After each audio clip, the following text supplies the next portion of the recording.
Ladies and gentlemen, welcome to day 3 or 4 of the Barbarian.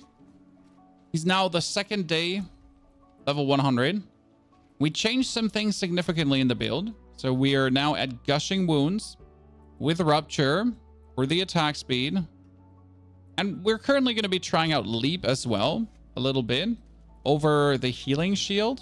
I'm not sure if that's actually going to work that well. We've been farming 89s currently to vibe in. We lost some life due to Paragon changes. And that's actually 10,000 life lost, which is a little bit bad. Drew, good to see you there, brother. What are you hyped about? Season 5 PTR, the new class reveal? Both are coming. So you leave, you wound everything, right? You rupture for the explosions. We're throwing out the dust devils. We rupture again. Leap another time. But it's like really fun, like the levels of bleed you do now. And the fun part is if you do actually the bleed explosions, they kind of reset everything, right? So it's like really simple nowadays for this to get like all the cooldowns running, because there all my cooldowns up again, ruptures up again, right? Just keep rupturing people.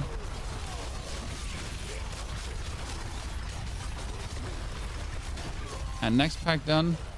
It feels nicely streamlined to what we were playing yesterday. Especially the Rupture is kind of a nice addition, since you can spam it versus rabble mobs.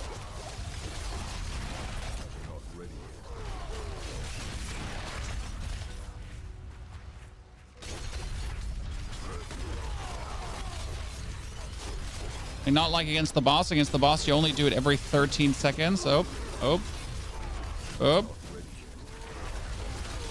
Almost ate a booty hole there.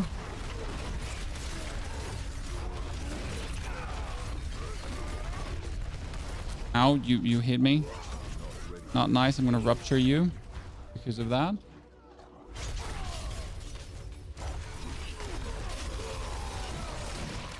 Kind of like interesting how the build has come from being like a Dust Devil only to a bit more sophisticated applications of everything, and it works. Because we started Barb as well, even though I never wanted to play one. Honestly, I never wanted to play one as well, and I have to say I'm enjoying Barb more than I should probably.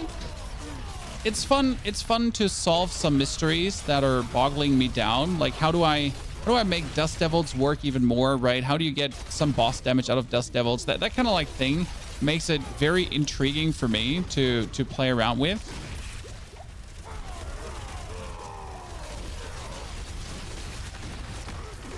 And my yells are all back up again. It's kind of like with the AoE explosion that Bleed gives you. Like, see there, my cooldowns are back up again.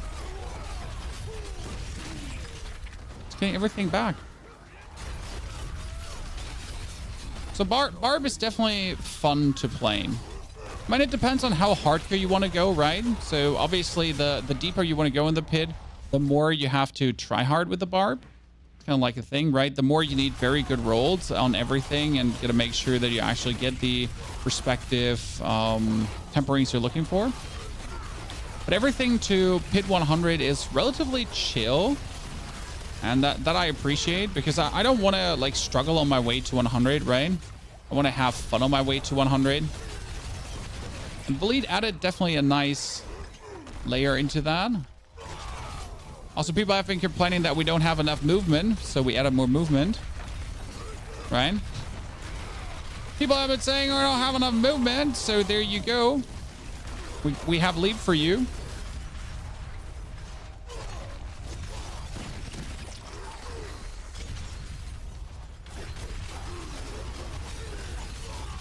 Definitely now go faster through the dungeons. Rupture everything, yell. Like as if Rupture is like giving me like instant cooldown reduction due to the way how it works with the blood explosions and everything. Because if we Rupture, we like instantly get an overpower. If we instantly get an overpower, we get the blood explosion, and the blood explosion lucky hits nicely, right? You need spices for resistances? Nah, my resistances are roughly resistancing. So right now, against the boss, we're not going to be spamming Rupture anymore, right? We've been mostly using Rupture right now whenever we felt like it, but currently that ain't happening. What is happening currently is that we're going to be now waiting until Rupture glows golden, and then we're going to pop it. Because currently we're in the position where we can use the Rupture every 12 seconds for not consuming the blood, right? So now it's golden. I don't consume the blood, and we keep like our blood up for millions currently. I think it's ticking up to like 10 million maximum.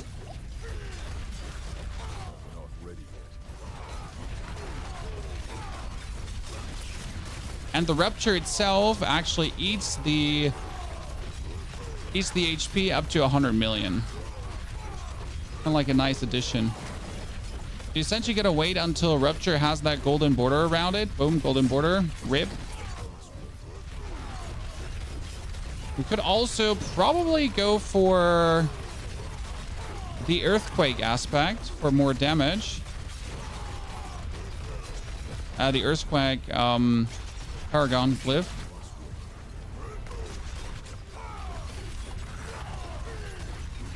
Boop. We kind of put out some bonus speed to before. We were already putting down good tempo, but oh shit, that shouldn't have killed me. Oops. We're already putting down good tempo beforehand, but like this combination now is a bit faster, which is nice, right?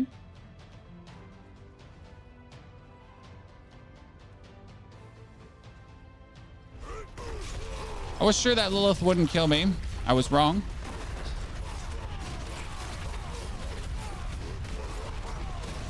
Let's see, golden border around, activate it.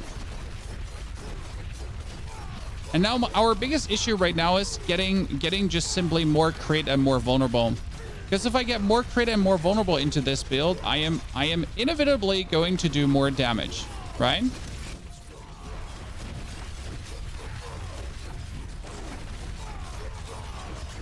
Because right now our bleed is nice, but we need more critical strike damage temperings.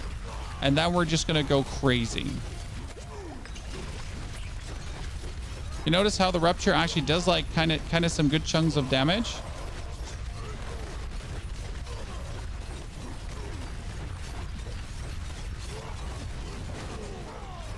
The Fury hits, it's also creating... Boop. You can't see the Rupture damage. It's high.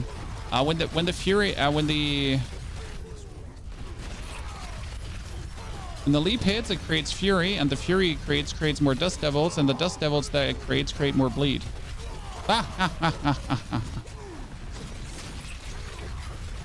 Another rip.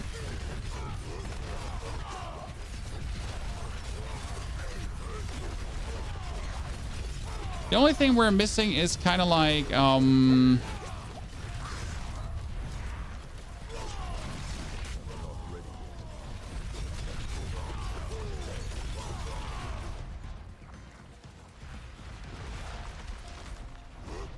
or a heal with the Iron Shield from yesterday. Oh shit, I consumed the bleed. That was bad.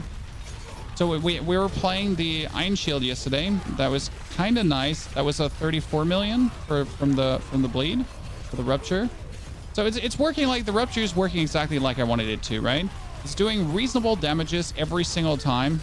Like there's no single time where I'm like, oh man, Rupture kind of not performing.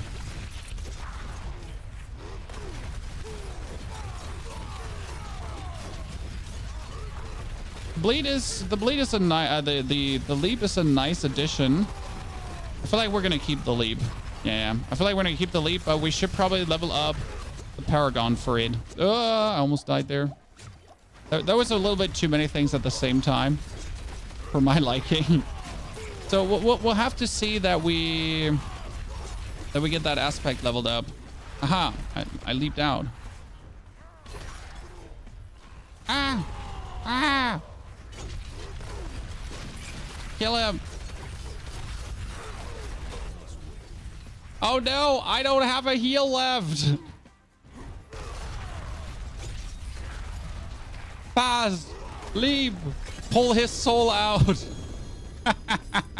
Oh, Chad, I got a sword. You know what that means? I got a sword with a greater affix. You might have not seen it, but that's a Doombringer now. Well, I'll be damned. It wasn't. Change build, bro. Basher Fly. No, Serdar. Thank you, though. You're not appreciated. Also, it's Flay Barb, not Fly Barb. Go Lilith. No, Lilith is not an option yet because we haven't fine-tuned it. So the biggest problem is we have to remove the damage while berserking, damage while berserking, damage while berserking, and we have to replace the damage while berserking that we have here to critical strike damage. That's kind of like what we have to do. Same goes for the gloves, but I kind of don't want to ruin the gloves, so I keep the damage while berserking up currently. Because if I ruin these, that would suck. We could try it on the ring, but the ring has like 1 or 2 temperings left. So yeah, we need like crit. So like my sword, for example. Look at the sword. The sword has strength, max life, vulnerable, and currently chance dust devils to cast twice. We get more dust devils, and then critical strike damage. It kind of works very well. There's actually no other tempering you can take in the weapon department. Because, well, I mean, you could take elemental surge to actually do physical damage, but that's useless because it's direct damage. Not useless, but no, it's direct damage. Yeah, so what we're thinking about now is to get this Paragon glyph in. There is the Paragon glyph. It's called Rumble. You deal increased damage to bosses, crowd-controlled enemies for each active earthquake. And this should be so simple to actually put in. I think let's level Rumble up. Lilith is also dropping by 30%. They said tormented bosses. I would assume that Lilith could count as a tormented boss.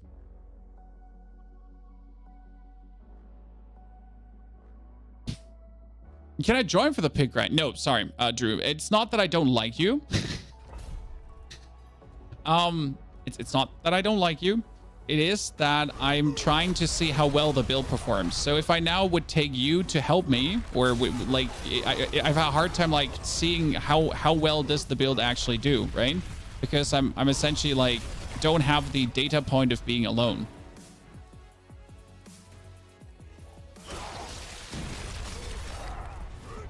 I mean, the build is definitely faster now and just going through dungeons, right?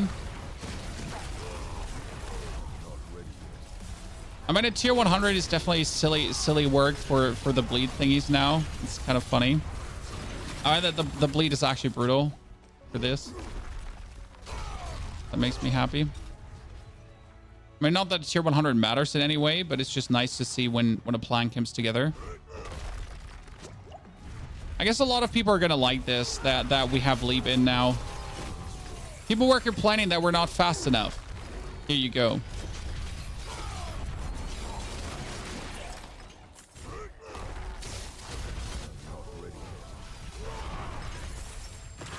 I hope you appreciate it. I'm taking your feedback into consideration.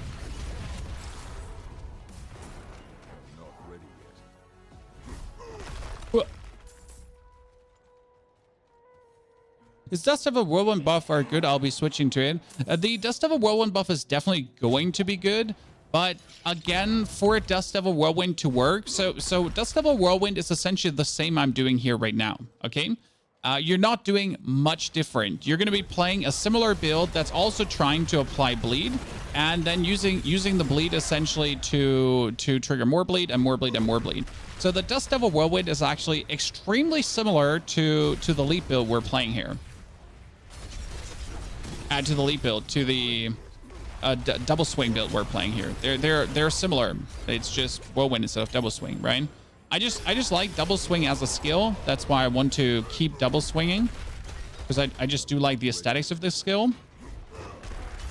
and I don't like Whirlwind. But they're going to be at a similar level of performance, and you have the same challenges with the builds. So you need to essentially still temper the you still need to temper the critical strike chance, right? So for the builds to perform at the absolute S tier level, or at the very good speed farm fun level, you need to just get that crit strike tempering. As stupid as it sounds, like it works until point X without, but at some point you will have to get the crit strike tempering.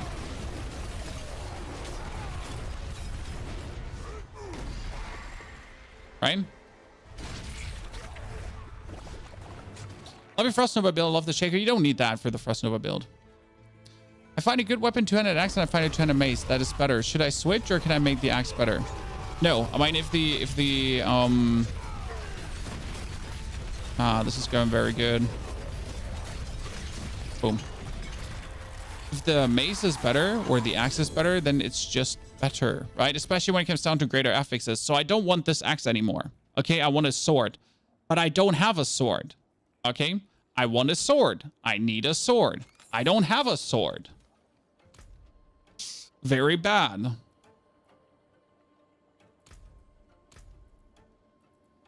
What can I do now? Okay, Rumble getting levels up. Oh, Jesus. Yes, yes, yes. Look at me. I can go Obo Gamble. Right? Oh, yes. Asimi, it's always better with Shaco, but you don't need it to make it work. So what I can do, or what's the most opportune thing is, I'm going to go in here and I'm going to gamble for two-handed swords. And hope that I, by chance, get one with max life on it. I mean, that has strength on it and critical strike damage. Oh, ha, ha, ha, ha, ha. Don't mind if I do. Sorry, I had a moment there. Now let's see if we can do the unspeakable thing. Because now I'll show you why this build is stupid. Now I'll show you why the build is stupid. Okay?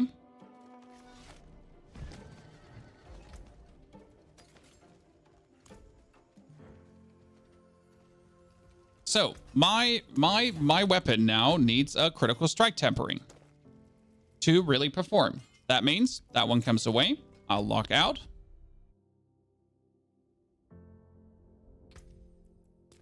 Go to my rogue.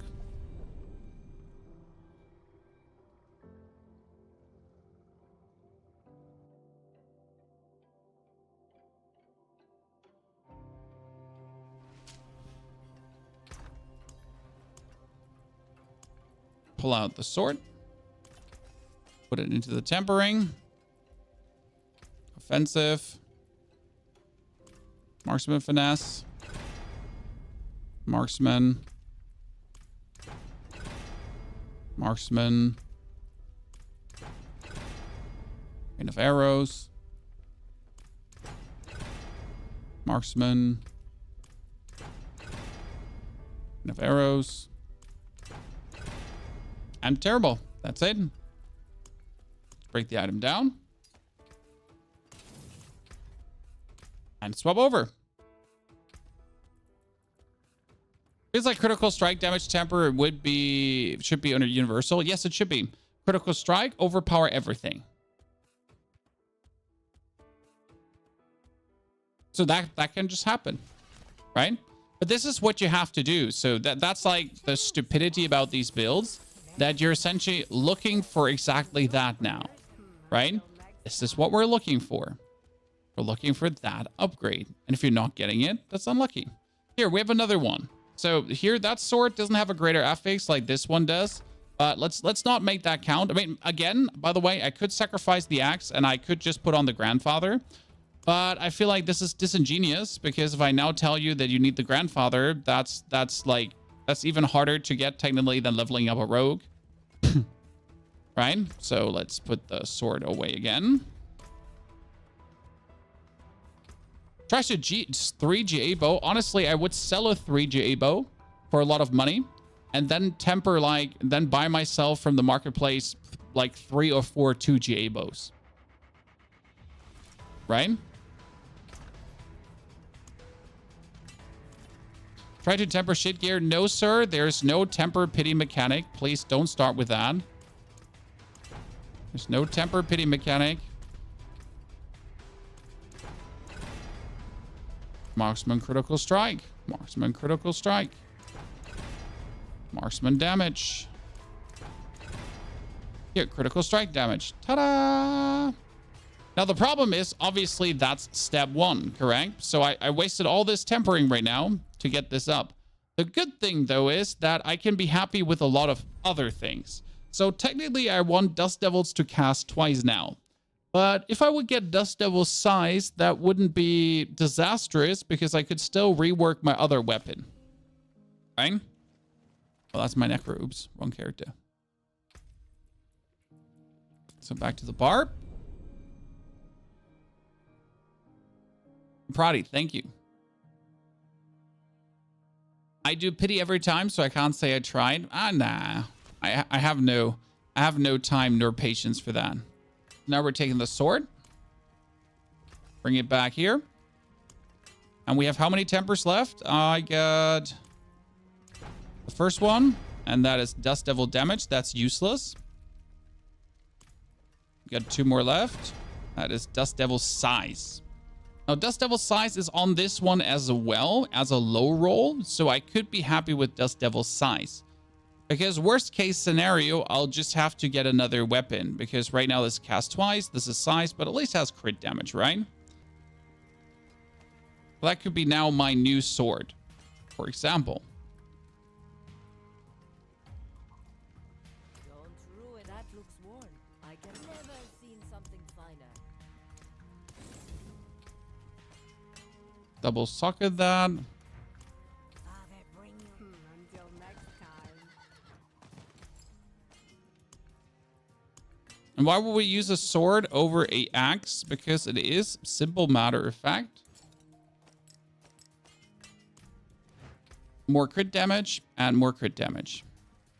Which brings us now solidly up to 1,300 crit damage instead of 800 somewhat. So 400 crit damage bonus so far. It's kind of nice.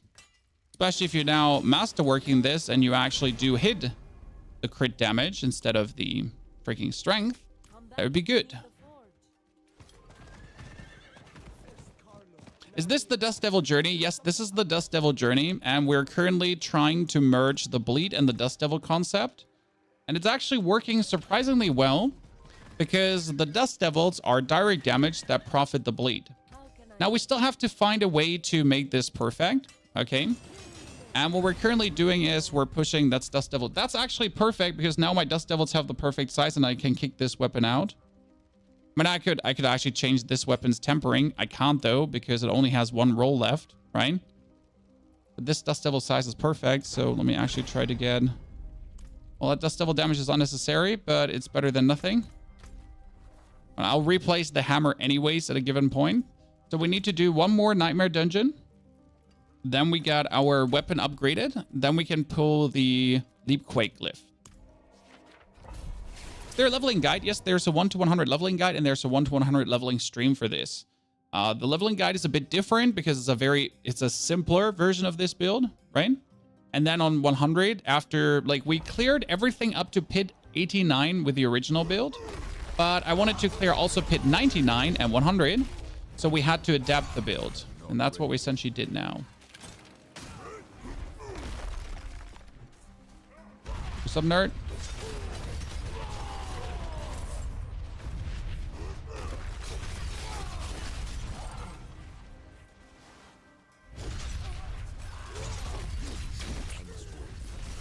Oh, no more Berserking, huh?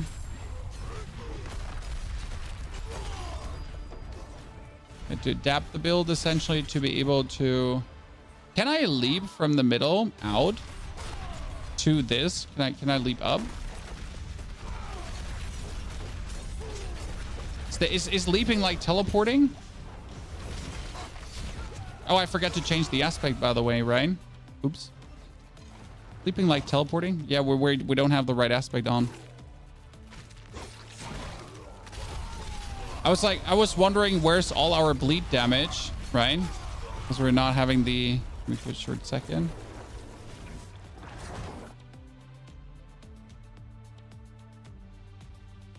I can give you a chance to sword with max life if you need. Thank you, but I mean, the sword is doing the job, right? Also, if you give me a sword with max life now, I'll just brick it. Let's be fair. I'll just brick it. I was wondering, where's my Berserk? Well, we know how it is. I like your end boss damage too. It's looking faster each time. That's the point, Kane, right? Where we're slowly getting faster with every iteration of the build. We're slowly improving on the boss damage, and I like that. We've gone through some Paragon boards here, and especially now with the Leap and the Leap Quake, because currently we're leaping, right? And we're making an Earthquake. If we now take the glyph, that would essentially give us bonus damage multiplier as we are, the more quakes we have going on. And with my shouts actually reducing the cooldown of things. We can shout, then we reduce the shout cooldown, right? Then we can leap more, then we can quake more, then we stand in more quakes, and then we get more damage multiplicative. And the interesting part is the quake itself, if I'm not completely mistaken, should count as direct damage too, because it is direct damage, matter of fact, right? So the leap actually adds, the leap itself adds direct damage as we're leaping and landing on people, right? And then the quake, the actual quake weight, should also be considered damage. Now, my question rather is, should I cut one shout and maybe put the ground stomp in as well? Because if I now put the ground stomp on top of the shout in, and then we do quake and shout, and then I would essentially just be standing consistently in quakes, technically, to get more damage, but I'm not sure if that's a consideration worthy, right?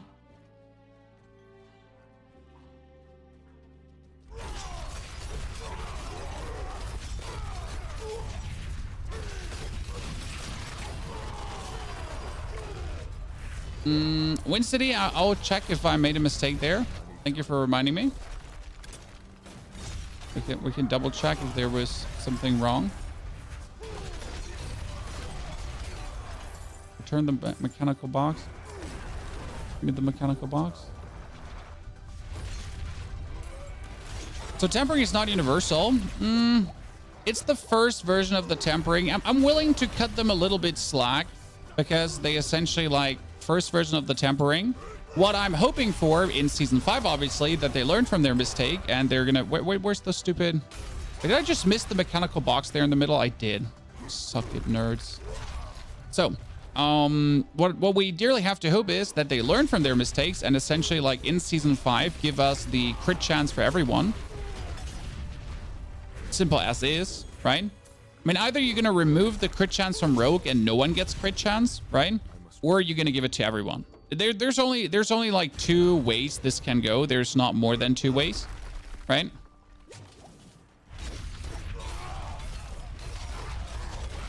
Like, everyone enjoy something or no one?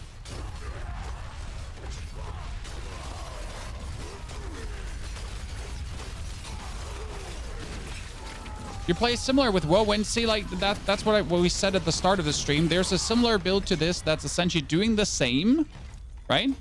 But it's using Whirlwind. So similar build using Whirlwind. I'm currently trying to get this up because I will have 40 strength in, so I want the most damage possible from the quake. Let's do, I think we need to do 2 more to get this done. Okay, you said something about the Shadow Mage build having a problem.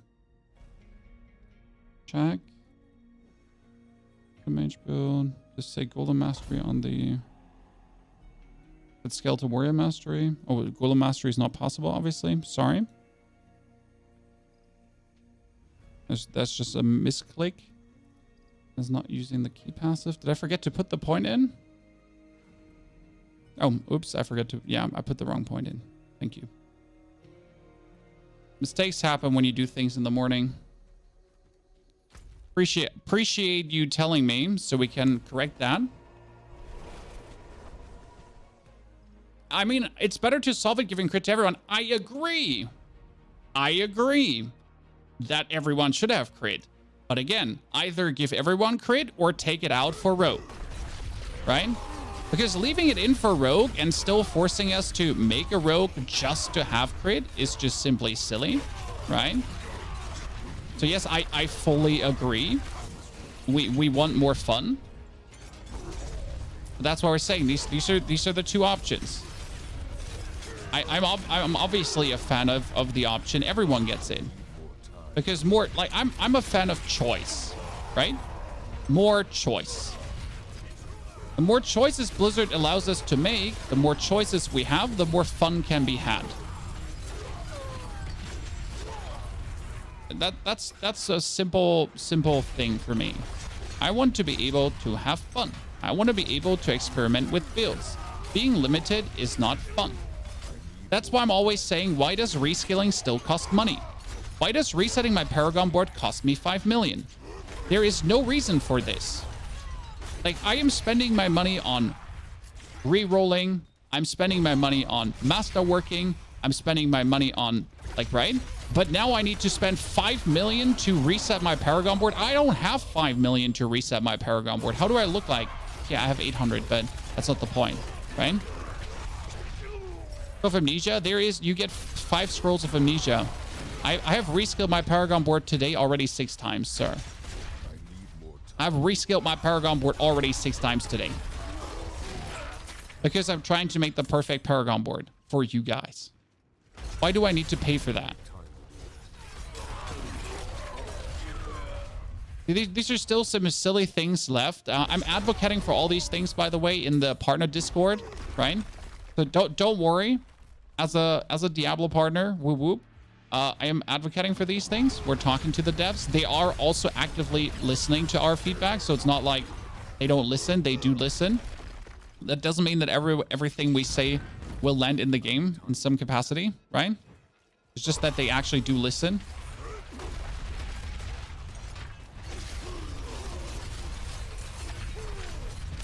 That's a campaign I'm gonna go on. Once again.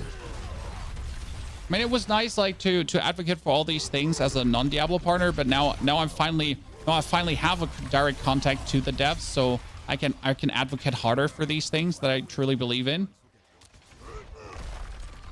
And that's very useful. Oh, my Berserking is gone.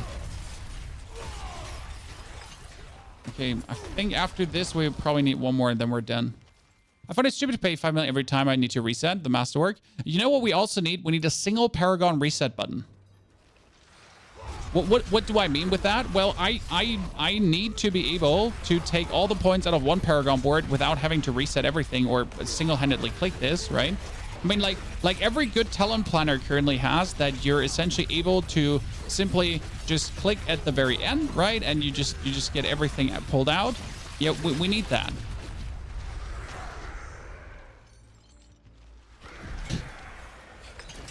Because currently, let's say I want to reset these 2 Paragon boards, right? To redo them.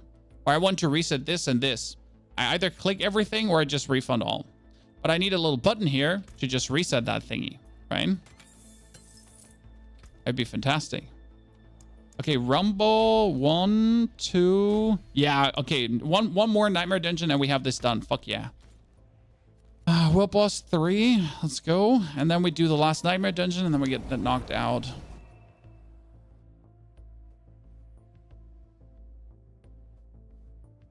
What build are you going for after the patch?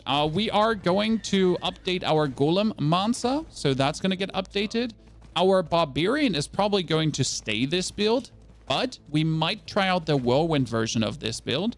So right now, this is the double swing version. The good thing is that the whole gear I have just translates over to Whirlwind. I have nothing double swing specific in my gear, okay?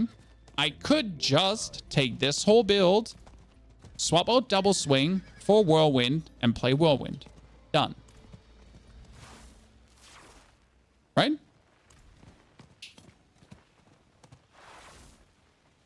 Hello. Most people never change a Paragon board. They just follow a guide. Yes.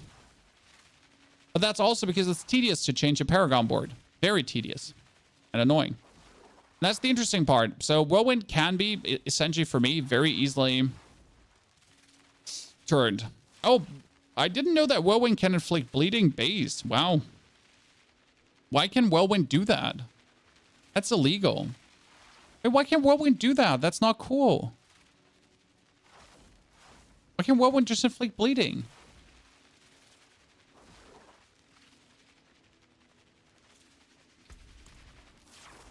It's a need to cast Whirlwind. Well, you don't need to cast Whirlwind. You could still channel it. Only that casting is a bit more efficient. Whirlwind is one of these stupid skills that just follows stupid math. Let's call it stupid math. That, as you say, essentially spamming it is better.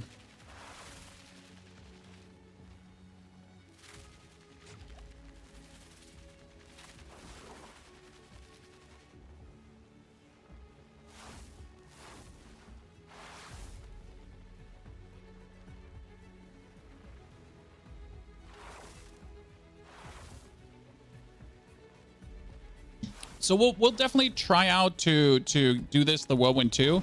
But yeah, Whirlwind is stupid. Like if you actually do this, right? It's somewhat more efficient to a degree than actually channeling it, which I just find silly. That it shouldn't be a thing, right? It should be a thing that it's like smarter to Whirlwind.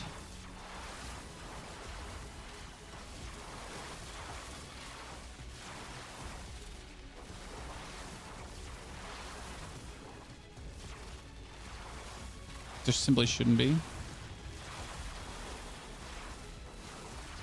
By the way, we need to get rid of the weapon here, technically. And we need to change some more things on the Paragon board. Why? Because right now we're playing this one.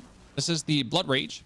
And the Blood Rage is killing a bleeding enemy has a 10% chance to grant Berserking. Doesn't matter, right? But your damage is increased by 10% of your damage while Berserking bonus up to 30x. So the more damage while Berserking I have, the better it is. That means in the Paragon board, we need to have like enough damage while Berserking, which I do currently have, right? But there's always more. Like, for example, I'm missing some willpower here. I have even more damage while Berserking. Someone just bashed him. Poor guy.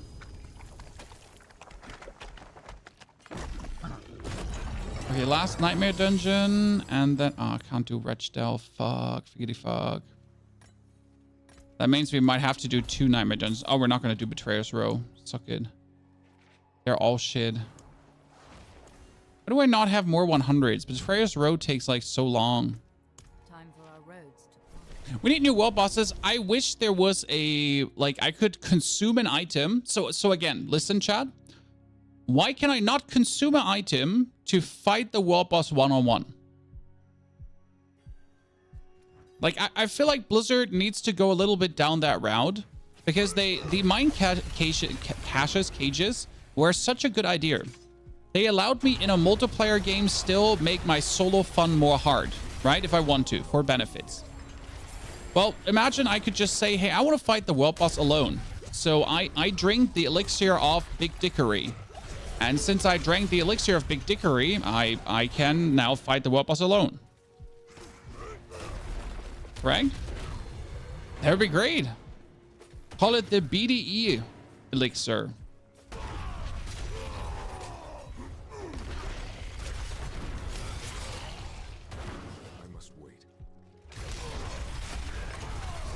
And if I want to then do this, I have the option to. And if I don't want to do this, I don't. But I feel like Blizzard could add so much fun with it. Like, this wouldn't take any effort, right? Drink the elixir, be ported in a singular instance, right? Instead of being with everyone else, just be sidestepped into an instance for yourself, just in that tiny area, and then be able to fight the world boss solo. What's the point of doing the boss one-on-one? Maybe challenge, maybe fun, right? I mean, I find it silly that I go to that boss just to stay AFK and get the loot. You know, people are actually looking for challenges to play the game. Turn the boss harder if you do it solo. Make him tormented. Double the drops. There's many things you could do.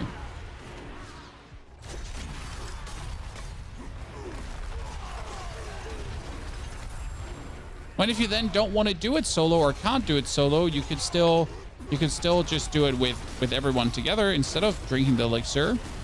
Because as always, most people wouldn't use it, right?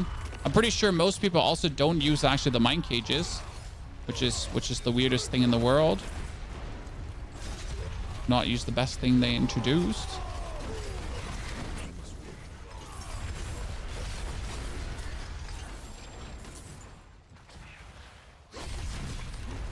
Oh, that was not intended. I wanted to jump over that. I'm still having like some leaping issues, chat.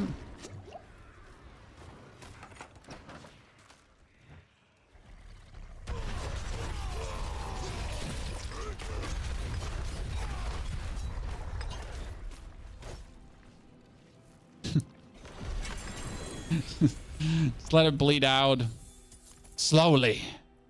Chan. Okay, we get Rumble up. Now I can kick out in the Paragon board. I'm currently playing the we played Bloodfeeder, but we technically don't need Bloodfeeder. Bloodfeeder was played here in the beginning.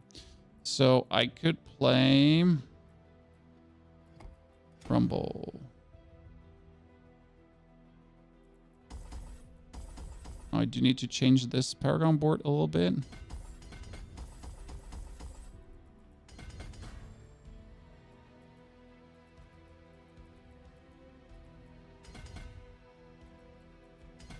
I need another 2 Paragon points again. Wow. I hate when I get to that point where it's like, I need another 2 Paragon points again. Pain.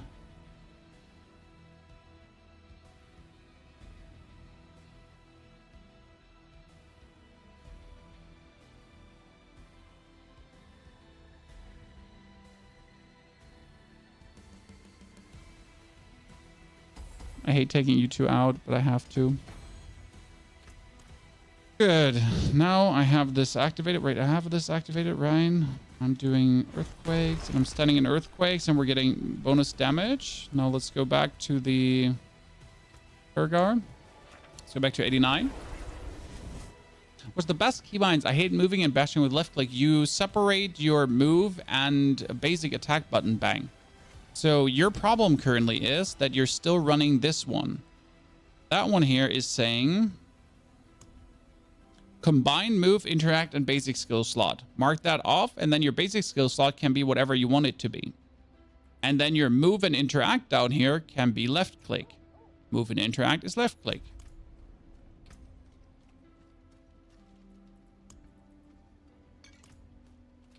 Okay.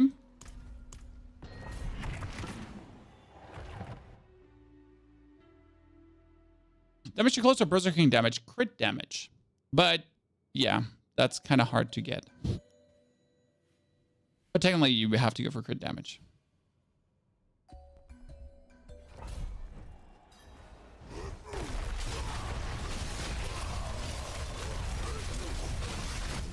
So right now, we essentially leap whenever we get the leap, because that would give us...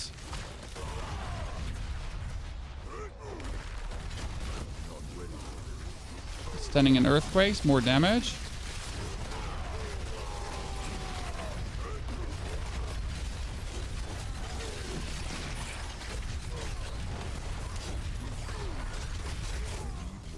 Oh no, I got stunned. I hate you, snakes.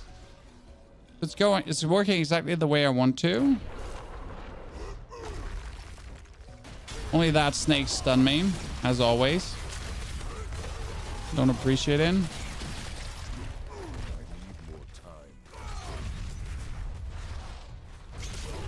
I will kill you just because I can. Not because I have to. Not because like it's in any way necessary. Just because we can. You see how I froze everyone? You know why that happened? Because I have a lucky hit to freeze things. Which is technically completely unnecessary. But practically it actually works really nice. That was weird.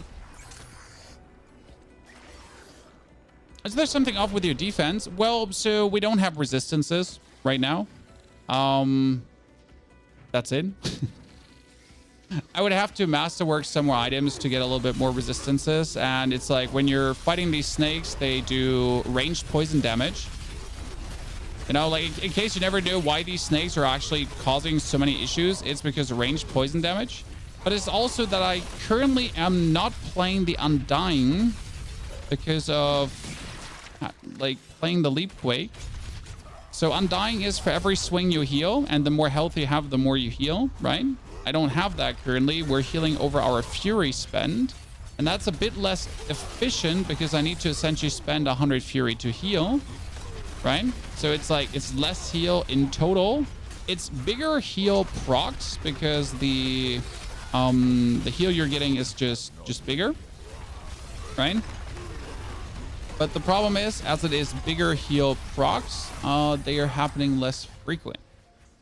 Because essentially Undying happens with every single swing, right, of your weapon. Whereas healing over fury happens only, well, every 100 fury. So there might be some times, depending on what you're actually fighting against, some discrepancy in waiting time, where you're essentially waiting for your heal to happen.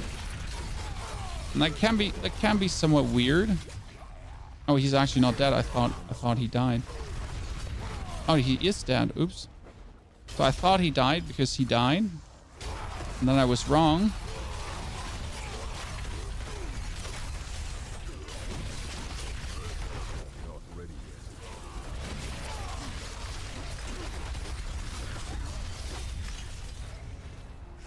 I'm a fan of the leap into bonus shenanigans. That works good. Mr. Lace, I'll be reading that out in a second, but I'm right now trying to not die. Thank you for your donation over on the YouTube. That's very kind. But let me try to not die. See, there is the poison again. Thank you for the content. In your opinion, which is better for Immortal? Flame Shield, a Ball of Lightning, or Frozen Orb? Ball of Lightning is not doing very well. At least, like, for my last point of knowledge, Ball of Lightning was doing, like, okay-ish. Orb is definitely working better. For sure. If you destroy a tempering item, no, you don't get all the tempering things back. You get oops. If you destroy a temper item, you get all the temperings back plus of the first 7 tiers. So like this one is tempering 8. And if I now destroy the tempering 8, if I salvage that, I get the materials from 7 tiers back. Okay? How it works. Oh, by the way, yes, on the topic of survival, we lost 10,000 HP. Why did we lose 10,000 HP? Nah, well, I have to make compromises on the Paragon board to fit everything in. So we're currently having essentially not Undying running, and we lost 10,000 HP. And that really plays a role. Now, obviously, we could get more life. Oops. We could get more life. Very, very simple over just getting more imposing presence tempers. Because I think my pans are not having imposing presence tempers right now. We're dying way too often right now. Jesus. So my pans are currently, they're having a guttural yell and concussion. That's terrible. Like we're missing essentially 3 ranks of imposing presence, which would be another 18% more life multiplicative. Right? I'm also not sure why we're dying so much right now. Did I miss something? See my resistances. We can also put more points into resistances. That's very important because we just don't have more points. You know, I wish we could. I just don't have more points to put in there. There is none more to be put in. Oh God, really? Another stun? So the only way to kind of get more would be yoinking a lot of damage out and everything. I mean, yesterday we essentially played Iron Shield to make up for this. And Iron Shield worked kind of nice, but the problem with Iron Shield is that it's dead in the water until you need it. That's kind of like the thing. I prefer to have just be able to continue, right? Instead of just having like a skill that's only useful every X seconds when it's actually useful, right? Where you could have skills that are just always useful. Well, let's just make it to the boss regardless of our deathies. Mainly caused by reading chat. I'm blaming chat for this. It'd be a shame if you would blame your own gameplay, right? Because I need to see how much more damage the leap quaking gives us. That we're doing the leaps into the quakes, and then we're getting the damage multiplier from that. It should technically give us more damage on the Rupture. So our Ruptures are already doing good damage right now. So, and the leap quaking should actually only add to this. As far as I see that. If I understand everything the right way.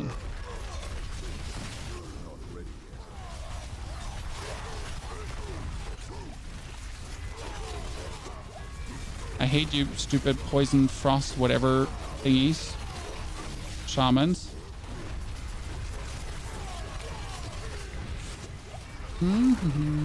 Good. We get everything down. Thank you very much. And let's see if we do more damage now.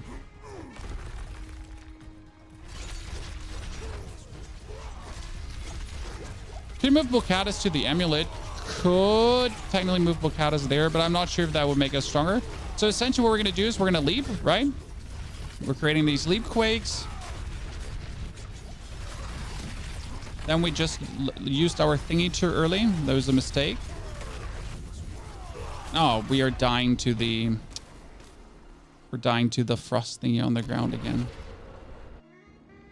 Why do we have to fight him? We're leaping, we're rupturing, and again, wait for the rupture to have the golden border because rupture needs the golden border for the rupture. Right? We do the bleed, this, that, we rupture once in a while. Damage reduction, more leaping.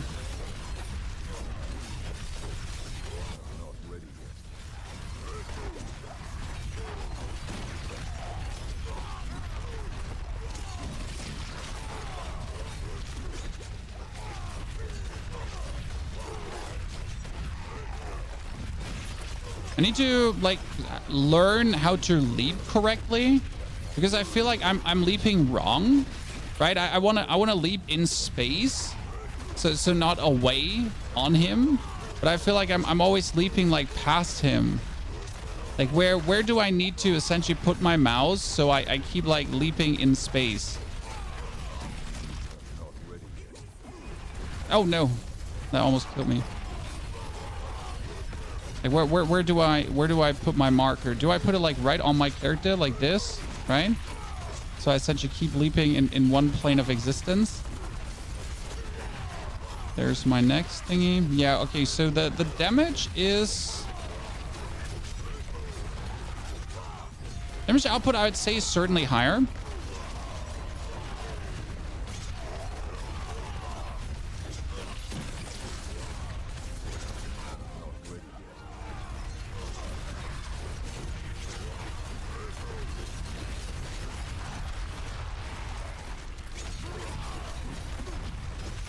With the quakes, so that's good to see. I'm just gonna get used. Oh shit! I got killed by that. Just gonna get used to the playstyle. So damage output is definitely higher. It's like it's a given. Now I need a new pair. I do have a new pair of pants, don't I? Because I'm looking for pants that have concussion on it. Did I not have a new pair of pants? Imposing presence, yeah. They don't have concussion. I could say screw concussion and just don't do the concussion anymore. I've been like a little bit stuck with like I need concussion, but what if I say just screw concussion? And we're gonna re-roll the we need to re-roll that into poison resistance. So the life per second goes away. Life per second stings.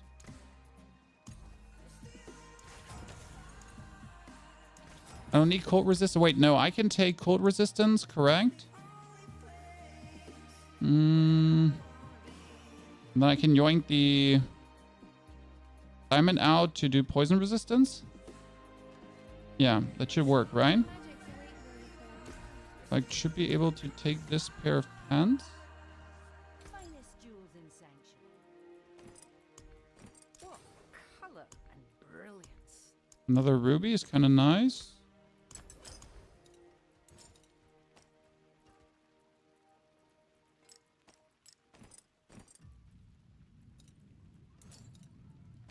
Shit, I'm still one ruby short. Beware the envious. There is power in the stones. Because now instantly we're having more life. That is poison resistance. Thank you. So now the poison resistance is up to 65. And I can essentially masterwork the pants if I have more up this side. 18.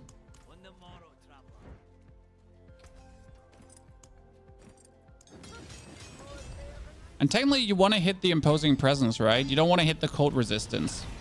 I mean, hitting the cold resistance is the worst, right? I need to reset this. I can't. I mean, as much as I don't want to reset this, but I can't be hitting cold resistance. I mean, like, seriously, what would that be? Like, oh yeah, you hit cold resistance. Ha, congratulations, you fucking idiot. Okay, that's better, but now what's happening is that our imposing presence is essentially 2 ranks, right? Currently, already, and that means suddenly we're going from 50,000 life up to 60,000 life. That is vastly better, isn't it, Chad?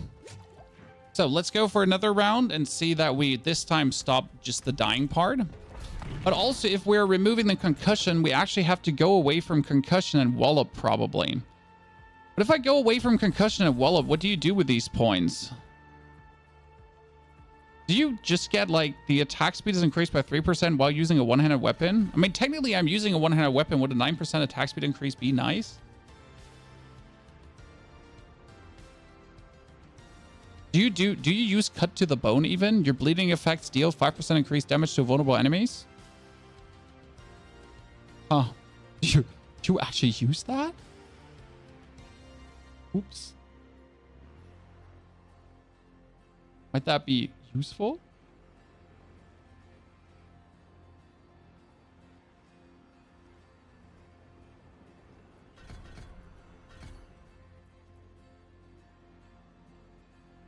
Multiplier too low, but it's 15% multiplier.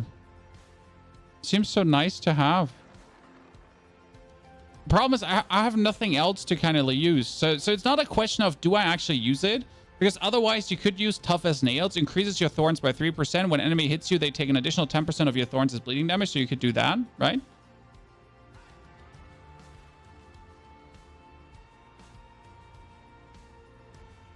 Yeah, we're gonna use Cut to the Bone. By the way, this is how we're healing right now, correct, chat? So heal for 9% of your maximum life for each 100 Fury spent, and we're essentially spending 100 Fury the whole time. So we're just like burning through Fury like there's no tomorrow.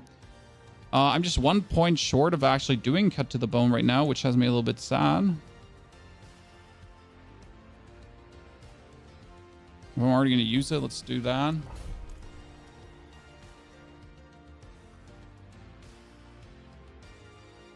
Let's see.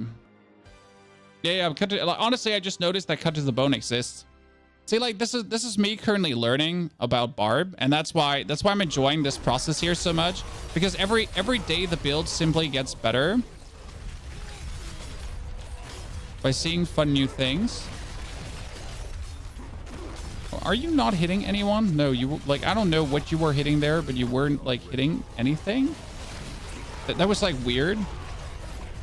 And that feels like instantly, like, more damage. So we're by the way, we're just spamming Rupture versus normal mobs. So versus the boss, you only do the Rupture every 13 seconds, right? Versus normal mobs, you're essentially spamming the Rupture because that gives you a consistent attack speed boost.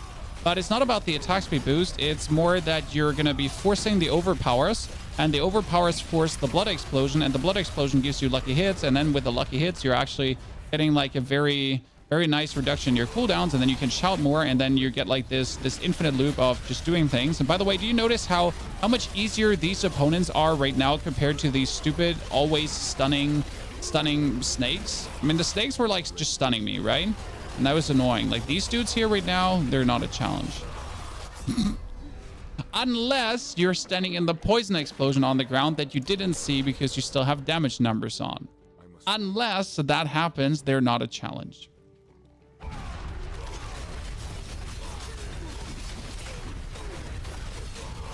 So, to reiterate, timing, chat.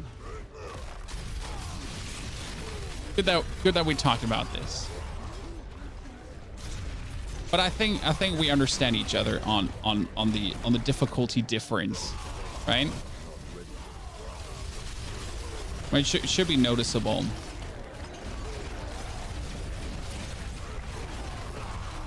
I genuinely don't see what killed me on the ground there right now. I mean, seriously, I actually don't know. I need to turn the damage numbers off. But I kind of want to see the damage numbers because right now I want to understand how much bleed we do.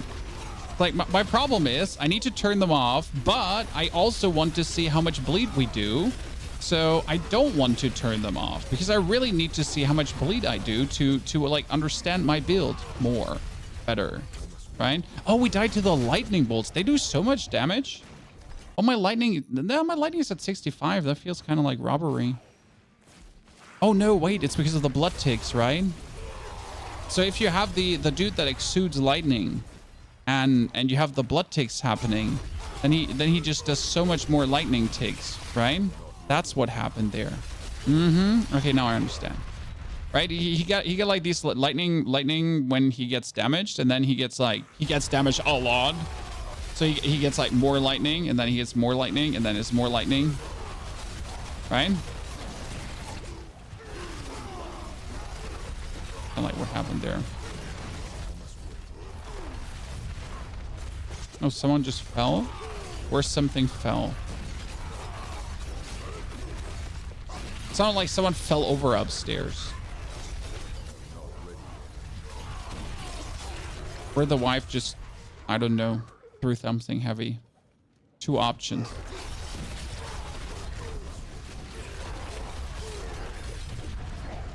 I do miss my Iron Shield. I will say this, like the Iron Shield playstyle was safer. I like this leaping more from a gameplay loop, right? Because you get to do something more active, if that makes sense. But that guy just lasers me. By the way, a main complaint in the Diablo Discord right now that the shamans are stupid. It's like these things are stuff I am allowed to tell you, right? I'm not allowed to tell you a lot of things that are being talked about, but there's some things I can like always tell you about, like general complaints that creators have and so on. For example, the laser shamans that despite like being almost immortal with certain builds, right? They do an improper amount of damage. I think it has been a complaint since the existence of Diablo 4. But that has been a big one for season 4 so far, that everyone hates though. But I can't tell you which creators are complaining, right? Because that'd be uncool, right? Kind of like breaking trust of a private Discord server. You know, that it's being complained about, I can definitely tell you.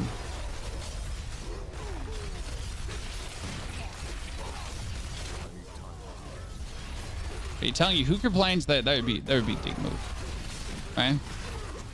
That's like leaking private chats. Things you don't do 101.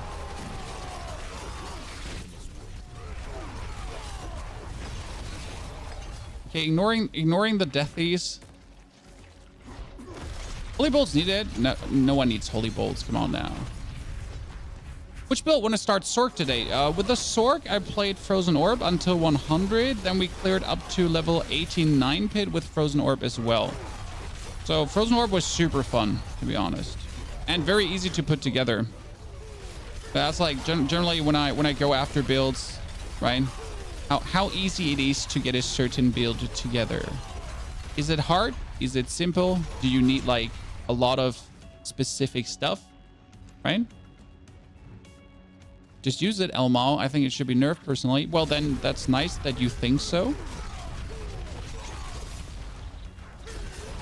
I can give you an easy reason why people don't want to use Holy Bolt, because it's not realistic power. So using a Holy Bolt elixir doesn't essentially show if your build is actually good. It just shows that Holy Bolt is good. And if the end boss of the pit doesn't have ads, then your build is shit and you can't beat it. So why not use Holy Bolts? Because, I mean, you're essentially only able to win a fight in the case that the end boss has ads. And if the end boss doesn't have ads, you're not able to win, so you essentially have a non-functional build that you do believe to be functional, right? In the moment where there is an ad available. But again, if there's no ad available, then your build suddenly turns non-functional.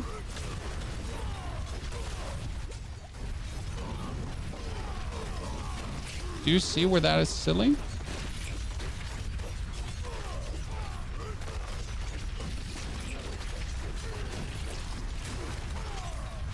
And why some people wouldn't want to use that?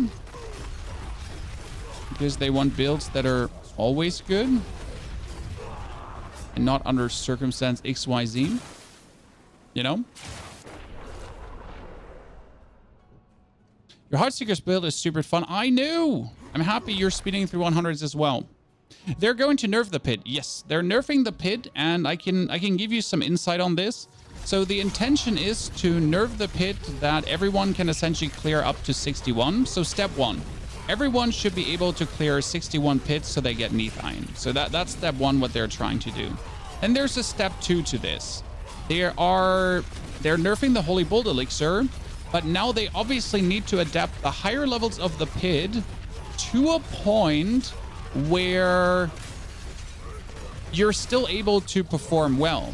Because imagine they nerf Holy Bolts now and you can't, so you're doing 130 of the pit currently, okay? Assumption. And now they would nerf the Holy Bolt Elixir and suddenly you can't do 130 of the pit anymore. That would feel bad. So the goal is to essentially nerf Holy Bolts because it's stupid to a degree.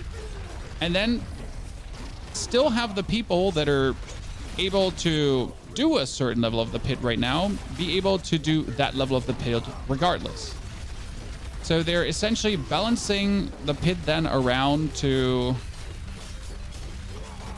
be a bit weaker on the higher tiers as well, that people don't start crying for suddenly losing 20 tiers of their progress they earned. You know, that's a little bit the philosophy here.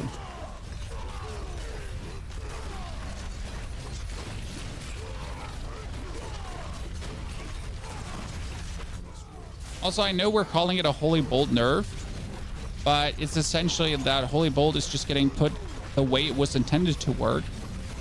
You know? Can it be a nerf when they're essentially just making Holy Bolt interact the way it was intended to interact? You know? Because they're not actually nerfing it. They're just returning it to what they wanted it to do from the beginning on. Okay, without Iron Shield, these fights can feel like a hassle, that's for sure. Most powerful build this season, which character? I mean, right now for Barbarian, it is Flay. Because Flay can do billions of Flay damage currently. That is, which is quite nice to see. It's actually interesting to notice what Flay can do for your builds. The problem with Flay is that you need to play a certain way. Like you need to gather up your enemies because Flay is obviously not doing area damage that much. And like a lot of Flay players are essentially reliant on Holy Bolts as well. So most of the high Flay players are with Holy Bolts because then you pull everyone together, you do amazing single target damage, and then you use the amazing single target damage with Holy Bolts to Flay out, essentially. Right?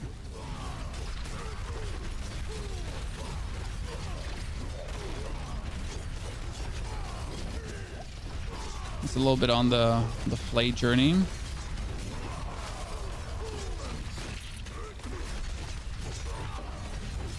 It's a good one, you know?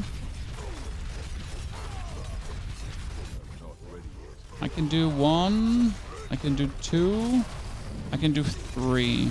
I don't think I can do more than 3 quakes on top of each other until it doesn't like make sense anymore to do, right? Because like this I can do it with my shouts, kind of like daisy chained. I hate these stunning, so we do 1. And we do 2.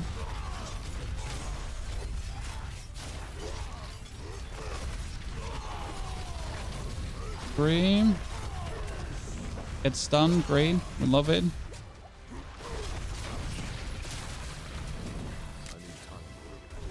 Three.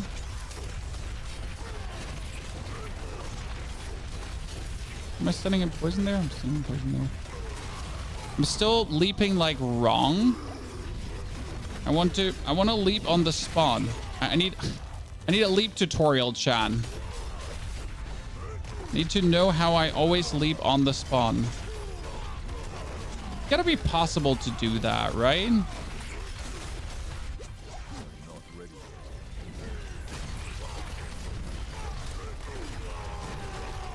can't be that I'm just too stupid to leap.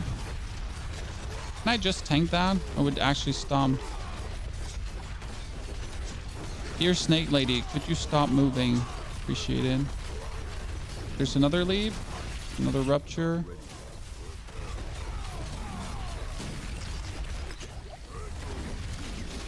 Oh, I just ruptured too early. I actually just destroyed my bleed procs. Also, I do notice you can actually leap over skills.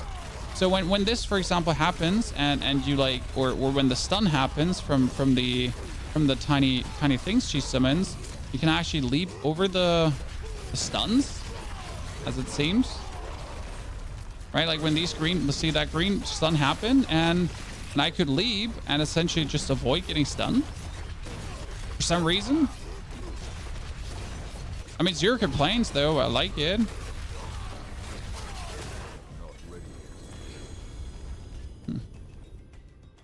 I mean, we're currently dying too much pushing through. There are no quakes. No, there are quakes, aren't there? Let me check. We don't have the quakes. You're right. No wonder we put this on, but we forget to put on the other stuff. Interesting. So you're right. We can make quakes. That does explain something. That does explain something, because we're kind of have been missing the aspect of the bull cathis. So that kind of explains some of the damage we've been taking. Good point, chat. Good point. Kind of explains some of the damage we've been taking.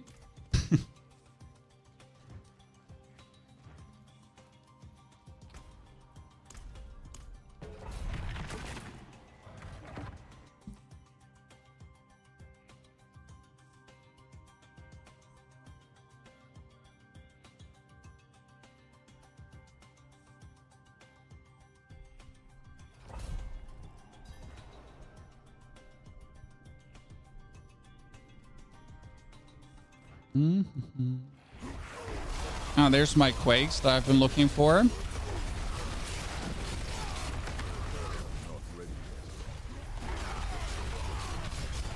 Now, what I still haven't completely found out if the quakes actually do bleeding damage. I need to still do that on the dummy, because the assumption is that the quake, like that when you're leaping and you're doing an earthquake, that quake technically is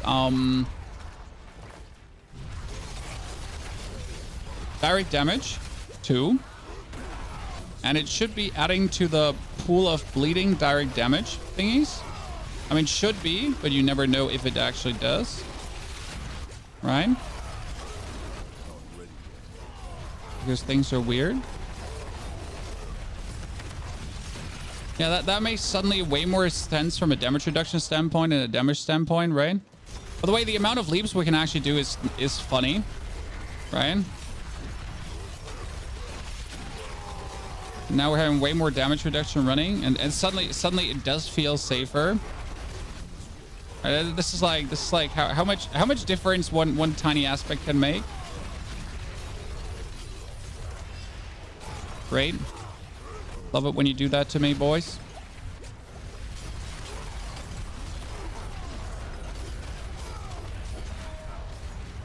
Whee! Did we have to kill those two guys? No, we didn't. But we wanted to. I mean, we just landed on them. What do you want me to do? Ignore them?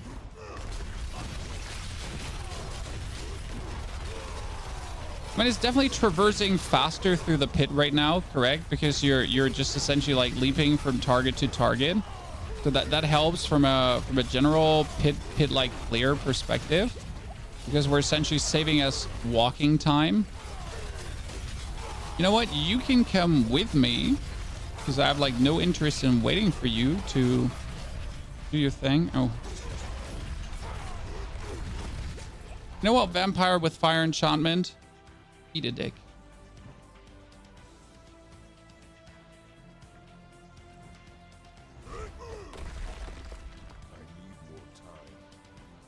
I do not wish to interact with you furthermore.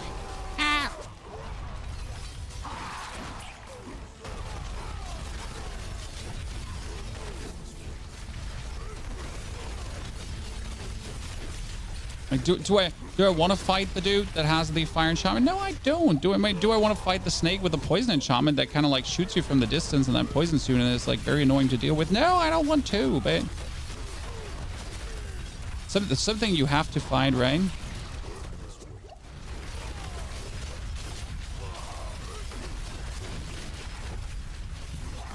And probably snakes have earned my eternal hatred after like one season of the pit so far, due to being like ranged poison attackers.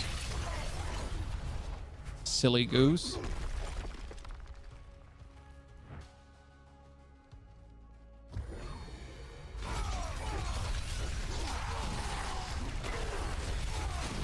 And we're not even dying anymore to the dudes like walking in and exploding themselves, right? That's kind of like useful. Right now I'm just a bit saddened because I can't see my quake counter. I mean, I can only count how many quakes I have, like, you know, like 21, 23, 22. How many quakes do you have?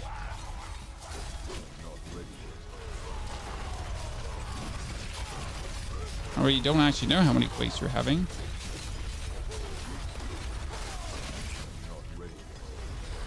We definitely have to try it later out with the grandfather too, right? Because the ultimate version of this build is playing the grandfather, which essentially doubles my crit damage. That's where the build then goes from like it's working to it's silly.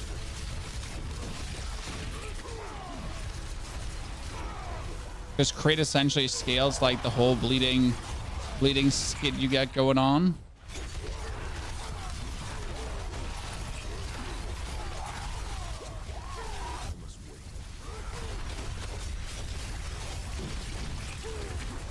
Oh. Ooh. You? No. I don't let you know. Oh, you spawn me here. Here. Chat, here. Here. I'm like very deep into the second level of the pit.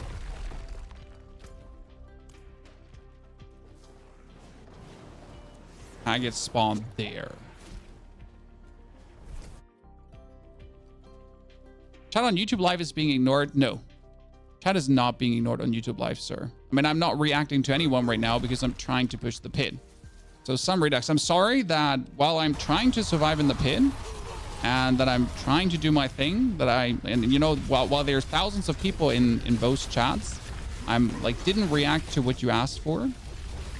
Sorry. I'm a failure as a creator, I think.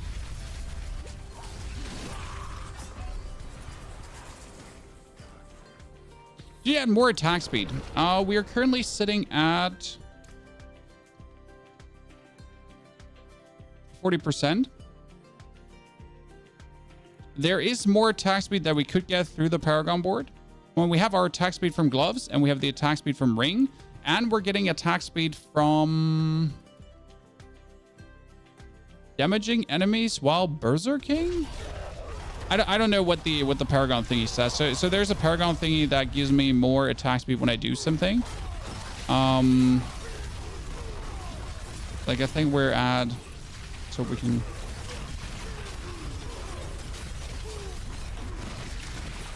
We're sitting at somewhat like 50+%. And everything is running.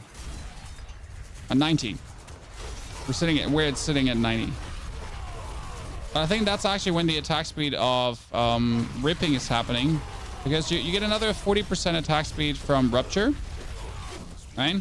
Which doesn't like really count when you're doing which doesn't really count when you're doing the boss fight, because in the boss fight you're not spamming Rupture, right? Like against normal rebel mobs, where like whenever Rupture is active, we spam it, because it essentially allows me to do more blood explosions to get more things done. But versus normal enemies, we're just you just spam it, and against the boss you only do it every 13 seconds. Because every 13 seconds, then you can do Rupture without using the bleed charges, and that's actually kind of cool. Right? Oh, not him again! Why am I so unlucky? I mean, first, Snake Lady. Why is Snake Lady stupid? Because she stuns too much for the amount of overpower I have, for the amount of unstoppable I have, which is none. I don't have enough amount of unstoppable. Okay, we're standing like in 2 quake. We're standing like mostly in 1 quake, sometimes in 2 quakes, sometimes in 3.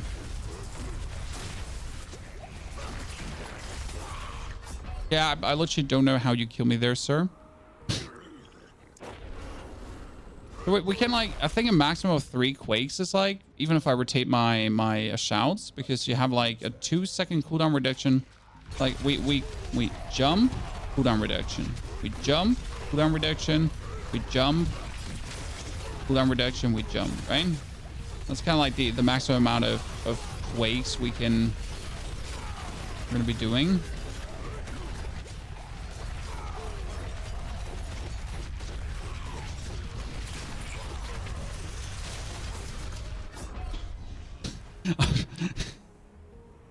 I do not possess the mental capacities, it seems, to play against that dude today. Oh, we're not actually having our potion running. That definitely factors in a role here. So we're back to 60,000 HP, which should technically help me from not getting another quake and another quake. Because with 3 quakes running, that was a 41 million on the Rupture, right? So our Rupture can do decent damage, which I'm happy about. 1, 2. Yeah, it seems like we now we're broken. We do not possess the mental capacities to deal with that enemy. Patch life later. You should be having to wait another 8 hours. Maximum 9 for the patch to hit. If the patch is hitting today. So technically, the patch is supposed to hit today. Practically, we don't know if the patch hits today. Are you still requiring Berserking? I mean, we are essentially using the double swing. And Berserking is a free 25% damage boost. And Berserking gives you damage reduction. And Berserking gives you Fury generation. So do you require it? Technically, no. But Berserking has so many upsides that it's just like, you know, stupid if you're not Berserking. I mean, Berserking makes everything better. Berserking makes everything better. Good slogan. Therefore, Berserking all the way. Well, it feels like, you know, like not having Berserking is just like a waste simple. Because you're going to be there, you're going to be smashing the opponent, right? You have so many sources to keep Berserking up. I mean, you could like, you have some lucky hits to do Berserking. You could do, I think you can have your leap do Berserking as well. I mean, there's so many ways to essentially have Berserking running. I guess we might have to get Undying back in. The problem is if I get Undying back in, what happens is... So again, like if you're wondering where our heal is, because we're healing relatively few, we're currently only healing over Fury spend. So if we spend Fury, aka if we attack, we heal, right? And that is right now the issue we're a little bit facing, where we get too few heal. My problem is that I don't have an aspect slot for Undying left. That would heal us on every swing. But I think I'm not getting around to making space for it. Which I don't want to do. I don't want to do that. I just want to heal over Fury spend. That would make my life easier.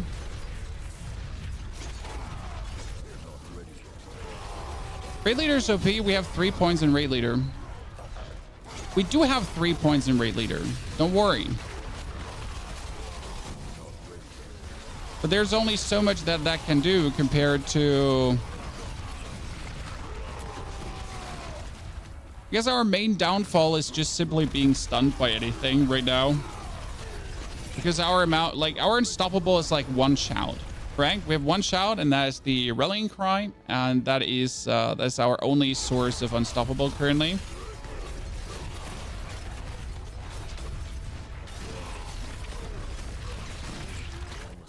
Oh, we just popped him like a piñata. That rupture just tore like a hole into his presence. It was funny.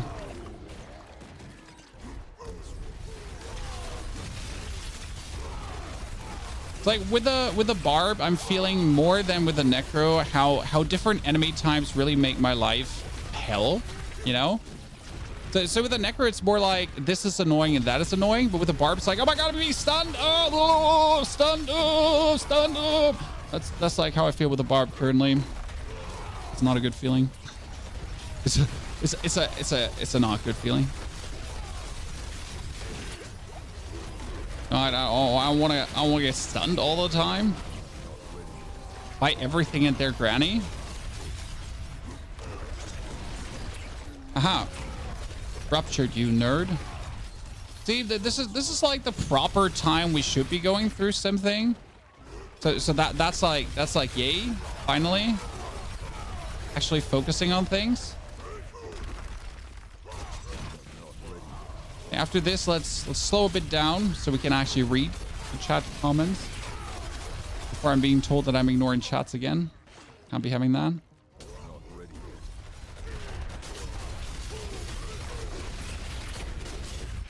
Okay, that was decent. How much of a difference enemy types make? Oh, and her too. Thank you very much.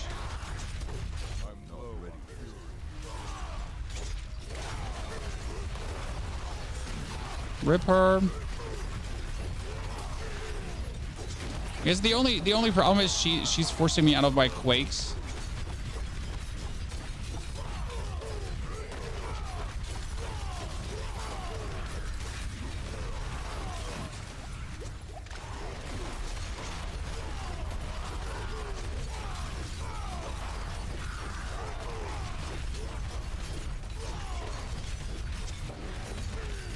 One jump, two jump, and then rupture while you're standing in two.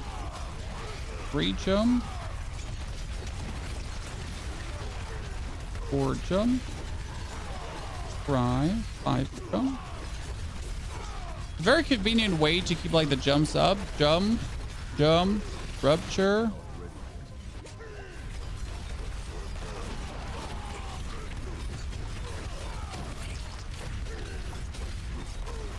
Again, always wait for the golden border around Rupture before you do it. Just as an FYI, why are we doing this? Because then Rupture doesn't deplete our blood or bleeding charges, which obviously would be an annoying thing, right? You're working so hard on getting like all the bleeding charges up, and then your Rupture just depletes that. There's a 50 million Rupture. Our bleeding like currently brings us around like 50 million, somewhere around that ballpark in rupturing.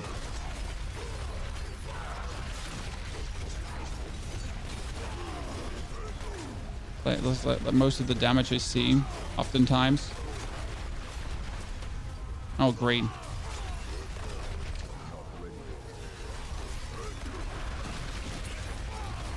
Nothing too crazy, but it's nice to have.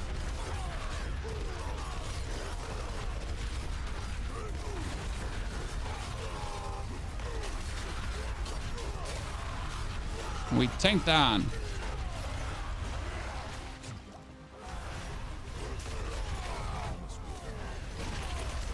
I was just about to rupture that, and then I get essentially pushed out.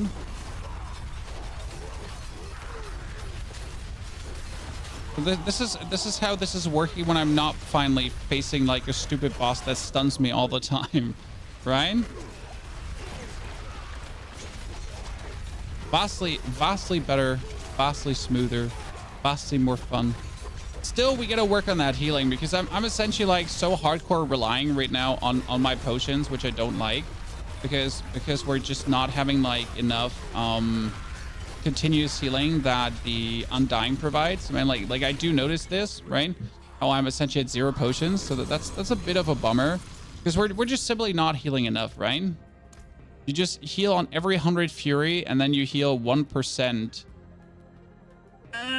Is raid leader even worth it? That's my question.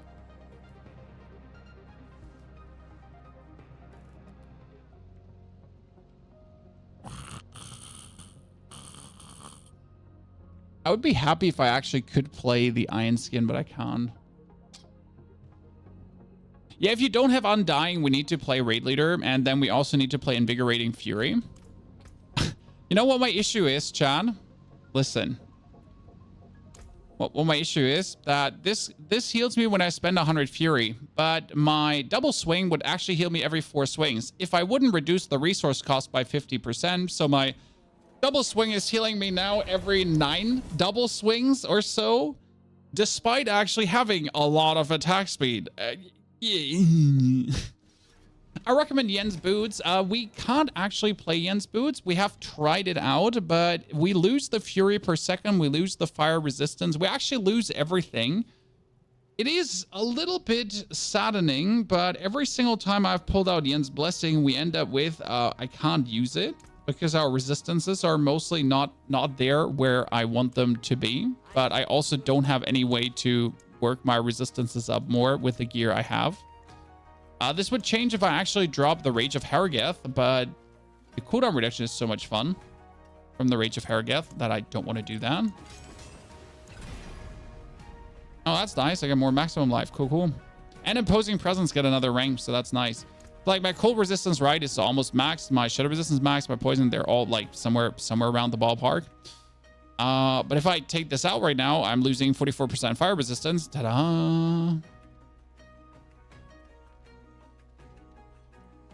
Yeah, so what is Undying? Just to give you a picture. Undying is actually insane because it heals off life percentage. So Undying heals you for 2% when you cast a skill. And we always cast skills, right? Either it's a shout or it's a jump or whatever. Like, it's crazy.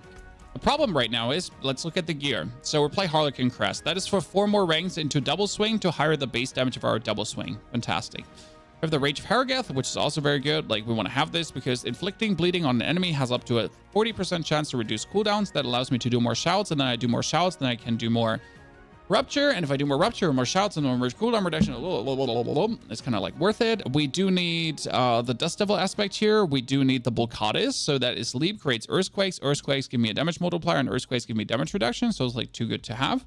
And then on the boots, we're having Dazed, and technically the aspect of Dazed can go away from the boots, but I can't actually put another defensive aspect on my boots, so we're screwed. Yeah. Then we need the Shout skills to essentially make Dust Devils. Else, why am I even playing Shout skills, right? Lastly, we have the Leap getting a cooldown reduction. Correct. We want the cooldown reduction, else we can't be using Leap efficiently. And that's even a terrible cooldown reduction. We need the Berserking, Ripping. We need the Critical Strike for the attack speed. Technically, we could get rid of Critical Strike attack speed, but like, I could put a defensive aspect here and put this over there. So this is the only thing I could get rid of, probably. But then I would lose 25% attack speed.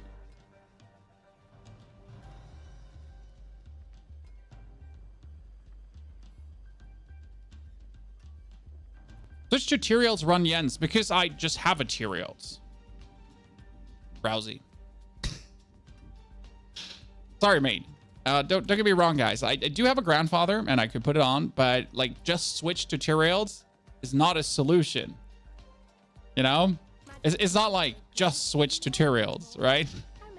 Okay, let's actually put the attack speed aspect off. Let's put the Devilish over here, and then on the gloves we can actually play.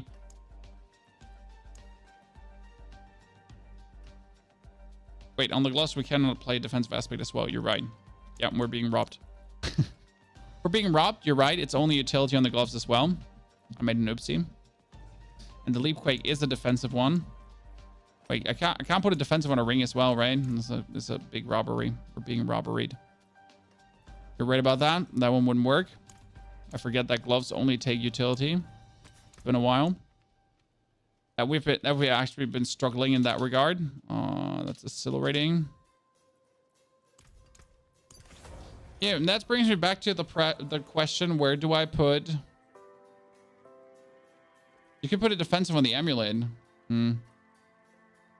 Yeah, so what we could do is, and I would hate everything in existence, we could take the aspect of Volcatus, and we could put that on the amulet. Yay! Right. So we can take the leap, and we're taking Volcatus, and we're putting on our amulet for more damage reduction, and on the pants, we could be putting back Undying. And that sounds like an absolute horrible plan. And then we take the accelerating out, and we would have to put on the size for the Dust Devil, Fierce Winds. And I am very unhappy now. I mean, considering that I actually do want to drop Fierce Winds, it would actually work, because Fierce Winds technically is unnecessary, but...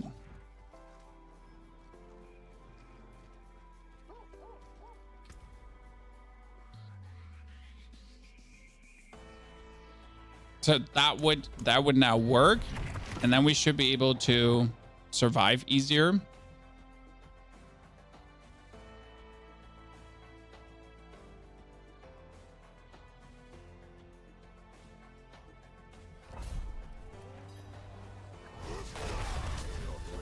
Because now we're healing like whenever I do anything, right?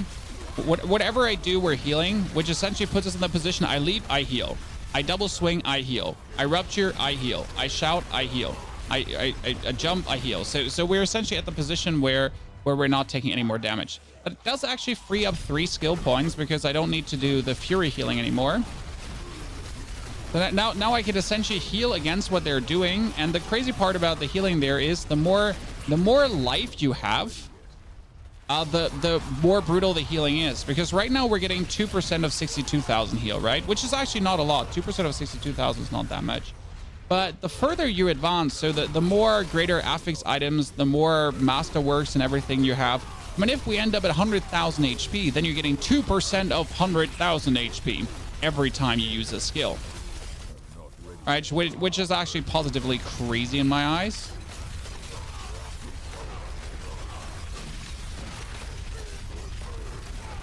Stupid snake ladies, it would be nice if you actually gather up so I don't have to hunt you down. But I will hunt you down, so...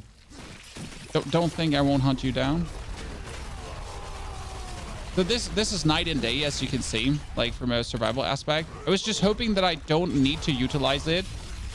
I guess we don't have the option to not utilize this. You know, I was hoping there is a way where we could just say, no, what if? I guess there's no way.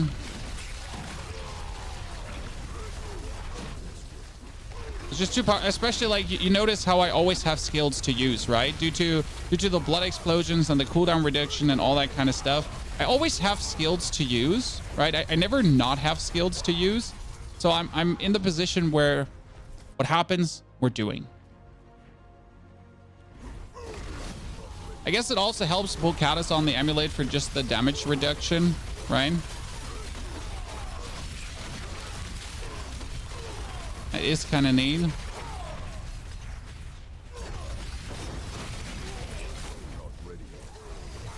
Now there's a thought where we don't want to make Dust Devils with our shouts anymore though, chat. So there's a world where the only Dust Devils we would be making would be the double swing Dust Devils, okay? And the Dust Devils for using Fury. Because I think that's actually more. You'd say like, okay, since my shouts are having some decent cooldowns in between, right? And you're essentially consistently using and making Fury, that it would be better if you drop that aspect as a whole, because the damage scalar of it is useless for you. And instead of playing that, we could play the Grandfather. So that's like one of the last scalars in this build, where you just kick that out, because obviously the Dust Devil getting bigger and doing more damage is not as useful as just having more crit.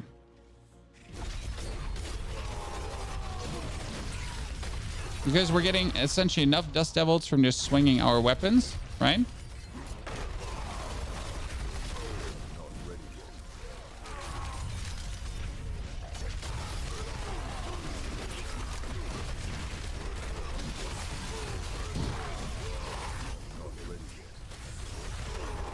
And we haven't even been remotely in danger of ever dying in this one, right? That's the difference that Undying makes. So sadly, we're back to the Undying train. I mean, sadly, it's just what it is. Oh, we'll show you the difference with Grandfather, essentially, because more crit is more crit.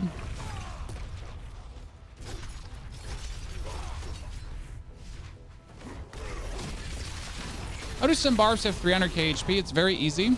It's not easy to reach that, but it's easy to explain. And it's down to temperings.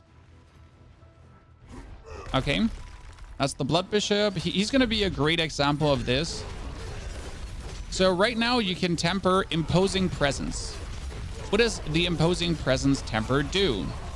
The Imposing Presence temper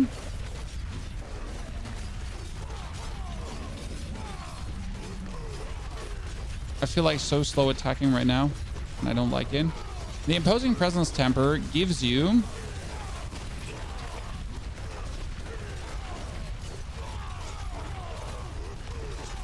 more maximum life, and you can do that on your amulet. You can do that on your chest. You can do that on your pants. You can do that on your helmet. And it's 2 ranks into Imposing Presence, and these 2 ranks is 12% more max life. So on 3 pieces, you could get 12, 12, and 12% more max life. That's not it, though. If you now masterwork up the pieces, the ranks will bump from 2 to 3. So you can get 9 more ranks in Imposing Presence. 9 more ranks in Imposing Presence would essentially mean another gain of 9 times 6. Okay, 9 times 6%. And we'll pair that together with all the crazy amount of bonus life you're anyways getting from like the Royal Rubies, because Royal Rubies are obviously now 9% instead of 6%. You easily end up with tons of HP. And I do believe if you probably hit the Masterwork crit on Imposing Presence, it could go up to 4 ranks, which means that the +2 ranks could end up to be +4 ranks, and then suddenly you're having like from one single tempering another 24% multiplicative bonus HP, right? Because that's the thing. It is multiplicative bonus HP. And if that didn't convince you yet how barbs get it, then yeah, that's at least the explanation. Sir, I don't like when you're doing this to me.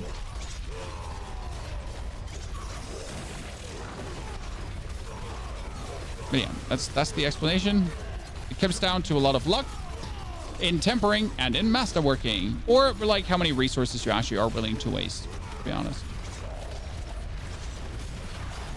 Right?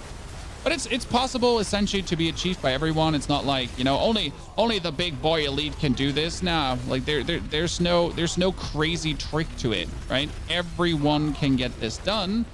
It's just a matter of like how much are you willing to invest into this, right? How much are you willing to just completely no life try to really temper that over and over and over and over again until you finally hit it? I mean, I already gave up on my Golem Mastery on my chest, for example, after trying it for 100 million gold. So, you know, I tried for 100 million gold to get my Golem Mastery up. And then I decided that that is stupid and I really hate life now because I didn't get it, right? So yeah.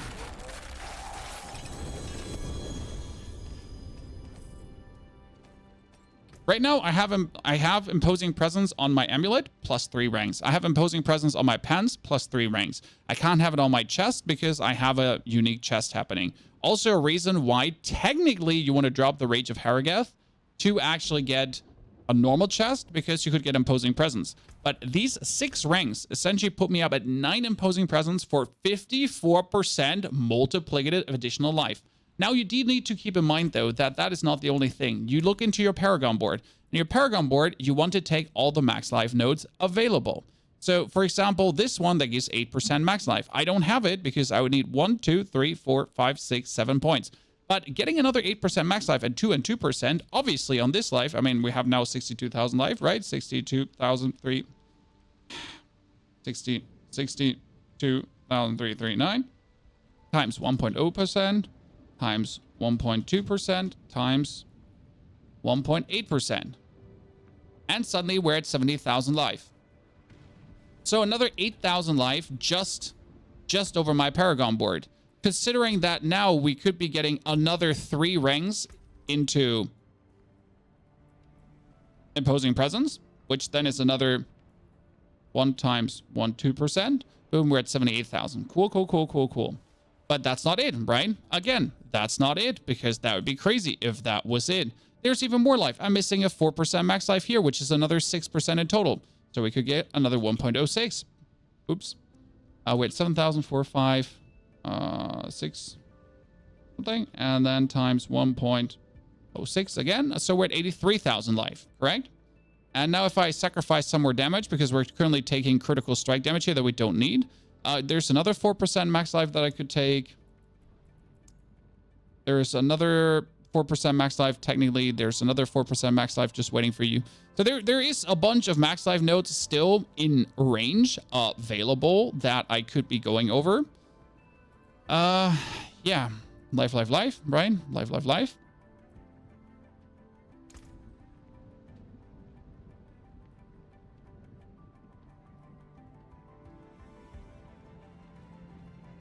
Oh, yeah, and you can get Imposing Presence on the Emulate, right? That's true. So that's all how you can actually get even more out of the items you have.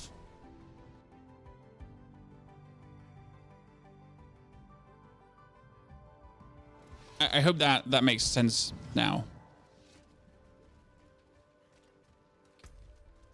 You can mix min-max life. I mean, min-maxing life is to a degree, right? You want to be comfortable. I mean, as we just said, we're currently healing for 2% of our max life.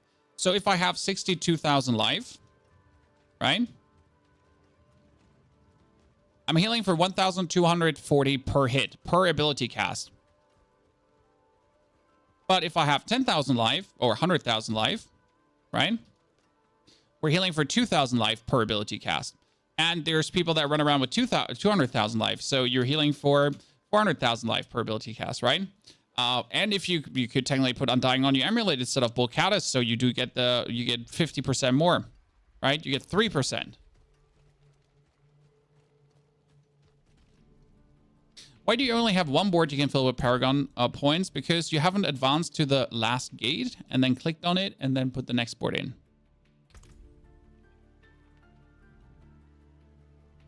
Yeah, Thorn's Barb with Doombringer have around 420k life, where you then heal for roughly 10,000 per ability cast, right? You got a Flawless in your chest, you can upgrade that. Yeah, but like, do you have a Royal Ruby for me, sir? Because I don't have a Royal Ruby. Okay. I don't have a Royal Ruby. Do you have one for me? So yesterday we did a 99 already, chat. Let me do another like of this, and then let's actually jump into a 99, because I want to see if with the changes we can still do it the 99, right? And right now this has actually been working quite well. I can give you no. I'm not asking. Thank you. Have you thought about Magnum Opus in the build? It doesn't do anything. So we have played Magnum Opus in the build before. The problem with Magnum Opus is it doesn't work on base damage. So right now, what is our bleed? How does our bleed work? Our bleed works over 60% of our base damage is being converted into bleed, right? And then we obviously have the critical strike chance bleed from the gushing wounds. But the Berserk ripping, that is essentially giving you the bleed, that Berserk ripping is only working on base damage. So base damage in this case means literally the base damage of when you press the ability, like double swing, or in my case when I have Dust Devils running, so the Dust Devils, but also only the base damage of the Dust Devil aspect. Okay, so we're literally talking about the 2,000 damage the Dust Devils do. That direct damage. Also, yes, I walked into that fire. That direct damage. Here, this 3,000 and this 2,500 and this, yeah, and this from the devilish. They're all that's all direct damage. That's actually working for the direct damage bleed, right? But what doesn't get taken into the equation is the calculations happening afterwards. So if now Magnum Opus is actually boosting your damage of your skill, that happens after the base direct damage is already applied. So it essentially makes you do more damage afterwards, but it doesn't have like any influence on your bleed. So it would technically only influence the rupture. So when you're then rupturing, that's what Magnum Opus would actually influence. The problem though is that in order to play the Magnum Opus, you would be losing 200% crit. Because my sword has 72% vulnerable damage and 124% crit damage currently. So that's what you would actually be losing. And that doesn't seem to be worth it, right?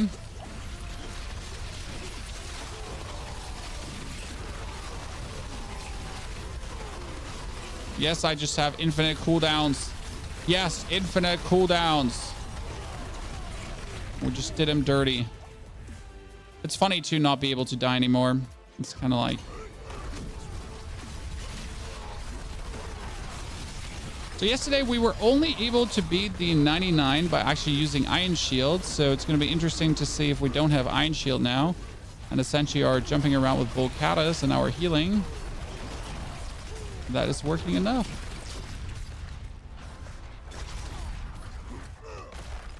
Are you going to test the build with Grandpapa? Yes, I have Grandfather, and we will definitely try this out with Grandfather as well, because Chad asked me to. So we're gonna try the 99 without Grandfather essentially, and then we're gonna be doing the 99 with Grandfather just to see the big difference, right, in things. What I have to do though is I have to gather some materials because I need to upgrade the Grandfather at least 8 times, right? Because my current weapon is 8 times masterwork, so Grandfather should be at the same level of masterworking.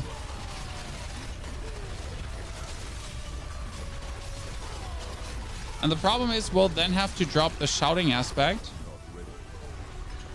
right? We then have to drop our shouting aspect, which has me a little bit sad because I did like the shouting aspect for the Dust Devils. I would be then left with essentially making Dust Devils over Fury generation, which should be good enough, technically.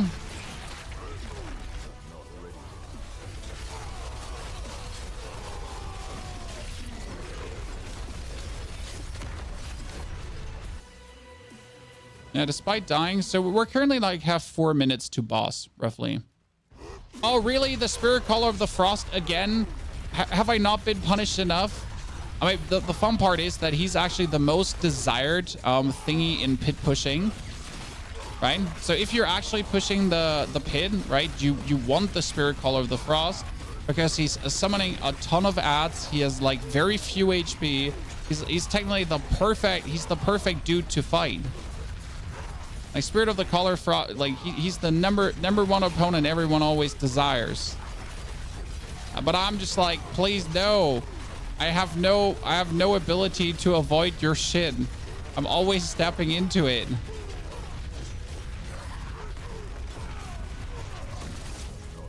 Man, it helps that we boosted up our life and we're just not... Oh, wow. It helps that we boosted up our life and we're not dying to his explosion straight away, right?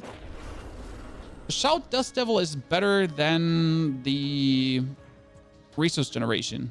See, that's where I disagree because we just don't have the shouts enough. Like, I do a shout now, right? And then we do another shout, and then we do another shout, and then we're out of shouts already. So in the time where you're out of shouts, there's like no bonus Dust Devils happening. While you could be getting...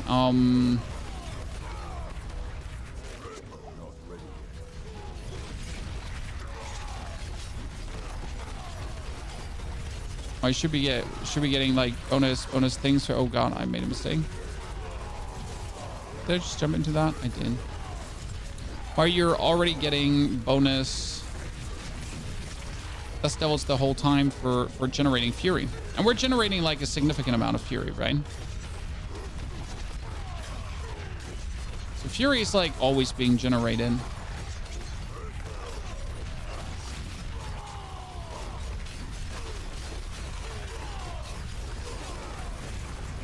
Oh no, I stood in the middle. I always stand in the middle of everything.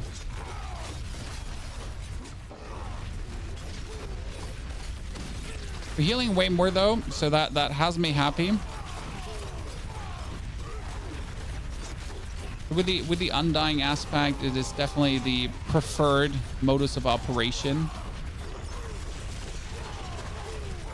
But I still look out to not get stunned by that and then just get killed by everything. Especially when the dude just, like, you know, comes and summons all his shit on me.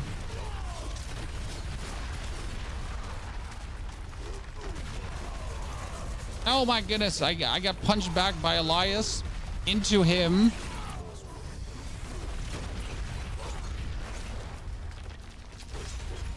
And leaping.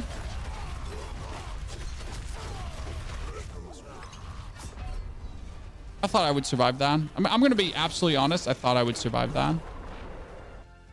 Right? Oh, I, by the way, have only one potion running. Wait, this is the... Oh, shit. There we go. Now I won't die anymore. Aha!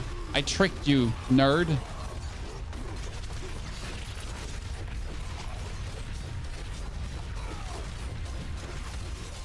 Oops. We should not die, chat. I was wrong.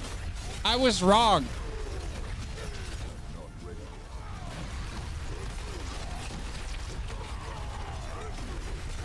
That Elias blast was annoyingly ginormous for my liking.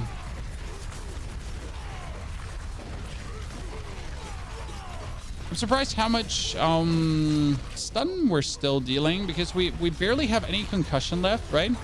We used to play like a lot of concussion to essentially get like more.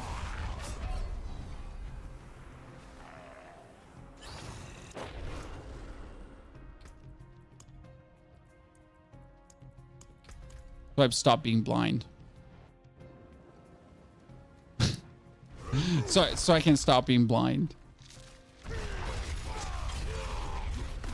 But I would also prefer not fighting the Spirit Call of the Frost. Thank you.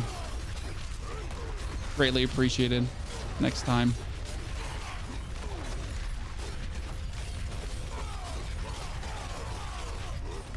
Yeah, this is vastly cleaner. So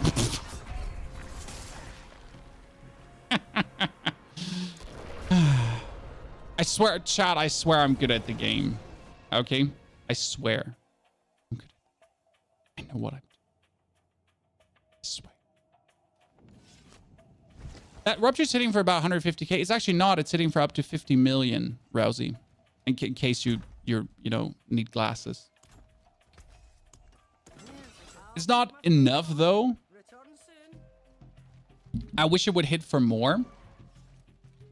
Which it could do if I now swap in, like, we only have 1,300 critical strike damage, correct? And if we now go for the grandfather, for this, you could essentially move your 1,300 up to 1,800, which is not that much more, but it is more. Still could do that. And you could obviously consider tomorrow after the update to play Whirlwind, because Whirlwind is getting a buff in the department of their Dust Devils doing more damage.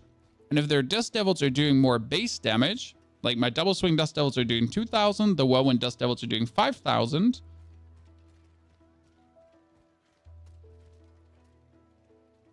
That's more...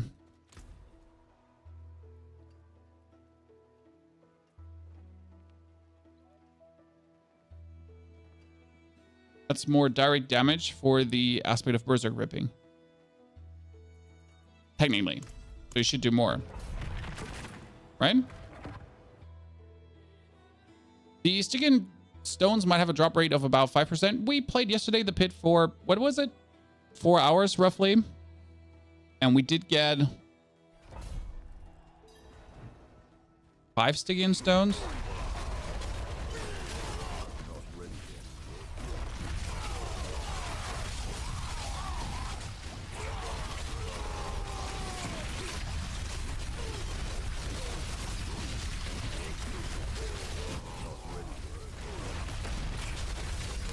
Let's see how this feels now when we are doing the 99. I mean, yesterday with the other version of the build, you know, before we changed even more things, we were able to clear 99. And that was without the leap quaking and with iron shield, iron block, to essentially make sure that we don't die at all. That worked surprisingly well.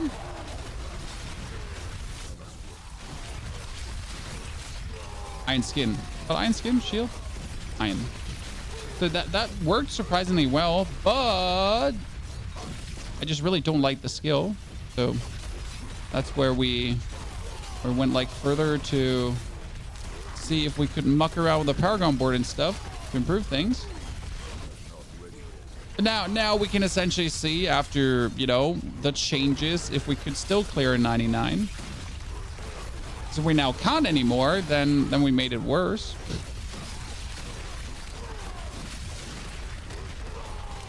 And technically, all the things we did should have led to more damage. But you know how well technically works sometimes. Oh, that's gonna bleed out.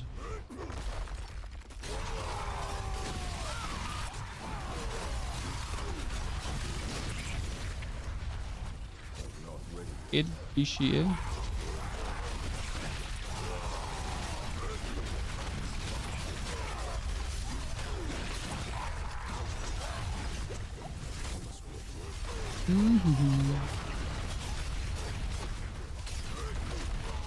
I think we took like, what was it, 5 minutes to 6 minutes to boss? I don't remember how it went yesterday, I'm gonna be honest.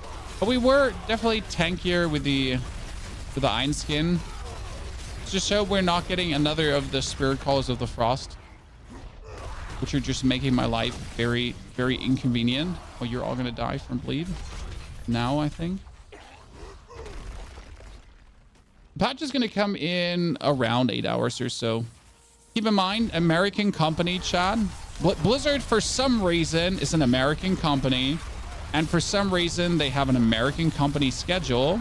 So when you're looking for patches, you, as a European like me, you always have to wait for your night, and that will never change. The only companies that are better for you from a patch perspective are agent companies. So, for example, PUBG is actually one of my favorite games in that regard, because their patches always came out to very EU-friendly times, because they were obviously an Asian company, and their time, you know, their time was essentially your mornings. So when a patch came out there, that was usually hour 11 a.m. Thank you, Asian companies. We appreciate it. You have a main favorite class? Yes, I'm a Necromancer main. The Barbarian is my least played class currently, but I'm trying to find my fun with the builds. I mean, we know Bash is strong, we know Flay is strong, so we know these things. And I could just swap this easily over to a Flay build, and actually I couldn't, because that's the thing about Flay, right? In order to make a Flay build work, you need a complete tempering change. You need all your items to have Flay duration, because more Flay duration, more better. So it's not like the same goes for Bash, right? If you want to do a Bash build, you need all the Bash tempering. So it's kind of like,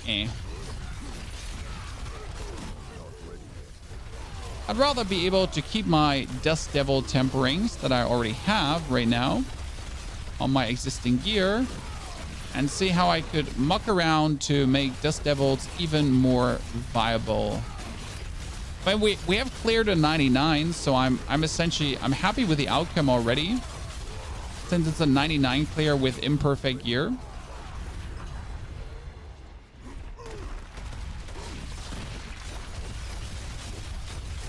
But no one says that we can't make it better, right?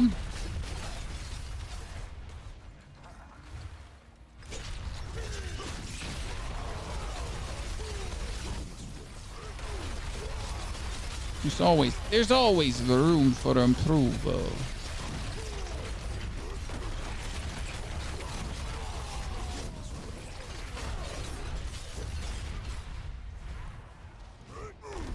Is mid-season patch going to help Druid? No. So if you're looking to push deeper into the pit, mid-season patch is going to do shit for you as a Druid. That being said, if you're looking to have fun with a Druid, aka you want to play overpowered Druid, you want to play actual pulverized Druid, then the patch actually is helping you. Now it obviously comes down what your goals are, right? Like, are you a diver? Are you a lover? What do you want? Now, one of the most accomplished Druid players essentially just simply said, it's shit. It's shit. The updates are shit and they're not going to help me, right? That's coming from the guy that's the deepest currently in the pit with Druid. Now, again, you're probably not the deepest guy in the pit, right? You're just normal casual Andy. And you just want to have some fun with your Druid. Ergo, the updates are essentially making Pulverize better. They're making Rabies stronger for some reason, if you're actually playing Rabies, right? And if that is something you enjoy doing, and if you want to level up a Pulverized Druid, then... Oh, that was a poison explosion? That'd be my guess. It is better now. Right? It is better now. Simple. Like, there's no argument about this. Pulverize gets so much buffed, it's crazy. Now, is that making Pulverize insane now? No. But it's good. It's definitely playable, and you can dive until pit 100 with Pulverize. So again, gold's achieved, right? You can dive until pit 100. You can do everything easier than ever before. That's the Blood Bishop. Now, as always, could have there been done more? Yes. There can always be more.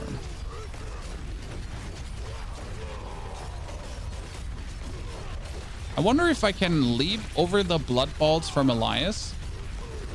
So if he shoots the 3 blood balls, right? And I just leap in the right moment. Can I just leap over them?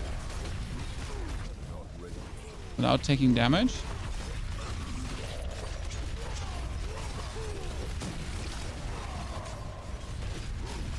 Oh, I accidentally can, I think. I'm not certain.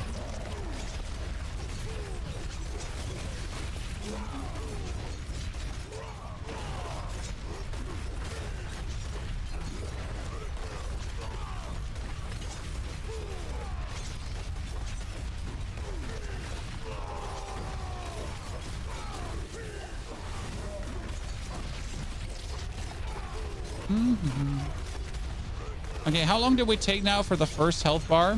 Didn't pay attention. We're currently just checking if 99 is a thing with the updated build.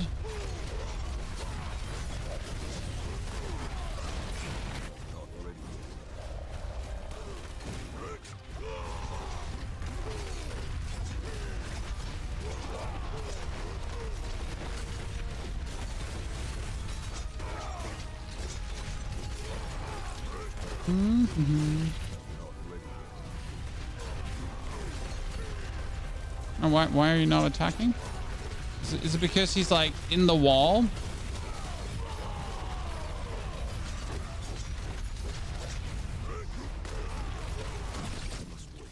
Might have been because he was, let me check again, in the wall.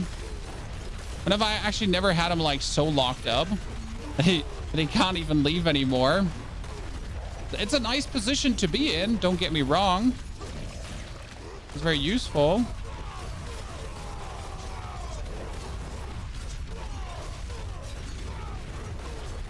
Especially right now with the heal we're putting down, right? With the quick heals and everything.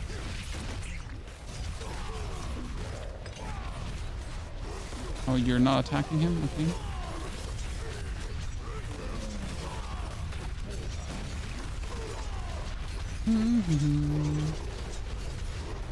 One, damage reduction. 2, damage reduction. 3, rip it out of him.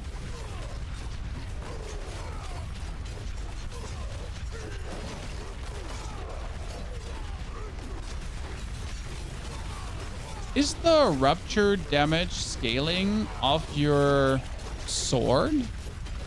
So the more powerful my sword is, the more rupture? Could you not do that, sir? You know, it took me long enough to get that HP out of you. So could you please not try to suck me dry? Thank you very much.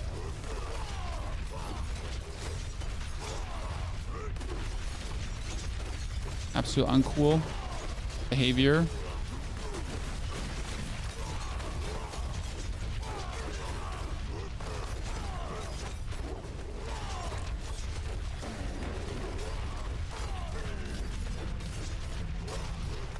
Kind of forced to like keep my shout for unstoppable always up. If I use my unstoppable shout early, I might come in that unthankful for position where he tries to suck me dry again. We don't want that, right?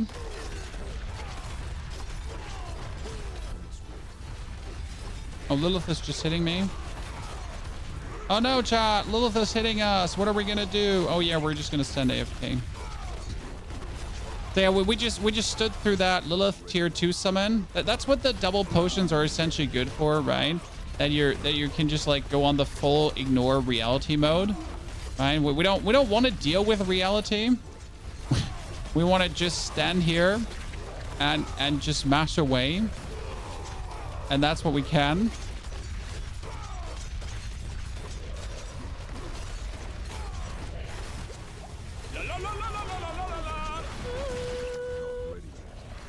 Worked. Didn't take any damage again.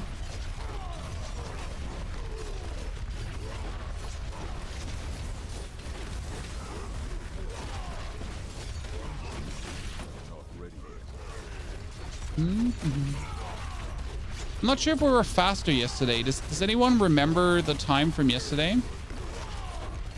I don't actually. Aha, I've been keeping my shout exactly for this moment. You thought you had me in your grip? You didn't, sir, because I came prepared. I got the receipts, Chan. I was ready for this moment.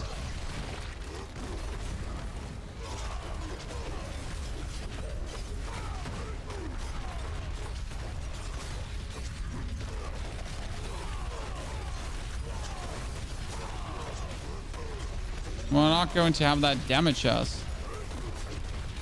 Oh, we're actually going to go for a stun in a second. That's cool.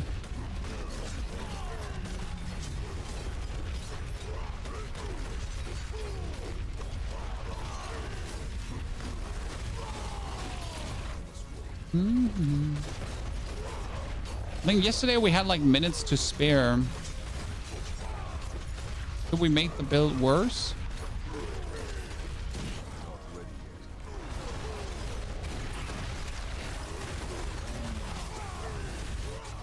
Well, that was everything at the same time. Like Elias, the dude, the triple, the quad shadow blast, right? That was, oh, he's so far in the wall that we're not summoning Dust Devils anymore. That's actually a bummer. Chat, he was so far in the wall that Dust Devils were not happening. Ladies and gentlemen, 8 seconds. Rupture, don't fail me. Woo! I'm the best around. Nothing's ever gonna keep me down. Okay, I'm like S tier performance there, right? Plenty of time. There is room for approval, Chan. Easy.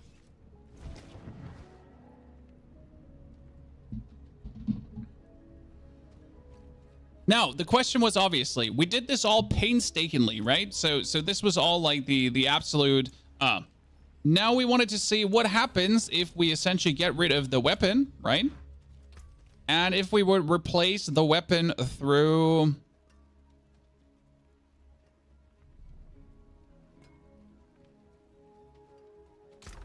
Grandfather. The issue with Grandfather currently is that we have Berserk Gripping on our 1. So that's 60% of our base damage dealt is additional bleeding damage, correct? And if we now, and our Rupture is every 14 seconds. So we kind of need to keep this Rupture here, or we can't be using Rupture against bosses because we reset our bleeding. If we take the bleeding away from here now, it's only 30% of our base damage is bleeding instead of 60% of our base damage of bleeding. But if we're using Grandfather, then we would obviously be getting more damage into the gushing wounds. So what's better now?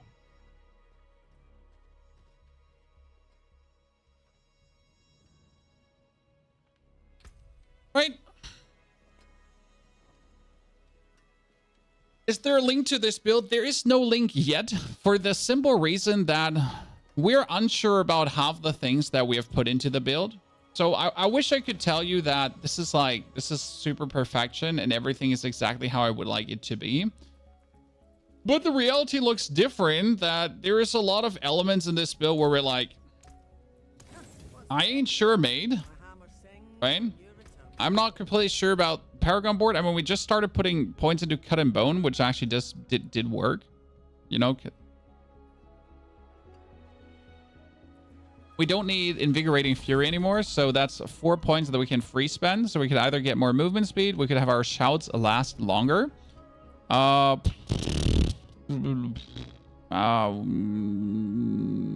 We could get the tough as nails for just bonus bleed damage. I mean, again, you could consider playing Whirlwind because Whirlwind has an inherent bleed, which is actually kind of nice, right? So you would get even more bleed with this. But I hate Whirlwind, so I don't even want to consider playing Whirlwind because it really stings booty cheeks, right? But technically, you would just go for movement speed, but movement speed wouldn't do anything for you. The thing, and when we remove like the wallop, because we're not using the wallop, we added some bonus attack speed. Well, we could put the point back in counteroffensive actually.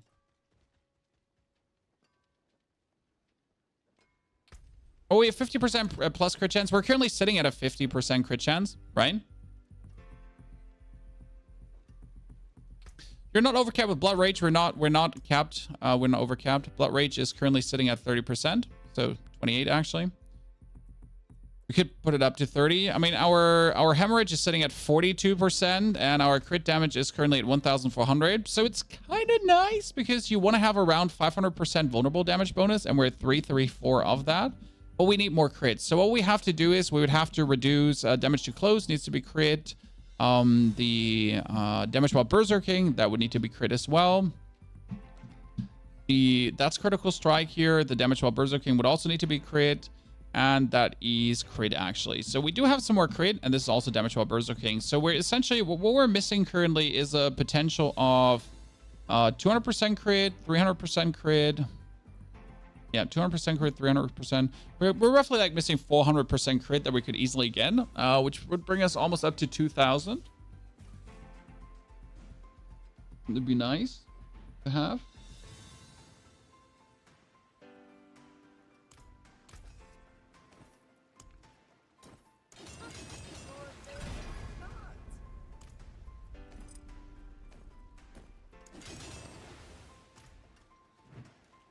Our Grandfather, I mean, as we just said it, like from an aspectization standpoint, we would have to rip away the Berserk Ripping from here. And we'd have to put the Berserk Ripping on a single-handed weapon. And then we have to get rid of our shout skills. So we can use Grandfather, but the main reason why no Grandfather is that the build has to work without Grandfather. So if the build ain't working without Grandfather, then the build is not working.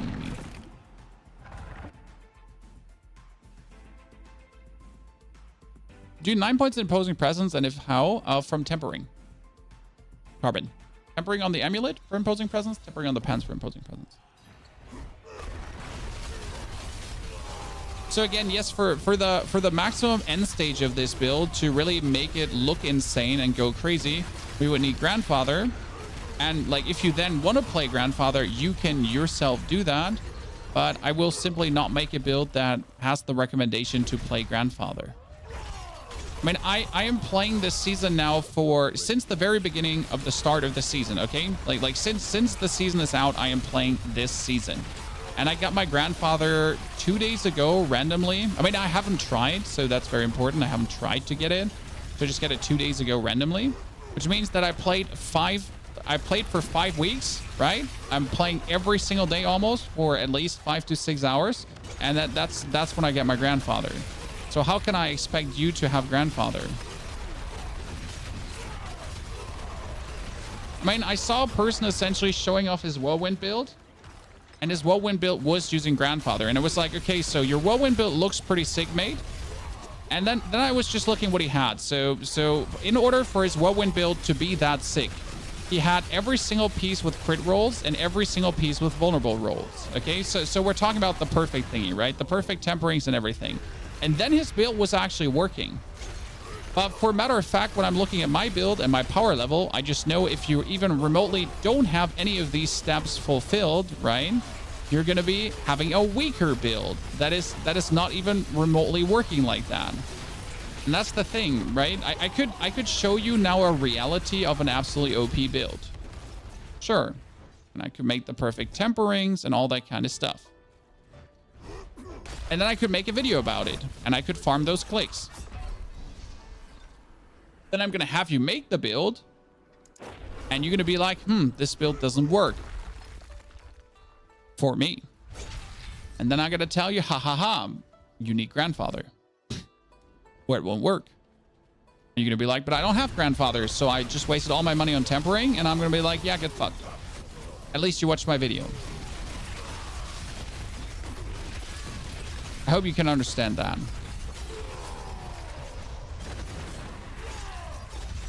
But that's not what I want.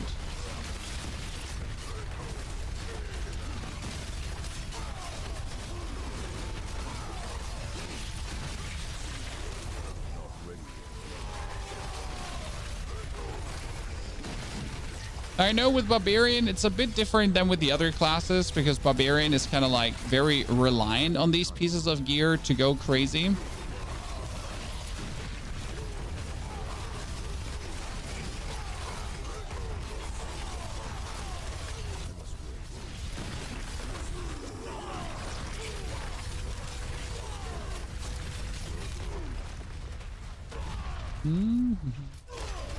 Getting an Uber isn't hard. Getting one Uber isn't hard. That is true.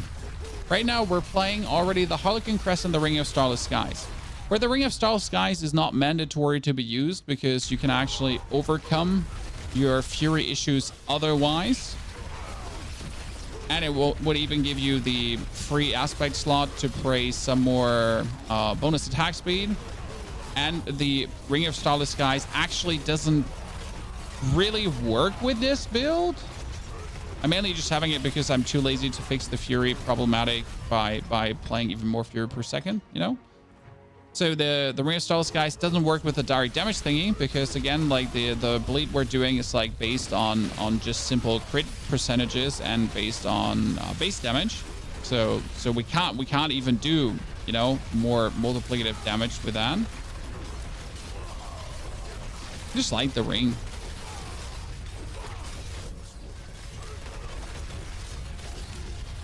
I'd probably argue that the Harlequin Crest is more important than Grandfather because it actually should higher the base damage of your skill. Really?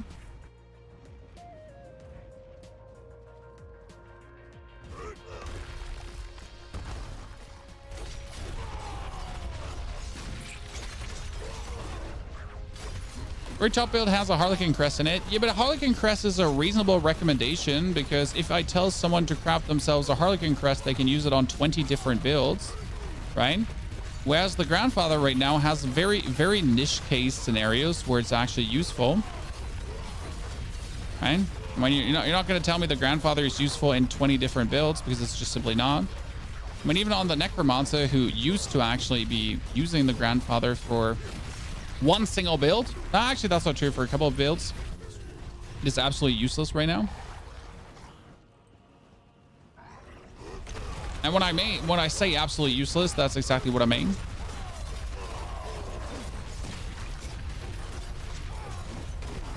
Like S tier, 10 out of 10. Like you don't even want to look at it. Useless.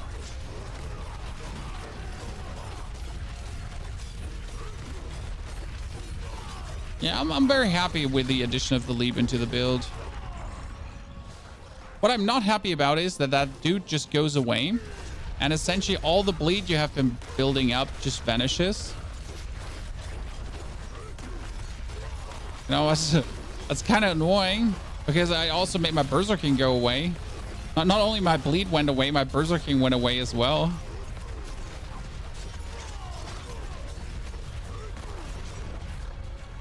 Ah, sir, it would be cool if you could stop that. So we're kind of like we're kind of trying to build something up here, mate.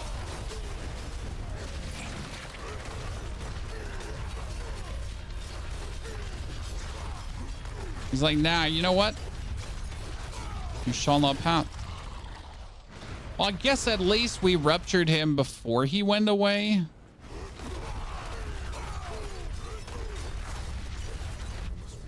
I need my Berserking again. So we are even doing basically.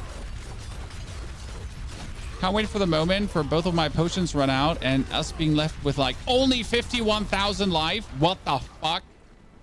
Chat. Imagine having 51,000 life base. Kind of weak. I mean, seriously.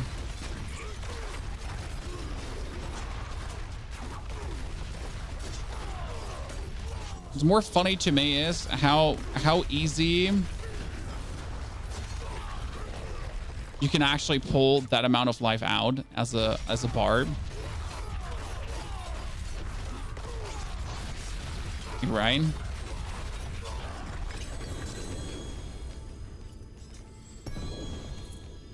That was a very nice run through. I like it. What did you lose for Leap? So what did we do? We yesterday were playing the version with Iron Skin. And what Iron Skin essentially did for us was continuously heal us in any situation. Was kind of nice, was working very well. What we could consider right now is we could consider cutting a shout. So we're currently playing the Rallying Cry for the Fortify, and we're playing the War Cry for the Berserking and for the bonus damage multiplier. You could technically think about cutting the shout, but that would be a 45% damage reduction cut, but we have the Bull Cathis to actually take care of it for that. Why would we consider cutting a shout? Because then we could play Ground Stomp technically.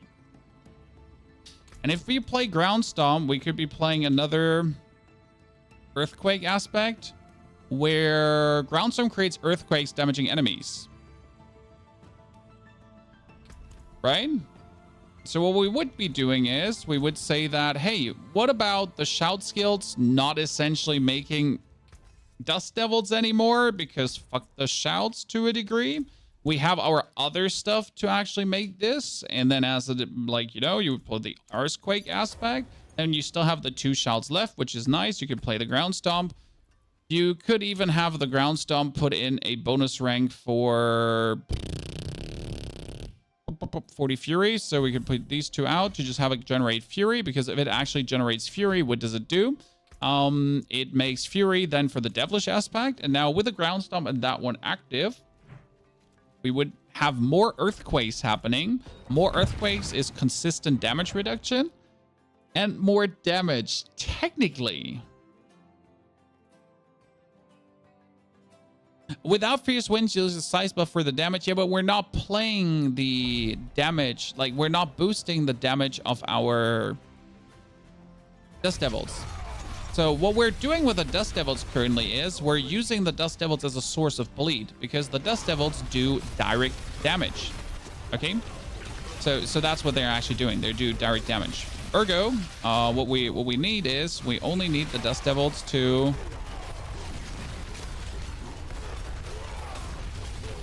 do the direct damage for us, that they would be stacking up more bleed.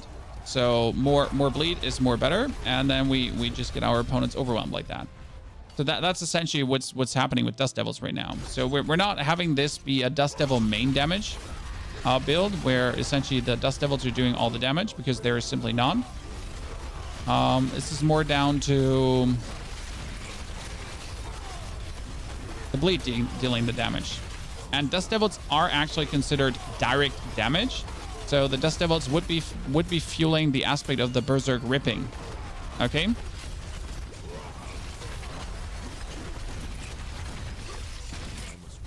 Now, before, essentially, the whole build was about just fueling... So the build was about just getting the most damage out of Dust Devils possible. And now they're a tool to be mean, essentially.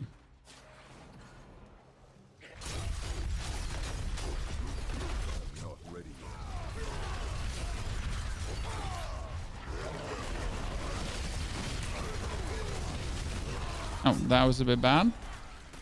Didn't mean to die there.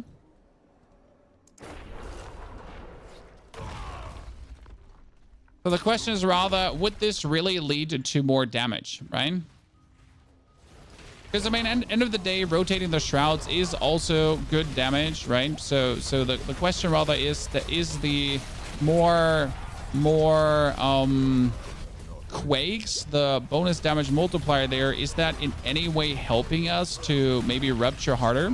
But the question is not necessarily, is that helping us push faster through the pit because we're already like fast enough? The ground stomp is also ground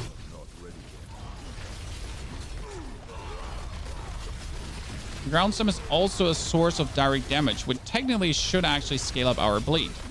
Now I'm saying technically because I simply don't know if it actually works.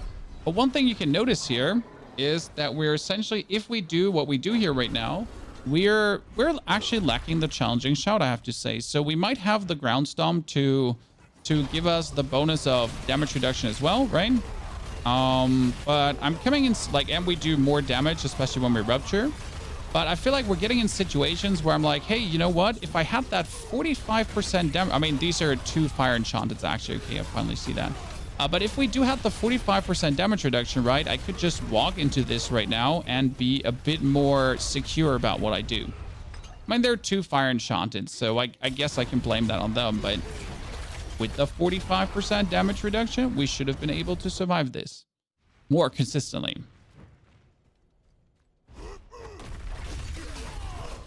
That being said, let's just really quick make it to the boss, because we want to see, is it more boss damage, right?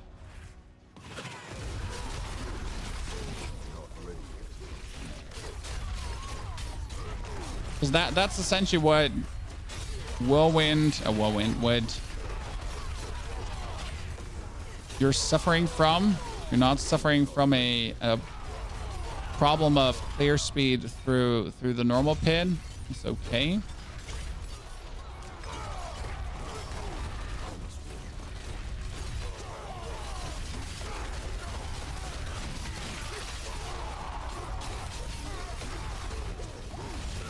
Oh wow, I stood too much into poison and everything.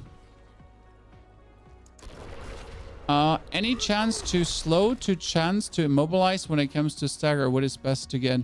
I have on a piece of gear the chance to slow on an item here, for example.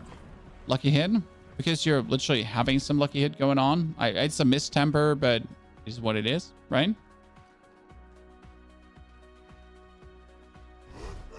It's never bad to have one instance of that on your gear, because it will inevitably provide some stagger. It always depends on how much lucky hit your ability has, right? So for double swing it works. For Whirlwind, I think Whirlwind has an atrocious lucky hit, probably. I don't know.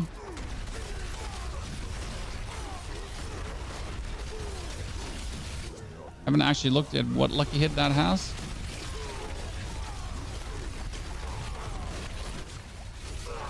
I really shouldn't be standing in shadow thingies.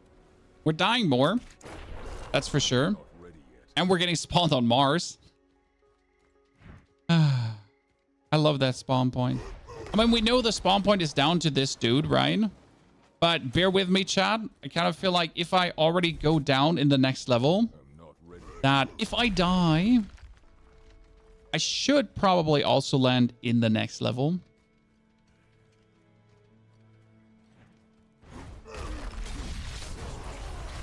If you drag over, you know every lucky hit of every skill. Yeah, but you know, I'm fighting Sir. That's why I didn't look it up. I was just hoping someone knows by chance the lucky hit of... Oh, great. The lucky hit of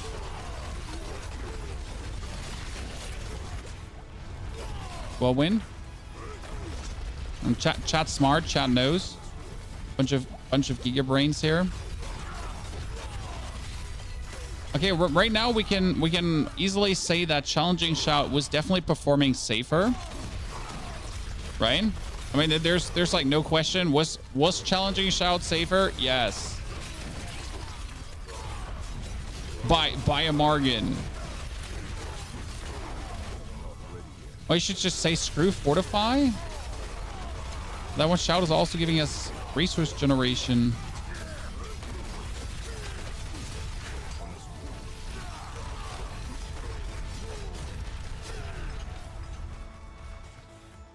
Hmm. 20%. Well, 20% is pretty low.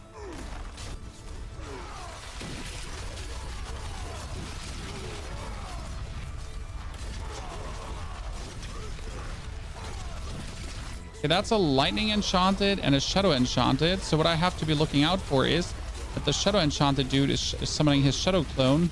His shadow clone just does a gazillion damage to me.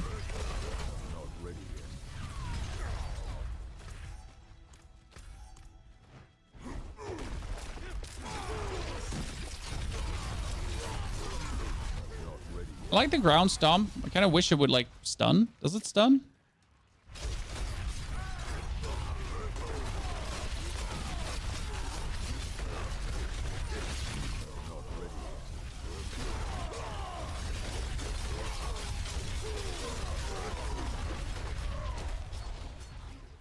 Yeah, we're definitely missing the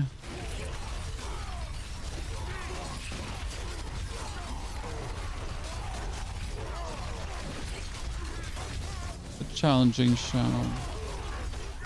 How much does it make? I mean, this should technically give us more damage. But I feel like we're doing way less damage. I mean, we know that the Dust Devils are not in this for damage anymore, right? They're in for damage, but not for that damage. But it seems like that it was still better to play the size aspect. Interesting. I wouldn't have thought so. I thought we like lowered this so much that the size wouldn't actually matter. Right? Oh, that cooldown reduction was humongous. Hey chat, do you notice one thing? So with the current existing enemies here in this area, we are actually not able. Oh, we were just able to do it.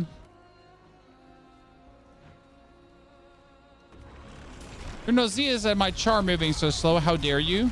Also, how dare you? Let my char be a slowpoke Pete, please.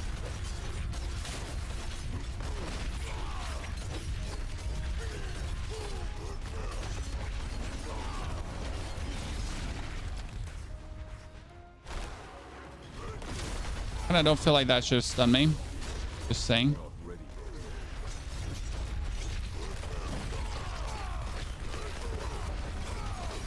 We're standing like in 3 earthquakes at the same time more often than not, so that works.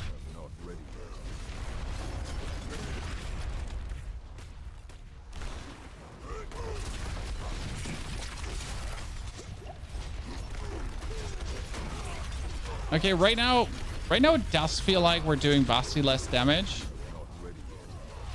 So probably I overestimated the usefulness of the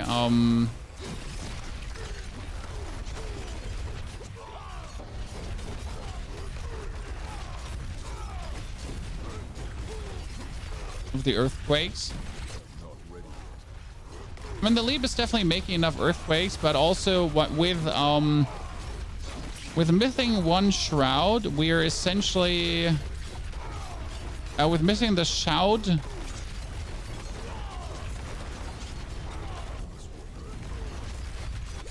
We are missing some cooldown reduction for leap to essentially leap more to then just stack more with that.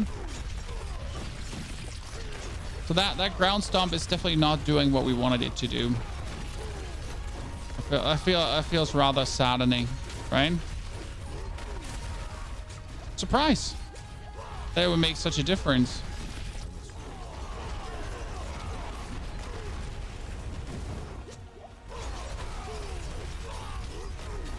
I mean, this is obviously good to know things, right? Because now you just simply know that it's not an option to do that. Okay, sir, it's like, it's nice that you're standing in all your poison, but it would be like really cool if you wouldn't. I mean, like, we appreciate you standing in all your poison, and like it's kind of cool, but I'm also out of potions right now. Yeah, that's bad. That was really bad. We have the rumble glyph. Don't worry, Jonathan. We have the rumble glyph. So that's a thing that's in. Good.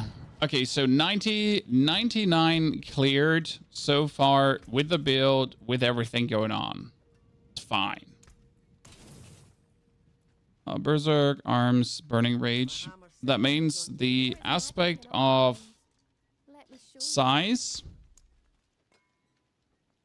was better than Earthquake, and Stomp wasn't doing shit. Right? Stomp wasn't doing shit, Shout was all the rage.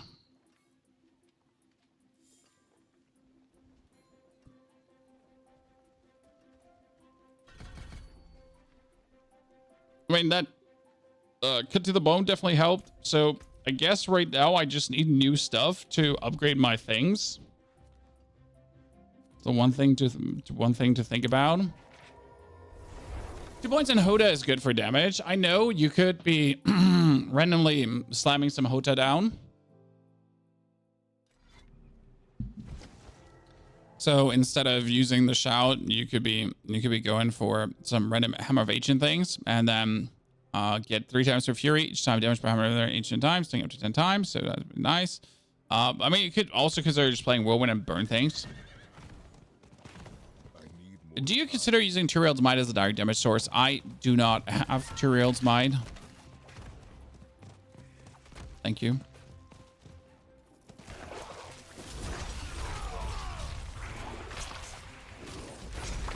Also, as much as it would be fun again, like you cannot consider an Uber Unique as a standard piece of equipment. It just doesn't work. I'm sorry. This is not how it works. Just be like, hey, don't you just want to use? No. Ubers have you crafted? The only Uber I crafted was Starless Skies. I have a Grandfather. I have Harlequin Crest. I have the Melt Heart of Selig, useless. We have, what's the last one called again? But yeah, we have Andariel's Visage, so could use that for Andariel Visage stuff.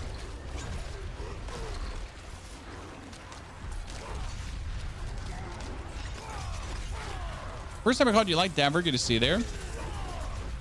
But yeah, last one's Avarian. We're missing that one. And Tyraels. I mean, I could make Tyraels by throwing things out. I mean, we have 1 spark, right? I have 1 spark left, and I have two times the Iron Wolf thingy that I still need to do. There's a bunch of Iron Wolfing for me still to pull through.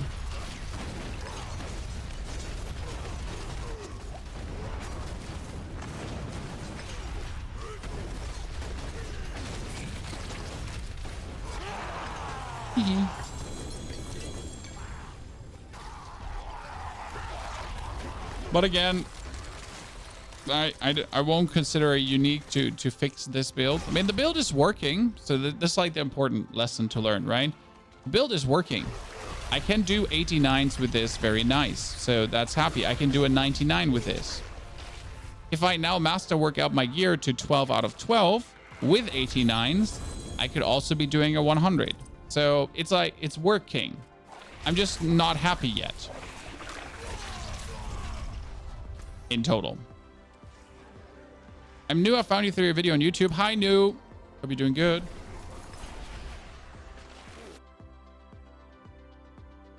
Melted Heart is OP for survivability. Yeah, but like you're surviving, right? Already. So as OP as the Melted Heart is, you're already surviving, right? I mean, like right now, putting this amulet away for whatever would lose me, right? Already 6%, 6,000 HP, just like that. And that's like multiplicative HP that just multiplies with everything else upwards so hard that it's not even funny to think about. Right? What would we say is the best druid build right now? Wind Shear, but Pulverize is always more fun. And Wind Shear's great. Wind Shear's, Wind Shear, baby. Let's fucking go. A Pulverize, right? It's beautiful. Toffer, thank you very much for the second month of support. Also, I did miss a subscription earlier, so Toffer, welcome back. Happy to choose again. Then we have Rally, who had a second month too. That was 30 minutes ago, and I completely missed that because I'm a terrible person. I was saying Werewolf NATO. Did it get nerfed? I think it's still working, but Wind Shear is just you know, Wind Shear.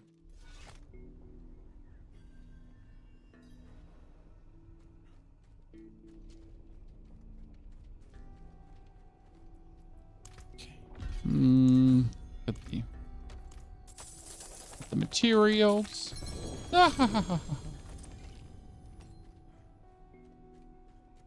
There's a landslide druid. Yes, there's also a landslide druid. That's true.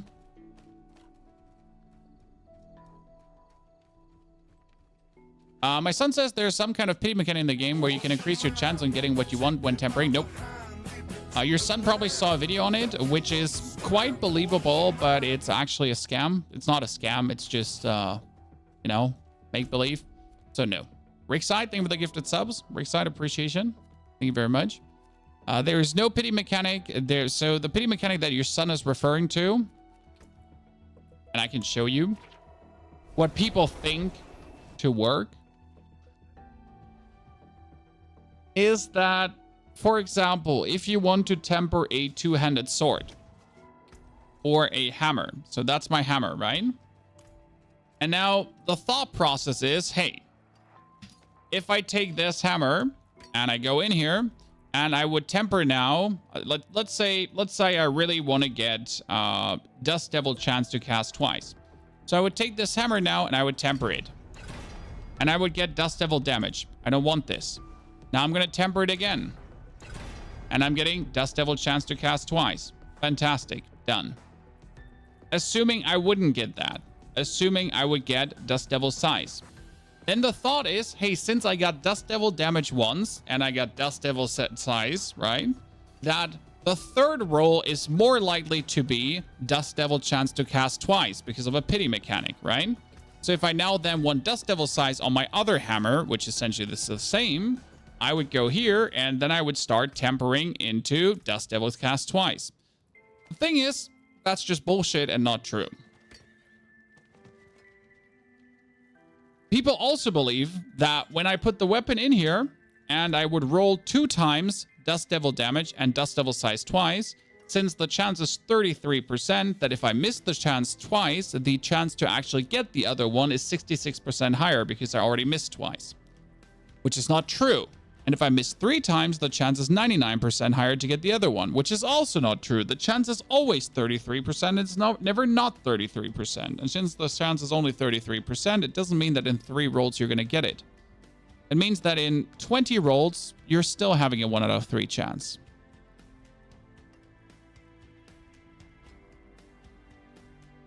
There is simply no mechanic. Nothing exists. No pity mechanic. And on top of that, there is a world where waiting exists.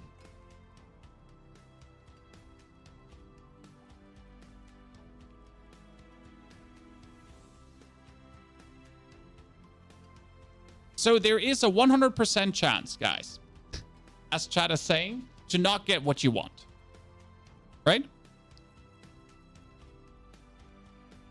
It's crazy how many people don't understand statistics and probability. Yes, but like, I don't blame anyone believing in the pity mechanic, because end of the day,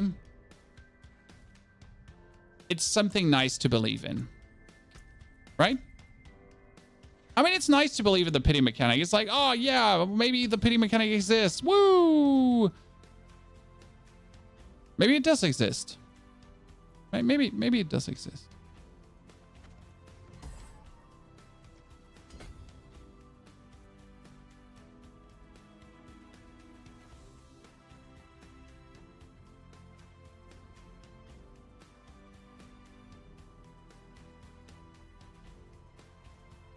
But if it makes you happy, right?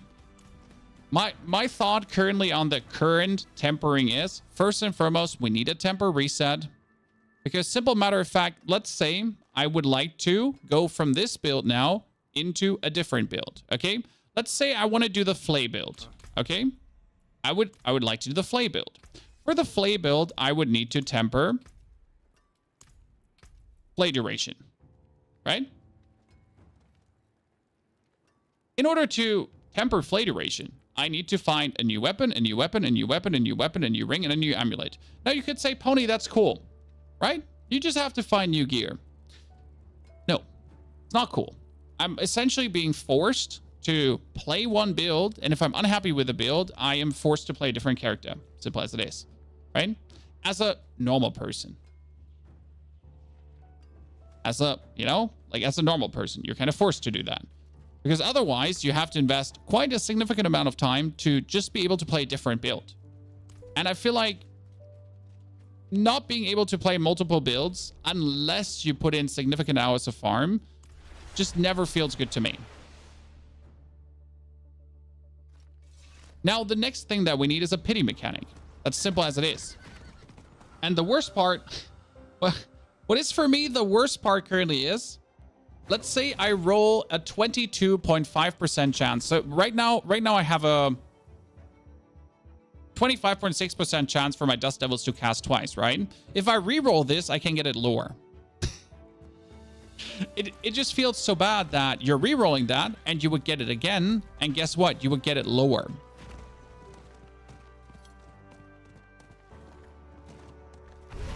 I know RNG can be fun, but the current RNG is just like to the point where it's like, it's just frustrating. Like the temper system should enrich the game, right? And it does enrich the game. It does certainly do enrich the game. But the amount of frustration that the temper system at the same time brings with it, it's just not a good feel.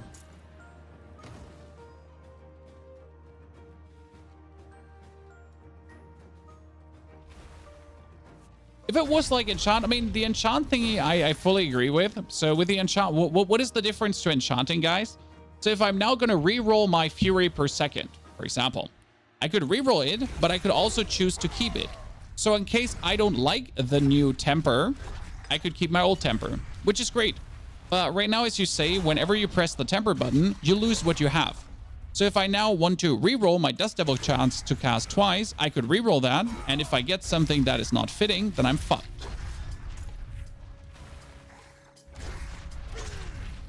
If you retempered the crit masterwork, would you get the 25%? Yes. If I retemper the critical strike damage here into anything else, it would keep that. It would keep the masterwork bonus. Which is kind of cool.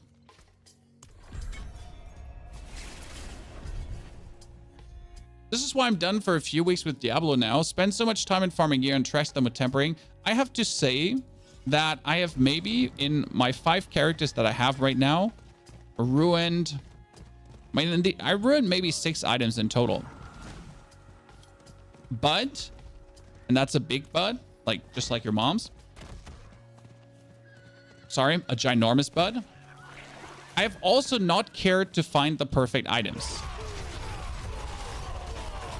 Okay. So my items on all my characters are tops 1 single greater affix. Okay.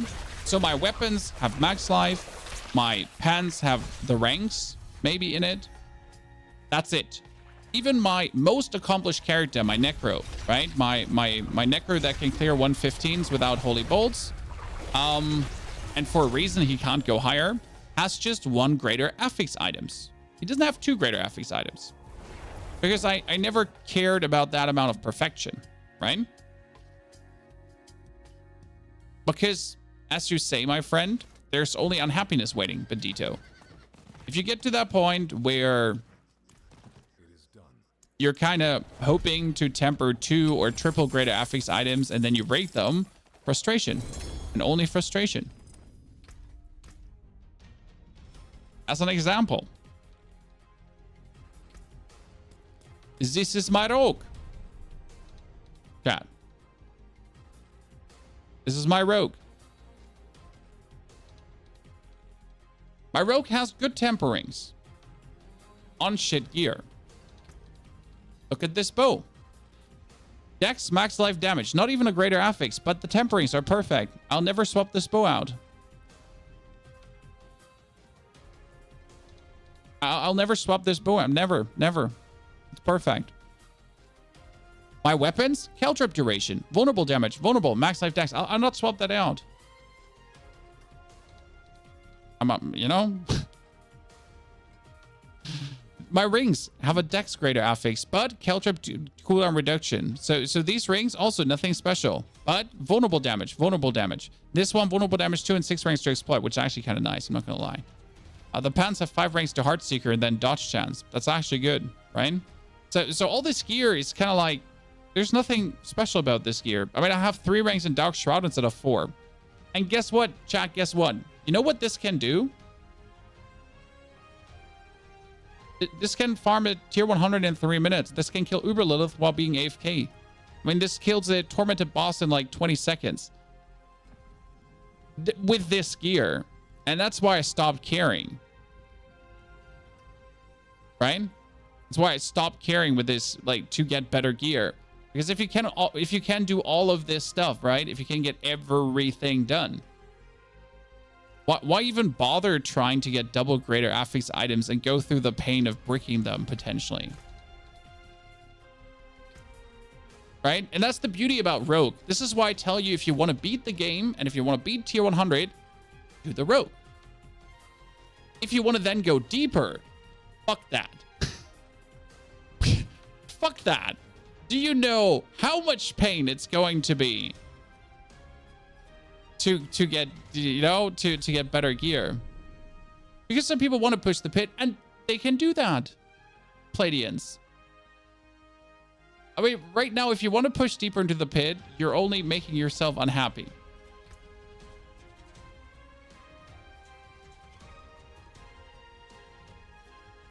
I mean, here again, my Necro also. 1 greater affix, 1 greater affix, no greater affix, 1. 2, actually 2. Actually 2. That's a good weapon. You know? 1 greater affix, 1, 1, 1. That's it. And we can clear pit 115 with this. That's my actually other weapon, right?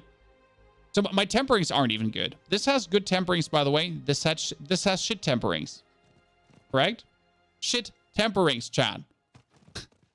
Has barrier generation. Yeah, barrier generation. And it's masterworked. Masterworked. The 5 Hellbend is nothing special. I mean, like, having a greater affix Hellbend on an amulet is absolutely achievable. That's not something crazy. You know, having that with Hellbend and critical strike chance, or 3 ranks into amplified damage, that would be crazy. That amulet is like, you can buy that for 500 million or something like that.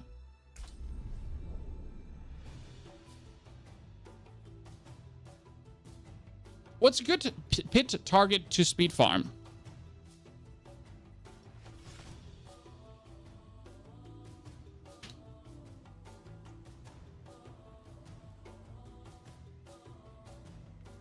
Pit 61 is 21 neath Ein. Pit 70 is 30 neath Ein. That's how you write it, actually. And it continues. So pit 80 is 40. Pit 90 is 50. And guess what, guys? Pit 99 is 59. And then pit 100 is 60. But the difference is that at pit 100 and at pit 99, the difference in boss HP is, I think, around 20% more HP. So you're essentially getting 1 more material for 20% more HP. So technically, what is the best to speed farm? Technically, if you're able to, hit 99.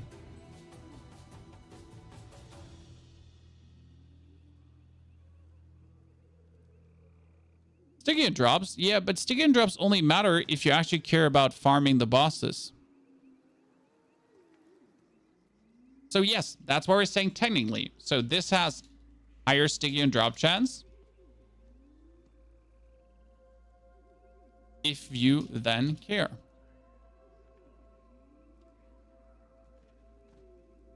If you only farm the masterwork materials,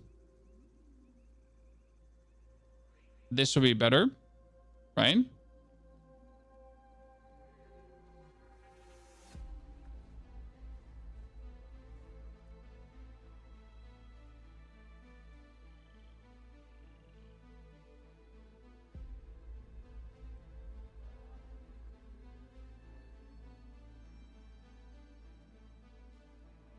But hey, like, let's say you can do a 99 in 3 minutes, right? And you do a 100 in 6 minutes. Guess which one is better?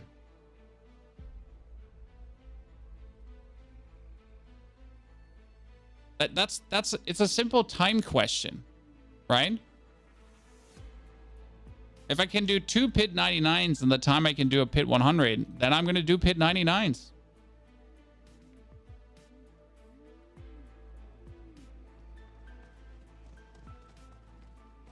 That's like, I mean, right? We don't have to argue about this. That's simple math. That's simple efficiency. Like, what would be better? In that regard.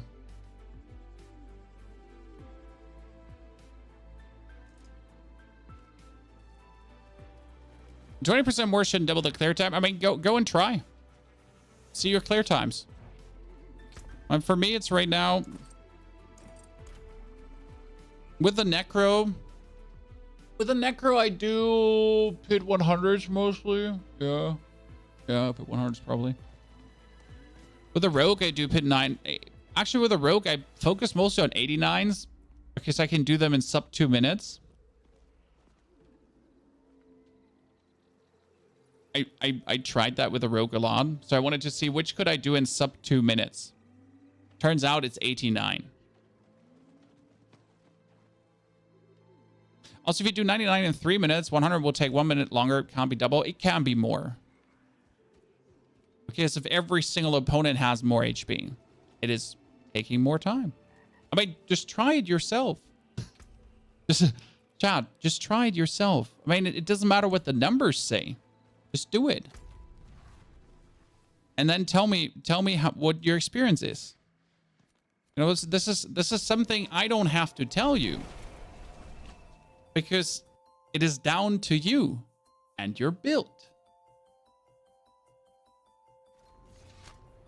Right? I don't know why you're trying to argue with me that 20% can't be more time. Just give it a try.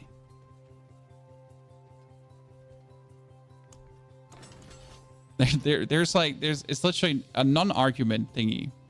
Because you can just try it. I'm Druid. I stand and watch people go in. I managed to be comfortable with my Druid around 69. Yeah. 69. I was fine with that. I think we did a 79. Did we do a 79? Yeah, I think we did a 79 as well. But that's what we kind of like settled with a Druid. With Pulverized, obviously. Not with Wind Shear, just with Pulverized.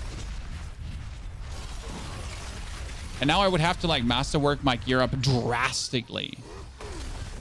And I'm like we're saying drastically, like we mean that, right? Like in order to now progress further, it's like, geez.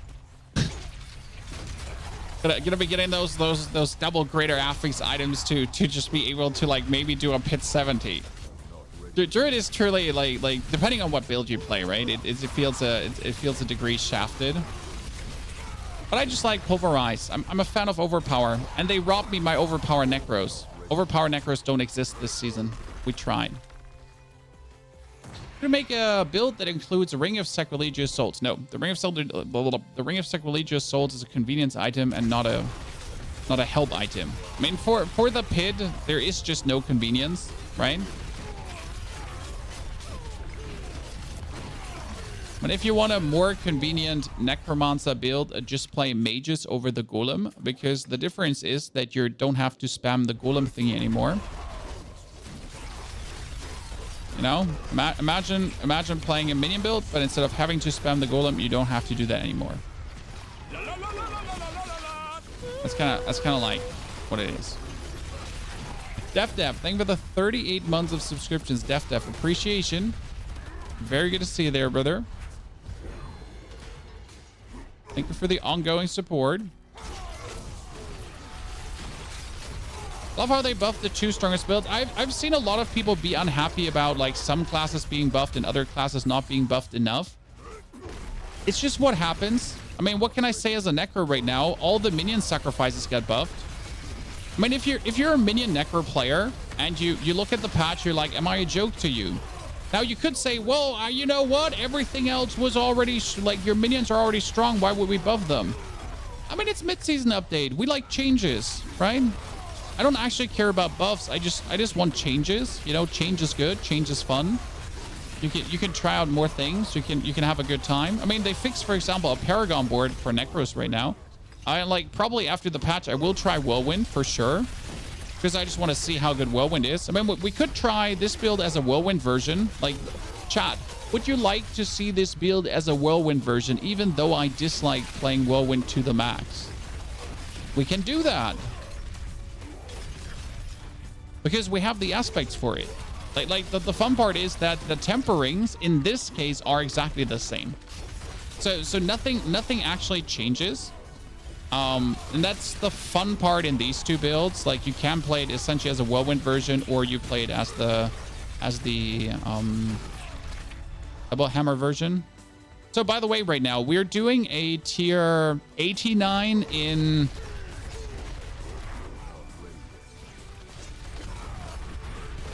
we're doing a tier 89 in how much time? Like 8 minutes currently around, if everything goes good. And this is now a PID 79 as a comparison.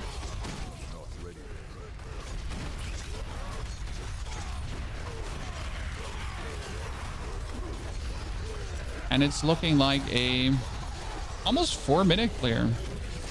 That's cute. So what should I farm?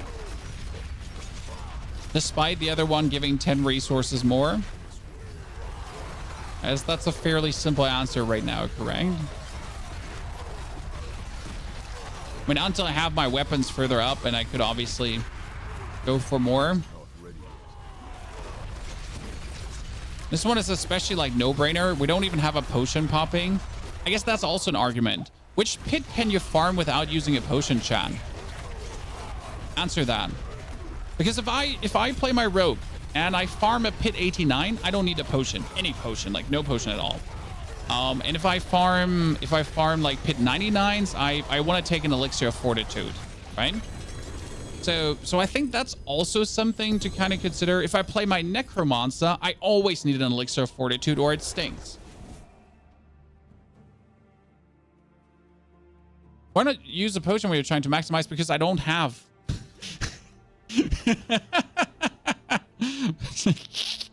Why not always use a potion? Because I might have some, but for example, my elixirs of fortitude, I have like 20 or so of them pops at any point, and I don't have the angel breath to make more. I'm down to 97 angel breath. I just don't have more. Can you have so much health that Lilith is not one-shotting you? Yes, you can. But when you're fighting Lilith,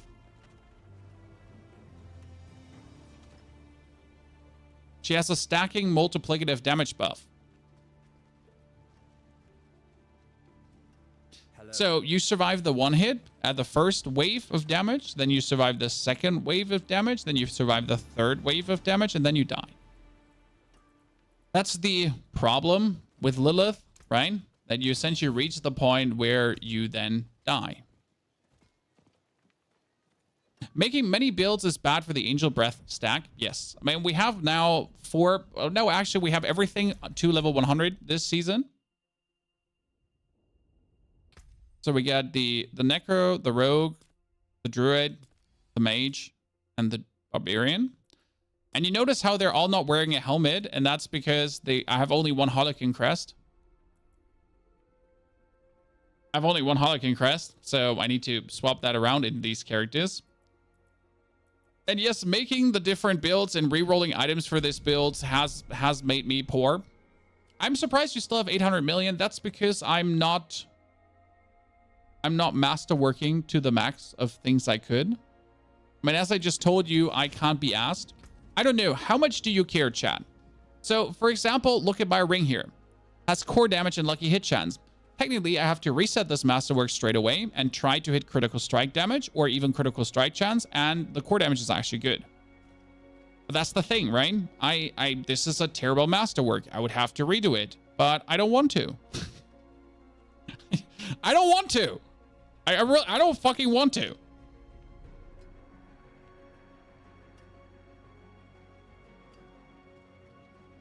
Okay.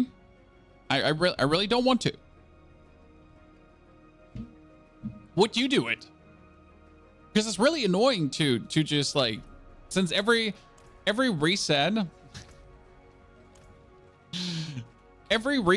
means like, this is how I'm looking at it. Every reset means X pits to do. Correct? So if I masterwork this now up to 12, right? It's 50, 100, 150, 250. So for 50 resources, I have to do at least a, let's say like 50 is a tier 90, correct? So if I do then a tier 90 for 50 or a tier 91 for 50, then I would have to do 1, 2, 3, 4, 5, 6, 7, 8, 9, 10, 11. So I would have to do 11 of those just to masterwork the item to 12. And 1191s is going to be, say, 3 minutes per. So that's like, that's 30 minutes spent if everything goes perfect. Let's say 40 minutes spent just to upgrade an item to 12. And if I then reset it, I would have to farm the resources. So another like 4, let's say 15 in total for 3 minutes. And then I'm just like,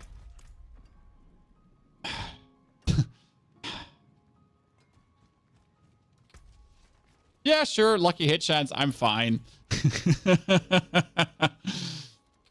I do believe I don't just care about min-maxing enough for that, right? I care about making builds work. Robert, thank you very much. I'm happy you're enjoying my explanations. I just simply want to make builds work. That's my main intrigue is, will it blend, right? Will it blend, Chad? Or not?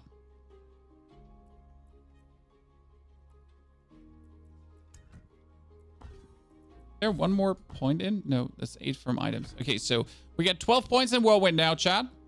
And I said we're gonna do a Whirlwind run, correct? We have Whirlwind in. Do you actually use Sword Mastery with Whirlwind? No, but what are you going to do is you're going to use Whirlwind, and it's supposed to be my sword then, right? Yeah. We got 1 point left. Put in Whirlwind. I guess I could take some more two-handed weapon damage thingies. I could, like, while using two-handed weapons, you deal increased critical strike damage. I guess. Yeah? Right? Yeah? What I should use, correct?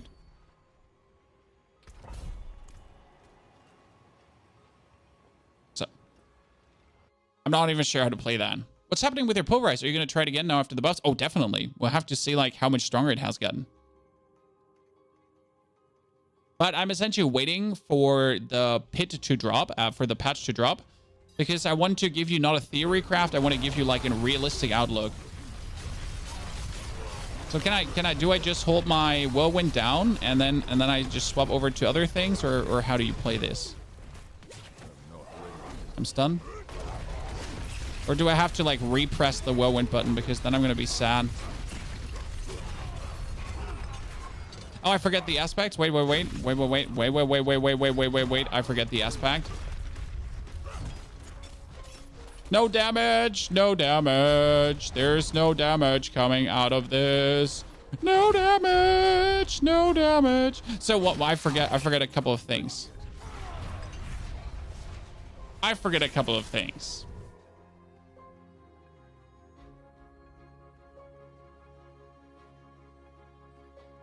You get more Dust Devils tapping. You see, then I already don't want to play that. It makes me angry. So you have to swap the double swing into the Whirlwind aspect. For Whirlwind makes Dust Devils, right? And we would have to swap the...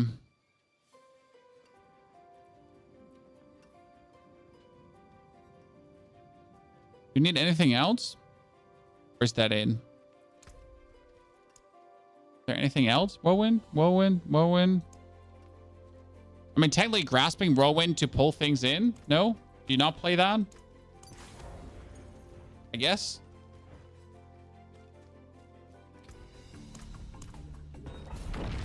Probably.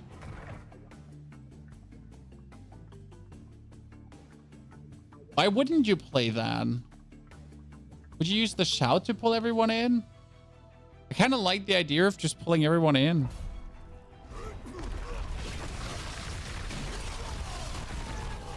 What you're saying is I would have to spam Whirlwind now?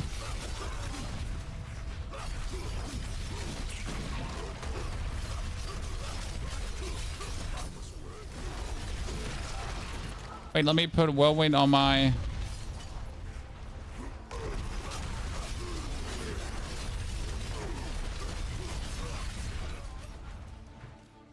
I feel so bad.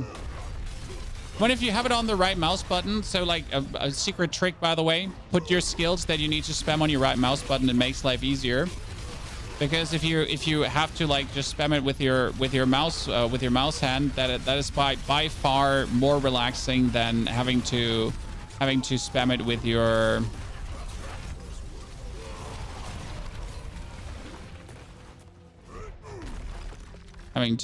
finger.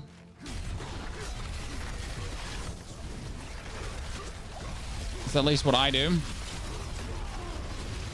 Okay, I'm already over this build. I'm already over this. Like I'm literally using Whirlwind. Oh, how could anyone think this is like, hey, so like if you're using Whirlwind, right? You just need to spam the skill and everything is gonna be fine. And you're like, no, I really not. This is like really not fine.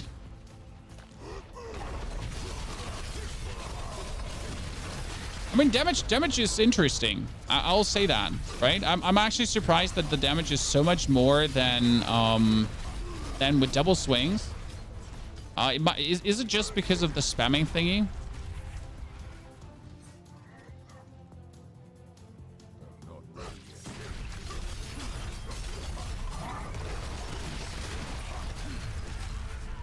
I mean, it's interesting though.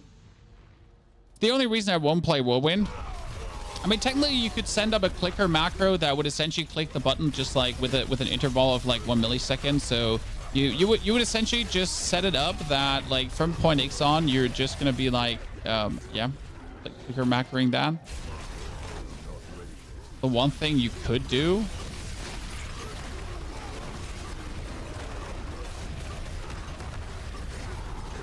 So essentially what happens right now for me to understand, whenever I press the Whirlwind button, I essentially make a Whirlwind, right? So does my Whirlwind even do damage then? It does, yeah. Isn't that against the TOS? I mean, it is. I'm just saying what you could do. I'm not saying what you should do. I'm just like, you know, you could do that. Like, I didn't say do it.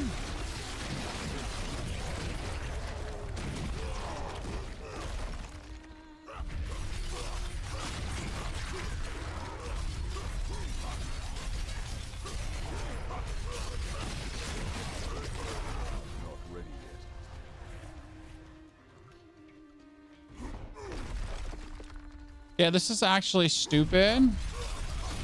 how efficient it is. I'm sad that it does seem more efficient than the double swing, because you're just doing so much more bleed. Let's see this against a boss. Please don't be better against a boss. I would be so unhappy if you are. Wait, do I even have Berserking going on? I don't have Berserking going on, right? So that, like, we need to find a way how to keep Berserking on the whole time. Saha! It's not better unless I find a way how to get Berserking going the whole time.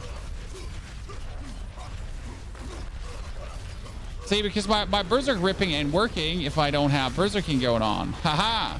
So we're essentially missing out the bleeding from Berserk ripping the whole time. So we're actually missing like all our damage right now. The relentless aspect. Okay, well, let me check that out. Yeah, so this is a dud in terms of like fighting a boss if I don't have Berserking going on. So I need to have you kill me. Could you kill me, sir? I mean, it's funny. So this is the crazy part. So no Berserking, and we're still able to just like go through the pit faster without Berserking than with Berserking, which is stupid. Correct? So how do we get Berserking now with this? Because usually I was getting Berserking from Warcry and then I kept it up, but that doesn't obviously work. So blah blah blah blah blah blah blah blah blah Berserking. So that is a chance whenever it damage Berserking. Damaging an enemy with a core skill has a chance to extend the duration of Berserking by 2 seconds. But it only has the chance to extend it. What if it doesn't work? I mean, my lucky hit chance is abysmal on Whirlwind. So it has the chance to extend, and your Warcry is giving you 4 seconds of Berserking. So if you're then not lucky hitting, you're fucked or what?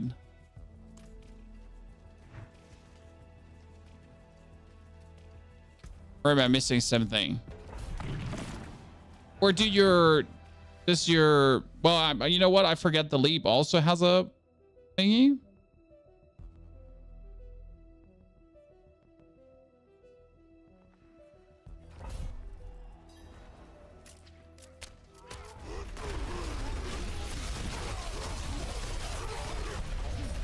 Okay, now we're doing even more bleed than ever before because obviously we're Berserking, right? It's actually nasty. It's illegal. Yeah, that's just not okay. How that is like so much more efficient than than the double swing. This is not okay. I hate this. I'm not having fun. This is so bad. I am not having fun. This is not my face when I'm having fun. This is my face when I'm angry because shit's stupid. Like, why is this doing so much more bleed? Fuck you. Seriously. Unhappy. This is a man who's very unhappy about reality because reality stinks. Honestly, I hate reality. Definitely annoying. But my only source of Berserking is still though the thingy, right? And again, if I then lose I need another source of Berserking essentially to just reliably keep this up.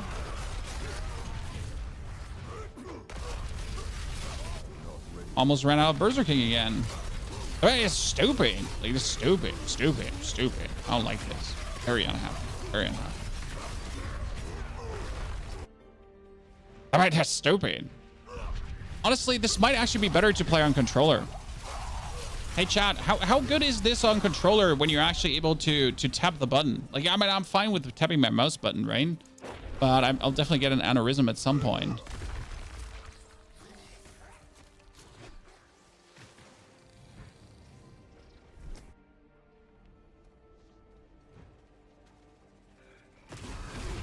Berserking is superior, controller is superior for all class and all builds. That's completely wrong. Have you ever tried to play a Golem Necro on controller? Yeah, get fucked.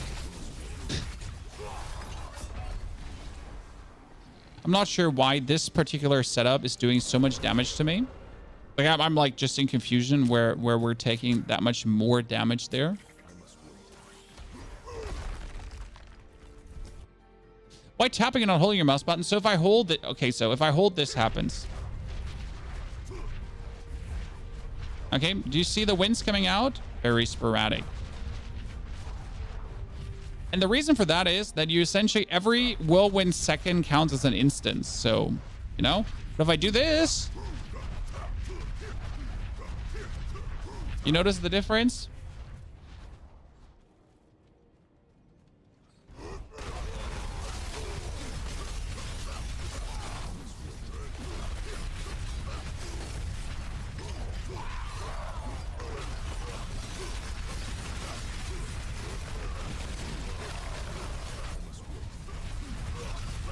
So that's what's happening there.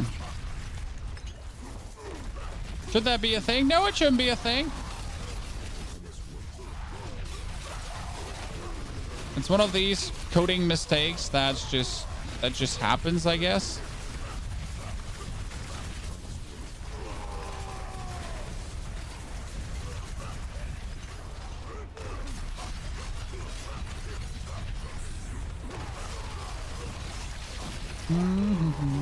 I mean, like the amount of bleed we're dealing is just incredible, though.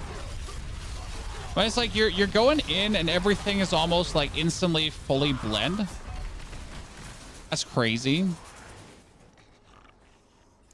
But one thing, like I'm so distracted essentially clicking the right mouse button that I'm barely paying attention to the actual happening, right? We've died more often with this than we have with the double swing now. So the double swing has survived better in terms of just surviving. Maybe because I'm just like not used to playing this yet. You're doing so much more bleed. Like seriously. Okay, let's see how this feels now. We're gonna get Berserking up. We're gonna rib. So like right now, my worst fear came to fruition. I don't have Berserking up again. So again, against the boss, I essentially had like Berserking up for the duration of 4 seconds, and then I was gone again. So right now we're essentially not bleeding because I don't have Berserking out, which is terrible because you want to bleed to have Berserking out, right?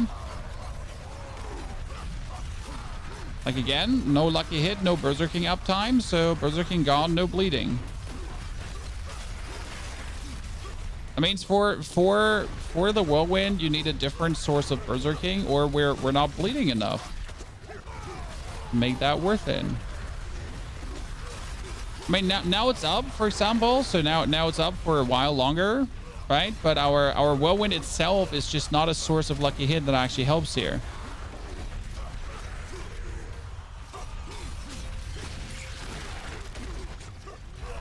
That's just an interesting observation, right? So again, like the Berserking gone again. I mean, no one says that you have to play the aspect of Berserk ripping, correct? So that's that. It's just what we're noticing here, right? And this makes me kill the boss vastly slower. So going through the dungeon with Whirlwind right now, faster, but killing the actual boss, slower. Not only slower, my arm is going to fall off in a second.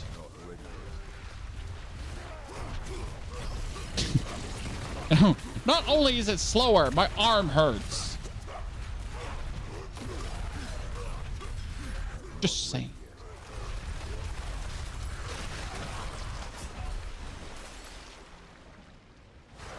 Oh. Okay, so yeah, that's like that feels bad. So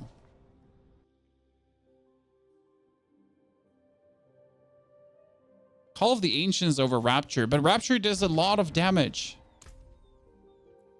Also, what would Call of the Ancients even do for us? That doesn't have the uptime to in any way be worth it, sir. It get worse of a boss too. I just want to have a source of Berserking. I mean, if I use Steel Grasp, what does Steel Grasp do? It damages an enemy, gain Berserking for 2 seconds. Oh, but that means I have to spam that the whole time? That's not gonna help. Can Leap somehow do Berserking? Chat?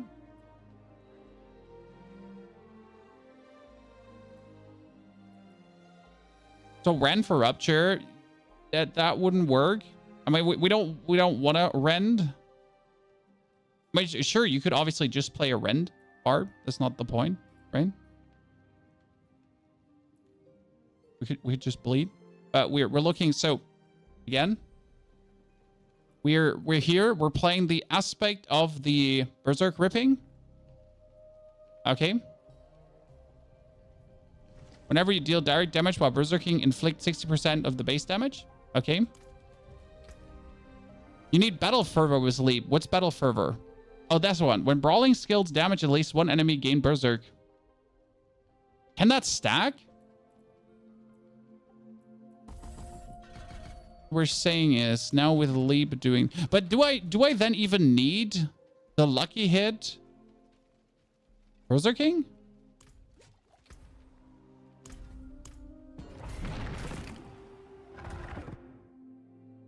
Bigger question. I mean, Leap we have, yeah, Leap we have every 4 seconds, so that would be a perma uptime then. We'll see.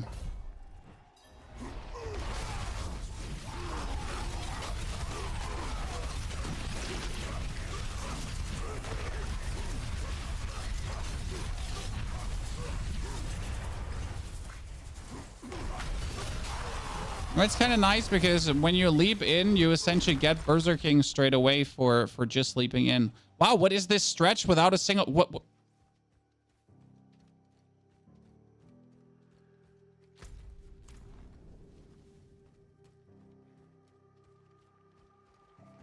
Okay. That's a first.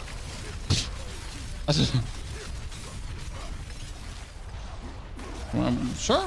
Just be empty. Just be empty.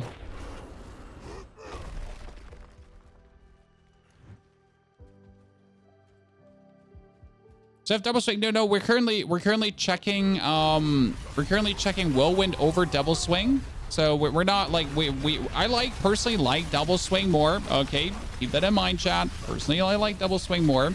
But I promised chat that we would be checking out how well Whirlwind performs in comparison, right? And if I'm gonna get super fucking annoyed by it or not by actually playing Whirlwind this way. I am already annoyed. And I die more often with Whirlwind, but it might be just simply that I'm just not used to the playstyle. I mean, again, it's faster pushing through the dungeon, like vastly faster. Because like if you're looking at the elites here and the amount of like bleed they're accruing, it's crazy. Like look at that. Like they instantly are full of bleed essentially, and then they just die. Done. And you're just going further. And I don't even have like my Paragon board set up for two-handed weapons, so I could get like more two-handed weapon damage and stuff like that.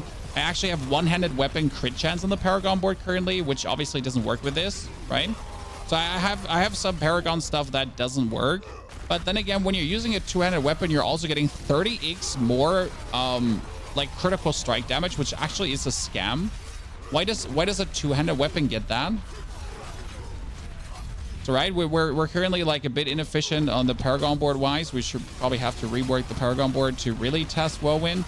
But if it's like the thing is, if it's already working way more efficient with a scuffed Paragon board, then that's double scam, right? I mean, what does that say if a scuffed Paragon board that's currently made for one hands is working better? What does that say? Frustration, that's what that says.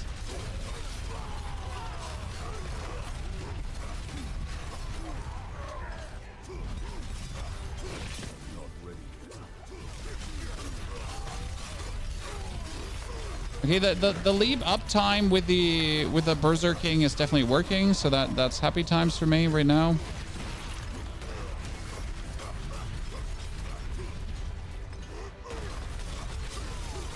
I mean, it's fun to see all of them just instantly get like full bleed. That's kind of fun. I'm a psychopath, it seems. I'm a psychopath if that's fun for me, I guess.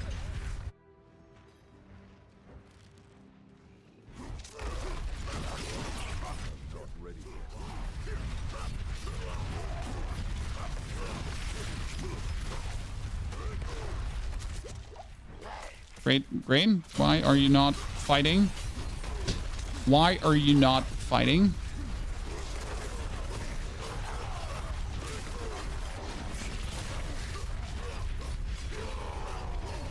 Chad, I have bad news for you. It seems faster. Unhappy Hov.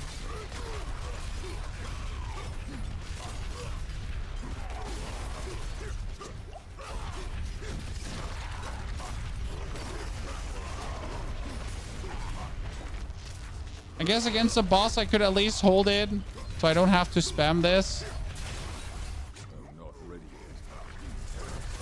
I guess the only good thing about the build is that you don't need your left mouse button anymore, because the thing is that you're essentially going to be moving over your... You're gonna just move pressing the Whirlwind button, right?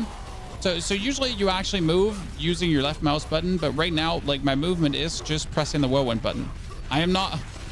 I'm not moving about anything else. Like, you know, I need to move to the right side, I press the Whirlwind button. I need to move to the left side, I press the Whirlwind button. So I'm like I haven't clicked my left mouse button in a while.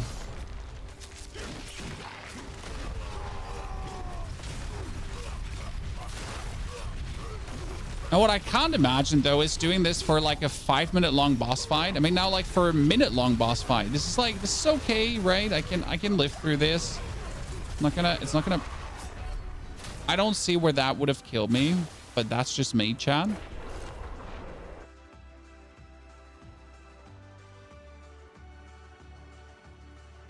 You know, I don't see where that should have killed me. But then again, it's the Frost Caller again, and we hate him. But yeah, it definitely does do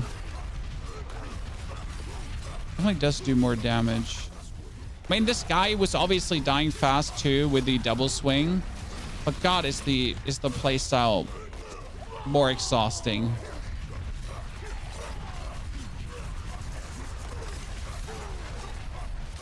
God awful Christ.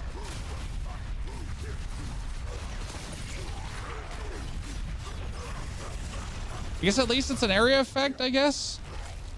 I'm trying to see the positives here.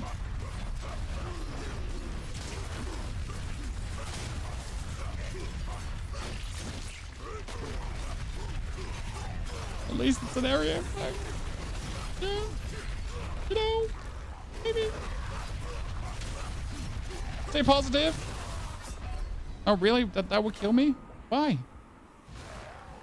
When I could drink a potion to not die to that, but I really didn't want to drink a potion. I mean, it almost feels like to me as if I'm having less damage reduction using Whirlwind, right?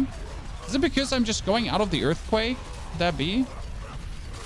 Yeah, but I just genuinely, like, I genuinely feel like I just die easier than overusing my two-handed weapon. I like, you know?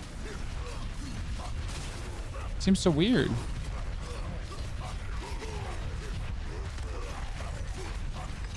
I just don't see where it would kill me easier. Technically.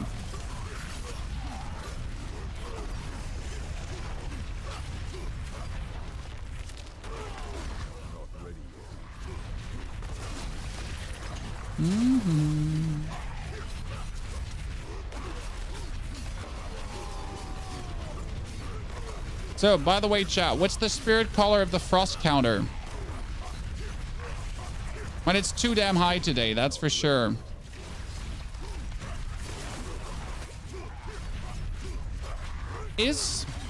That's an interesting question. Are we triggering undying way less due to spamming this? Is undying inefficient?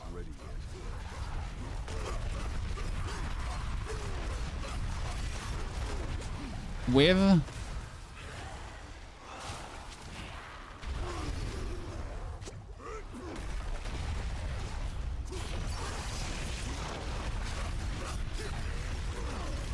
Whirlwind?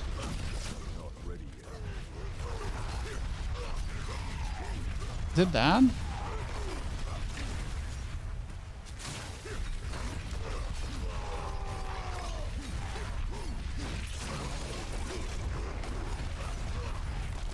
what it seems like.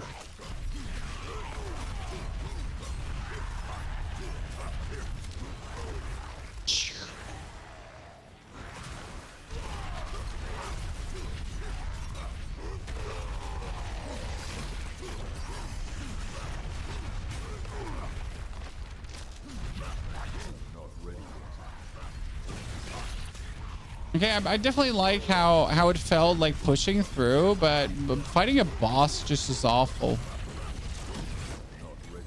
Just awful. Having to spam that is just awful. My finger hurts. Right?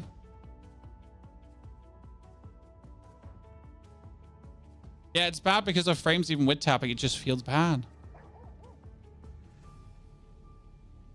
Yikes.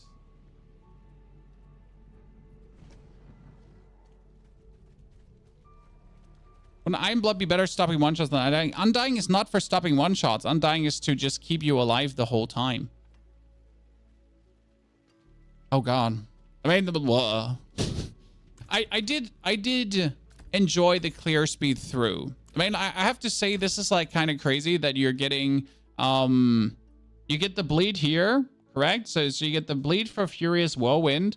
But what's actually scam is this. While using a two-handed weapon, deal 15% increased critical strike damage. That means if you have 15% increased critical strike damage, does that multiply your multiplier up with a two-handed weapon?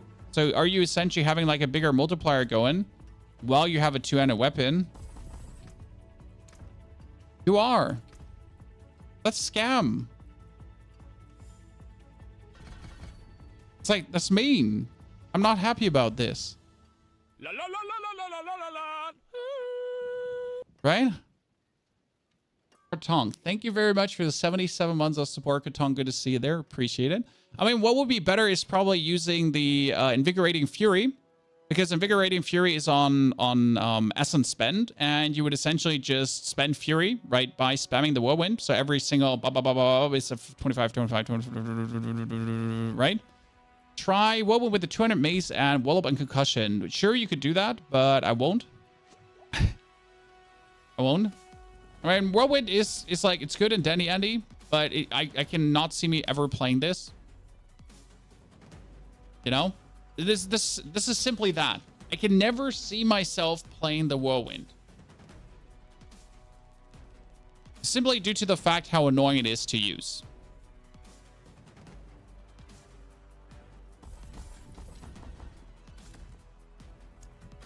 So rather returning to double swing in that regard. Because double swing, I just stand there and hold down the button. That's so much more fun. And less pain. But I do feel, Rob, that double swing needs dual wield weapons. I mean, that's where I can understand that Hammer of Ancients is better. Because you can do it with a two-handed weapon and you would get more crit. Which makes me unhappy because Hammer of Ancients can't do Dust Devils. I mean, the only Dust Devils I could do with Hammer of Ancients would be the Dust Devils from Shouting and Dan. So we would have to leave behind the thingy. Try Rend then. Rend is for a slashing weapon. I mean, I could use Rend for... You could use Rend for at least playing these here. The normal Dust Devils, so the Shout Devils and the Shout Devils and the Fury Devils, Fury making Devils, right? So you could use that. I do like double swing, but I just see where I'm like I hate that this is cocking me, right? With double swing, I just hate that. It makes me so unhappy. Like I'm just genuinely unhappy right now. And since we want to try out things, I mean, what other aspects? Like if I don't play this aspect, what do I have left? So what for aspects exist? You got Rend, as you say.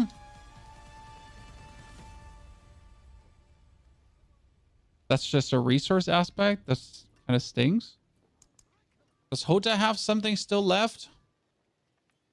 That was Hammer of Ancients, quakes outward, and its damaging is increased by 16%. What seems so bad.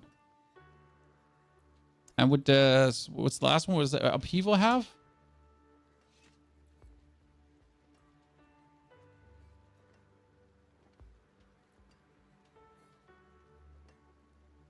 Every 25 seconds. What?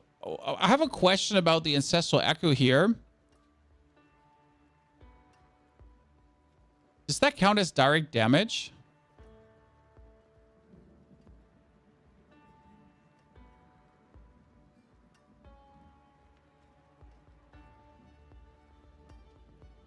For bleeding?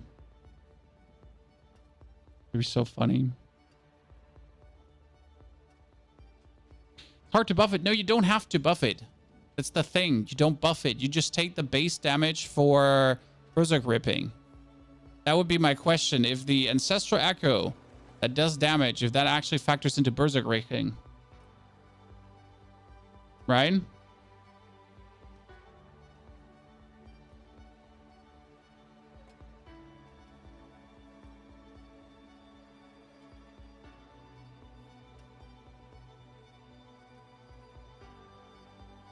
But I'm still want to use my Dust Devils because I like my Dust Devils. You know, I'm a fan.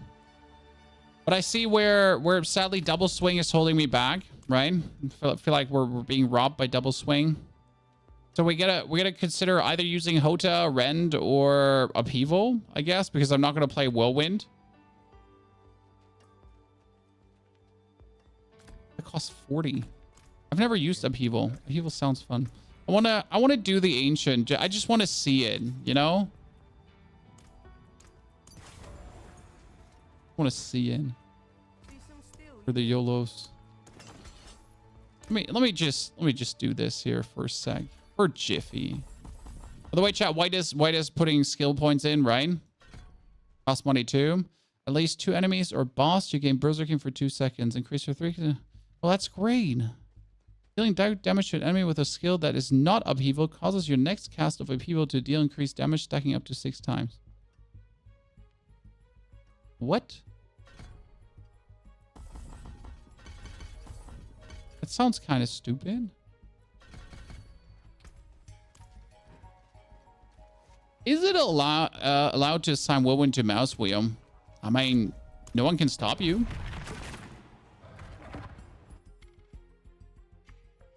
Right?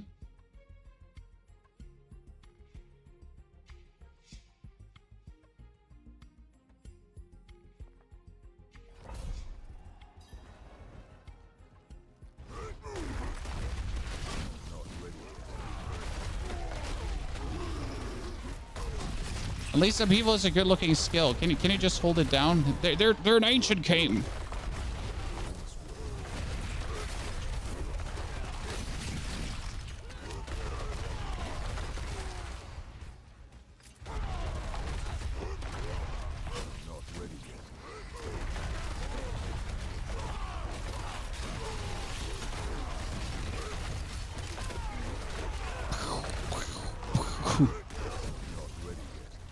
It seems somewhat inefficient, but I'm kind of I like the visuals of the skill. You know, you gotta consider never used that skill before. But I'm rather surprised how much bleed we're still getting out of this. You know.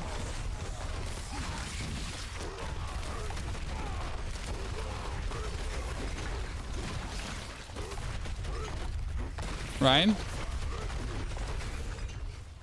I'm rather surprised. I need time to do that. It's like we shouldn't get that level of bleed out, but hey, there we are. Not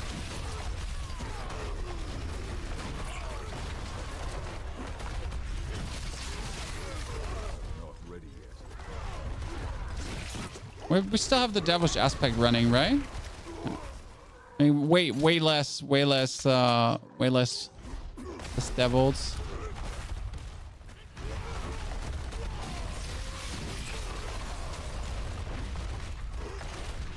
It's funny, like, how stupid that is. Because why would it just work, you know? Why would this just work for no reason? It seems like it shouldn't, but it's just like, hold my beer. I'll just get it done. Okay. Like, okay, no problem, sir. Why wouldn't it just work, huh? Exactly.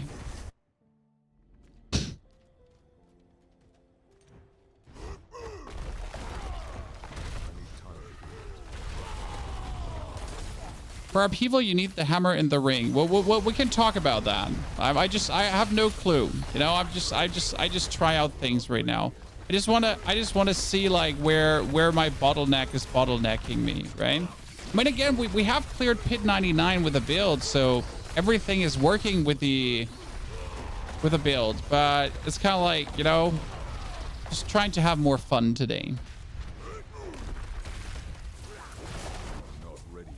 Oh no, I'm stuck. Stepfather. That was too much stun and everything. Can't wait to try Whirlwind Dust Barb. Well, so after trying out Whirlwind Dust Barb, I can say I don't want to play that ever again.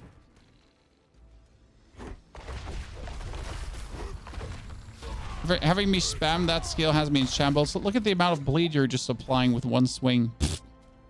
Because the base skill is doing, yeah, I mean, if the base damage is doing the berserk ripping, then obviously like one hit would do like so much.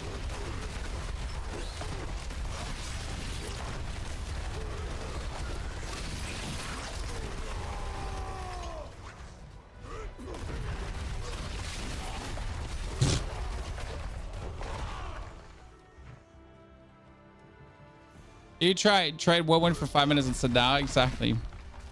That's my thought process currently.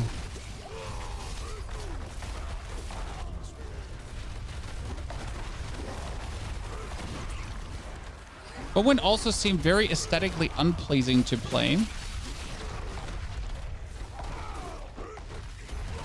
I know I'm just trying to find reasons to not play Whirlwind, Chan. Okay. I'm just full copium. Just trying to find reasons to not play Whirlwind. I mean, Whirlwind definitely had the most amount of bleed right now, but hey, we just, with an absolute stupid upheaval build, we were able to go through in 4 minutes as well. Just like we did with a Whirlwind, Chan. Let's see how the boss fight is.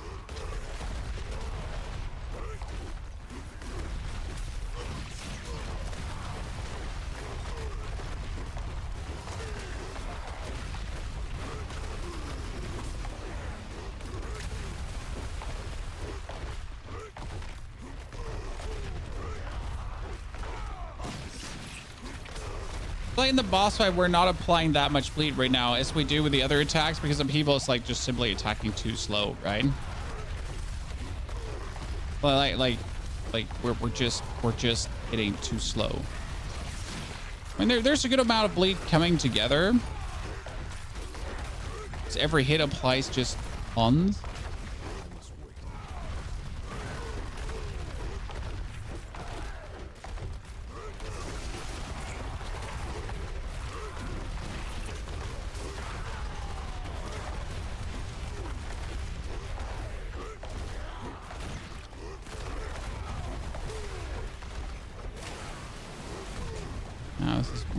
It's also not very good for undying, right? Because undying is kind of like a fast, like the faster you attack, the more benefit you get from it. And I'm just like, what is this fast attack you're talking about, right? Could we have some slower attack, please? Well, I mean, it's fun, but that worked literally. No, we're literally, I can clear pit 79 with it. Hey, Chan, right? I mean, it's not working. It's just not working, correct? I mean, it's like it's working.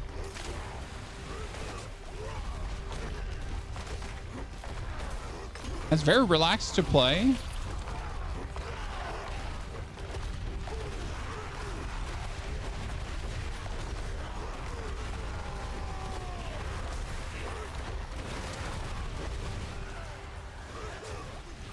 Okay, listen, sir, ma'am, I don't know.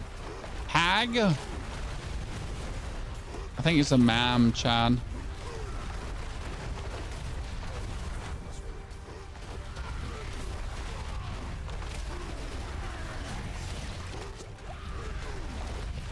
Come on, we need to win this with upheaval. And the only reason for that is because stupid.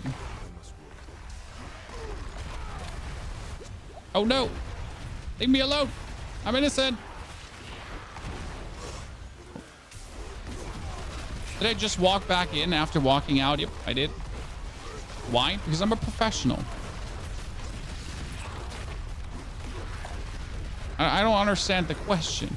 I'm a professional.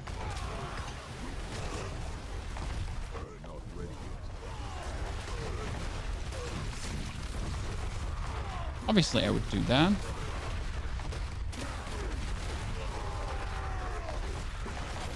Chat, look.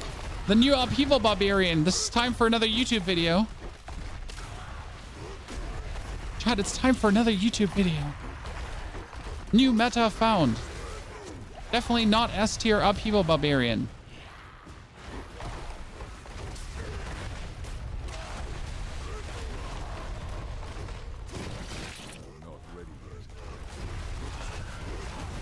Hey, honestly, I've seen like I've seen druids that tried to do this with their best build and they couldn't. I'm sorry, druids. We can't be still friends. I've seen druid players try to do this with their S tier build. Hey, chat. And I'm here standing in the flesh with my with the upheaval barbarian.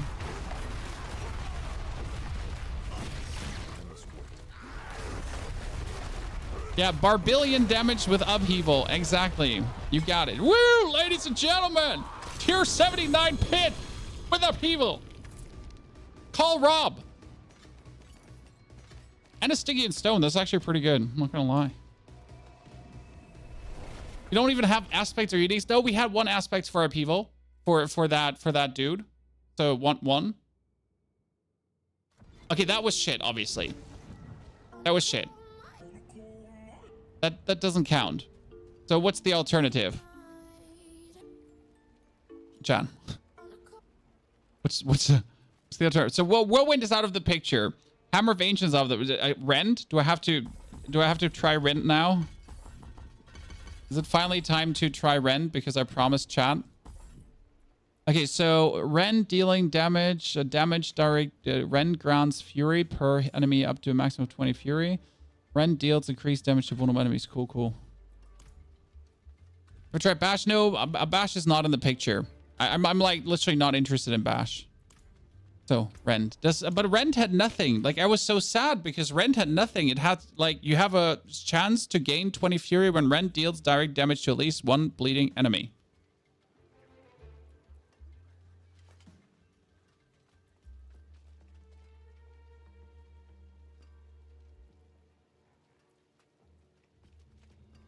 Rend has Ravenous? There's Craven. What is Ravenous? What's Ravenous?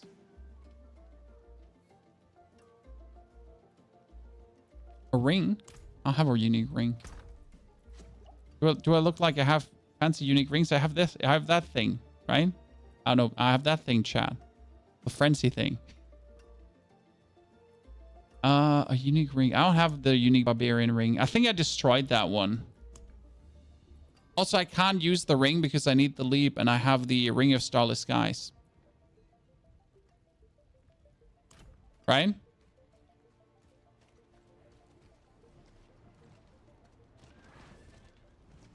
There's a no core skill version of Dust Devils where you jump on the spot. Yes, that version was using Holy Bolts, if I'm not mistaken, Shunnington. So that doesn't count.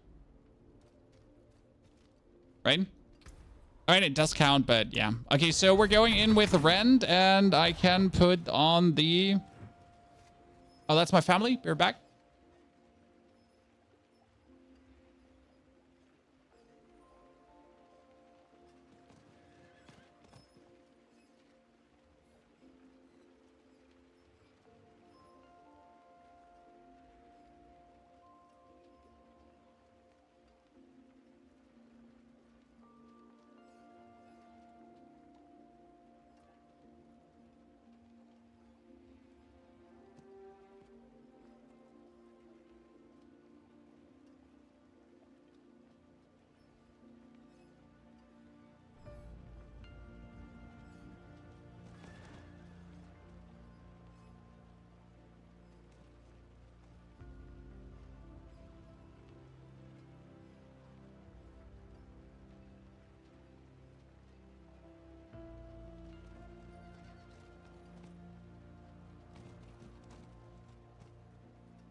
Mm-hmm.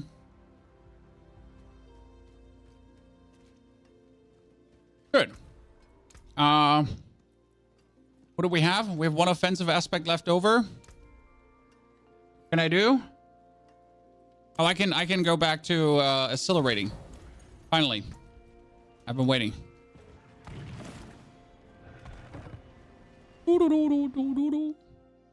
Are you trying Whirlwind after the patch? We already tried Whirlwind right now. It works, but it's really fucking annoying to play, so I'm never gonna touch it ever again. So Holy Bolts is shit now. No. Like, don't understand me wrong. Holy Bolts is not shit, but I'm just not interested in any Holy Bolt achievements, right? So if you can clear something with Holy Bolts, that's good for you, right? But I just have no interest in clearing anything with Holy Bolts.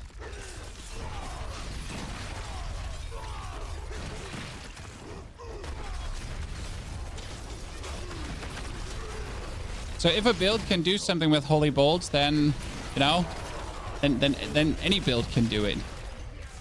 I mean, with my Hoda build, with my Dust Devil, build, if I'm going for Holy Bolts, I can clear instantly up to probably 110 or something like this. Right? I mean, I could clear tier 99 without, and if I now put Holy Bolts on and the end boss has ads, I can at least clear 110, maybe even higher. This is working surprisingly well, but it makes you wonder why you even still have Dust Devils, right?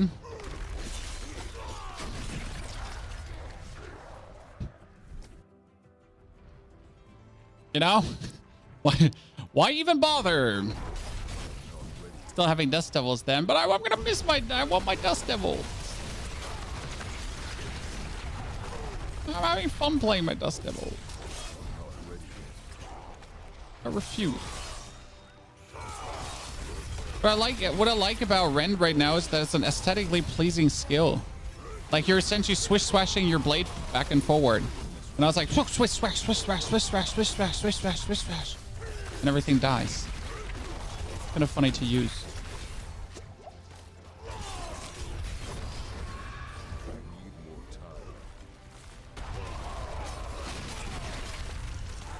Kind of funny.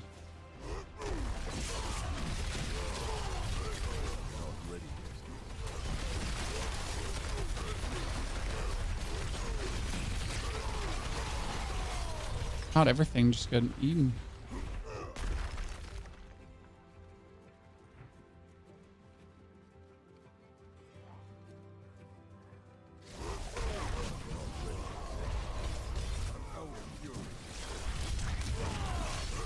That's funny.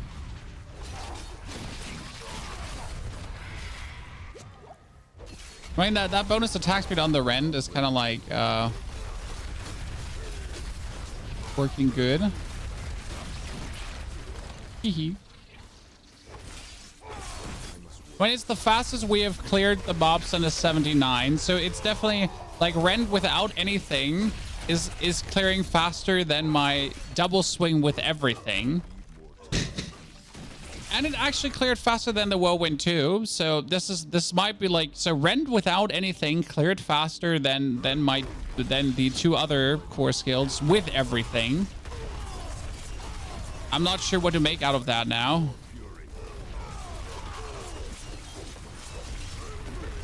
Now what am I supposed to make out of that?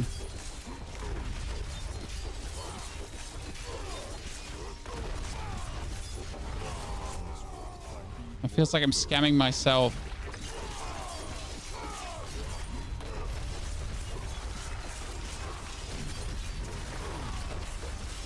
It is burning rather quickly through Essence, though. Fury, sorry. Wrong character. Okay, you're like just not allowed to just clear faster than my double swing build that's actually working with a double swing. It's just... That's just... You know, like, sir, you're just not allowed to do this, because if you actually clear things faster than the double swing, then that makes me like kind of worried. Why did I even bother to play double swing the whole time? You know? Just saying. Kind of like makes me question my own sanity. And I don't like to question my own sanity because that's no fun. Yeah, why is this better? I mean, I am not happy.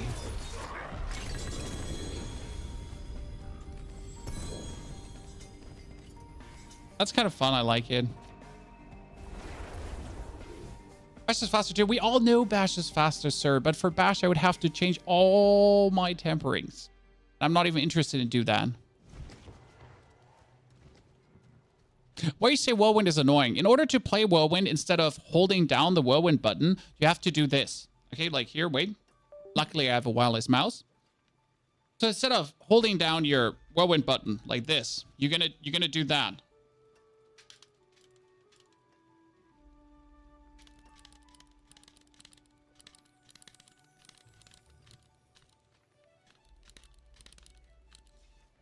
And that's you playing Whirlwind.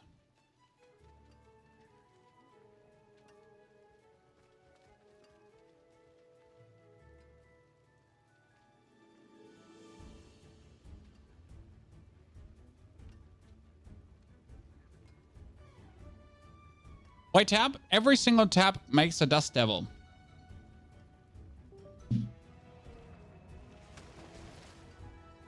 You know?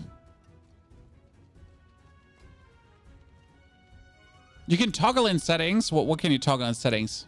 Where, what can I toggle? Where? Show me. What can I toggle?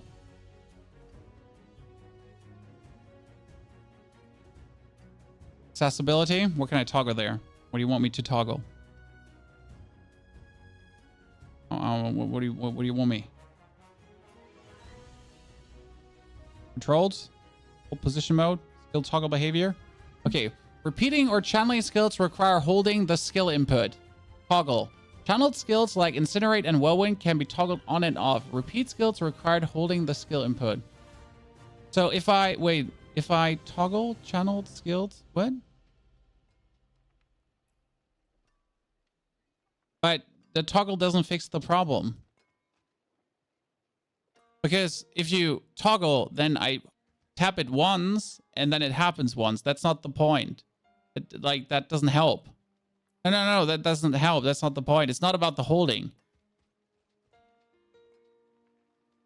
Because now you toggle the button and then it just happens, but you want it to happen all the time. You know, it's still slower.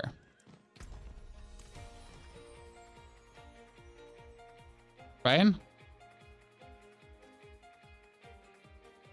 Right, I guess I'm going to be a Whirlwind thingy again. So let's go back. Let's put on the Whirlwind thingy. Aspect of dire woe. Dust Devil aspect. Yeah, Dust Devil aspect. So we can just test it. I mean, that's what it's there for, right, chat? Okay. Like let me show you the difference so we can see this.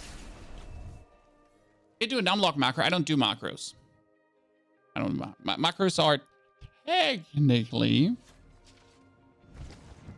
against the TOS. And technically means they are. And they're also frowned upon to a degree by the gaming community. Okay, so what happens is right now, chat. Okay, like let me show you. If I use Whirlwind by holding it down. Okay, so this is me holding down Whirlwind, and you see like the amount of dust devils. Okay, it's the amount of dust devils coming out. Very impressive. Blah blah blah. Now if I'm spamming this.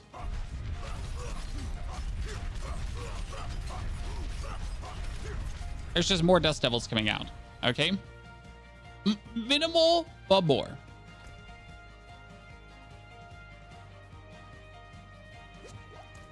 Okay, so again, we're tapping because that's just more than holding it down. And I think it's easily visible, right? How this is, it's like twice the amount of, you know? And if we now activate the toggle, what happens is that I have to essentially just press the button one time, and I'm here. Look, mom, no hands, right? But look at the amount. So it is exactly what we said. This is not spamming the button. This is just holding it down for me. Okay?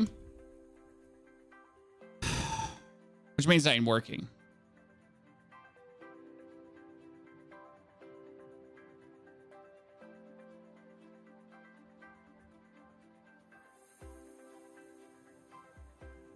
Now, obviously, you can hold it just down, but then it's inefficient and feels bad because I'll know it's always better, right? Now, obviously, if you're playing this without... Okay, chat, listen. If you're now playing this without Dust Devils, then why care? Just do this.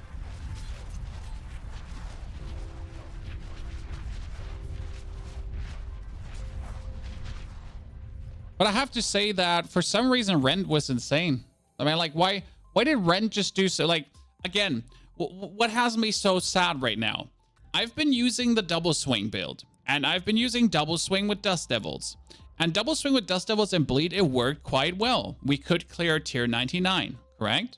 But now the Rend skill, without anything attached to it, automatically just dealt more damage. Why? Why? Like, we automatically it just went better. It went insane. We destroyed everything. No problem. Like, what the fuck? And I feel scammed, right? Now, chat keeps saying there's a ring for Barbarian, right? That does Barbarian things. What is the thing? It's called...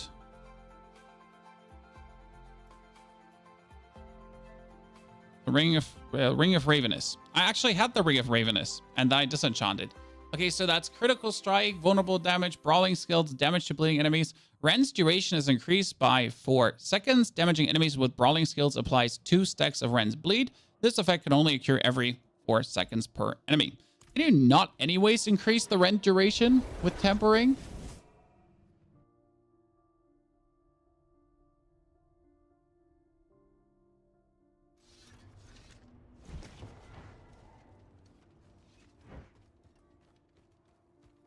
So technically you want the ring.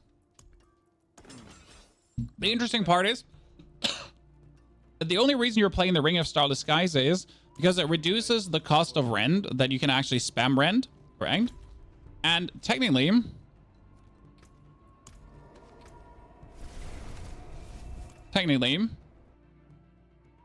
it would be better to have the Ravenous ring.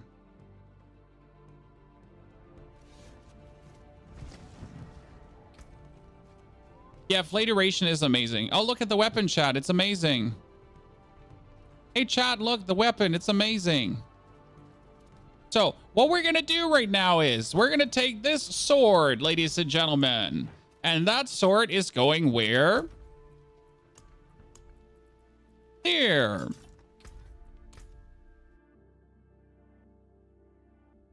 You should use turrets on Whirlwind. That is not an option. Uber uniques are not an option to make builds better.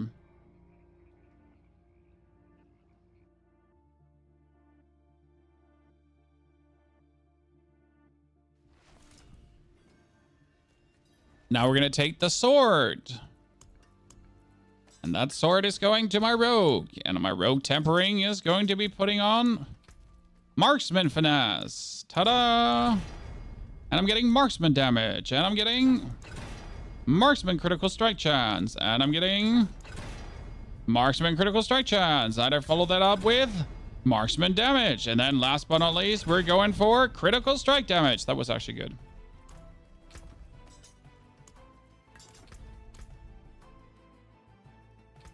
You maybe not want Whirlwind Dust Devil. Hey, I'm not trying to ruin your fun, right?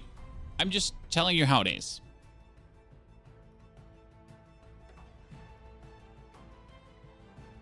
All right, I'm just like so what is like so funny about this right now? How well simply the Rend actually worked. You know, you have to understand. Do I want to play Rend now? No, actually not. But it's just funny how easy Rend actually worked without a single issue. So you're saying, what can I do? I can do Rend size. But isn't Rend size technically okay? You know? I don't need it, I guess. Doesn't make sense.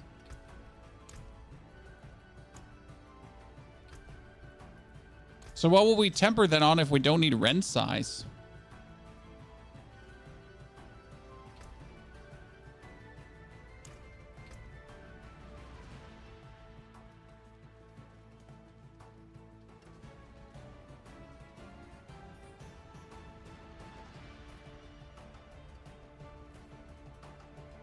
I mean, technically, you would want to have an elemental surge proc that would count as direct damage, because any direct damage actually procs into this.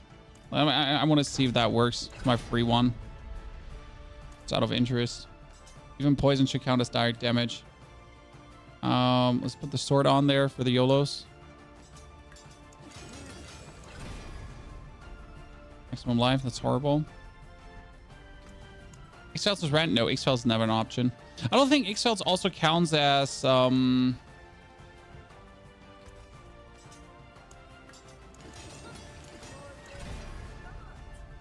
look at my weapon, chat. Look at my weapon.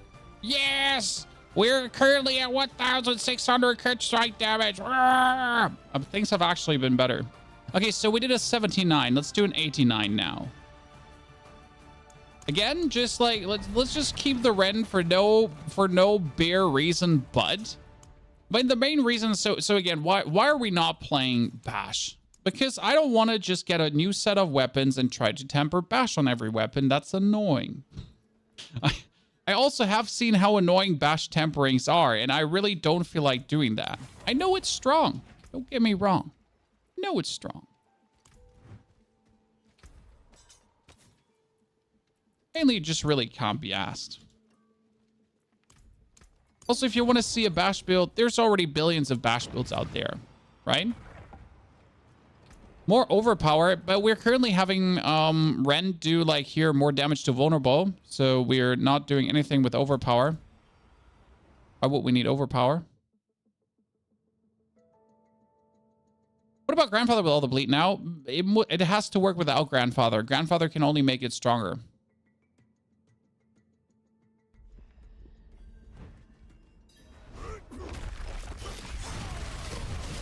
But that's the thing there, right?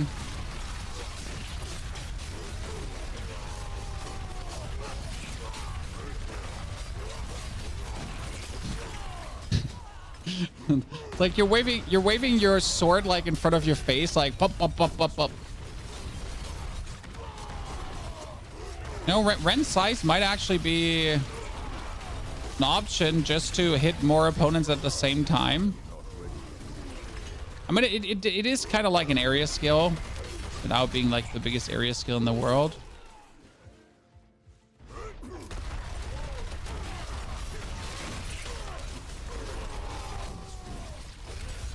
Where is he?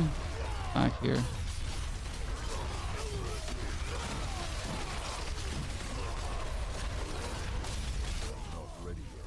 I miss my Dust Devils.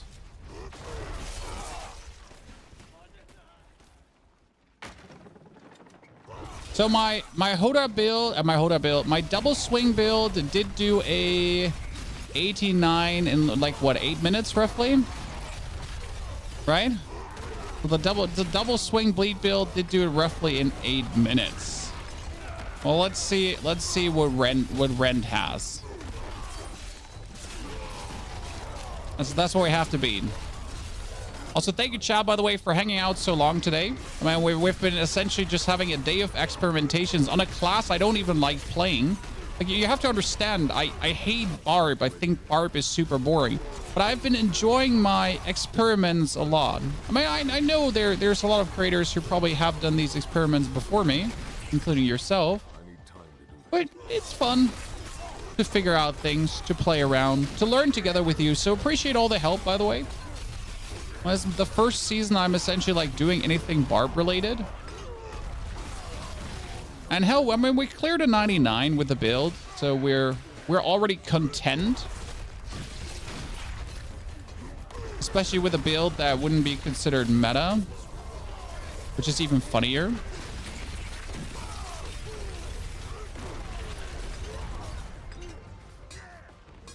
The thing is taking so much bleed. I kind of want to see the bleed damage numbers, like where are we at right now. Need to can I actually see that? Mm-hmm.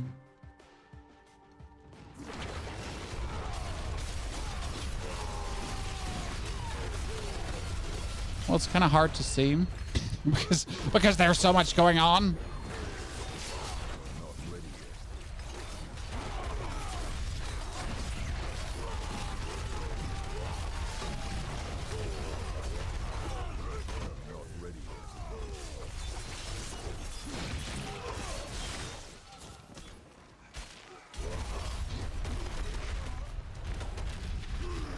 Just like that, the aspect of Berserk ripping might be a bit redundant if you're playing Rend.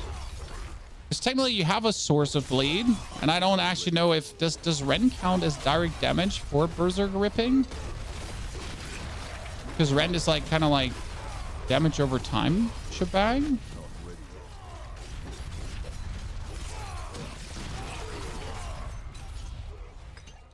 What build is this? This is Dust Devils together with Rend. I'm loath to call it a build because it's literally just Dust Devils and Rend together. Oh, I won't call it a build yet, okay? Currently, it's just me fucking around and finding out. But the fun part is that, like, we seem to be able to just clear an 89 with it. I mean, like, you know, fucking around and finding out, but we're just able to do this, what we're doing here, essentially, right?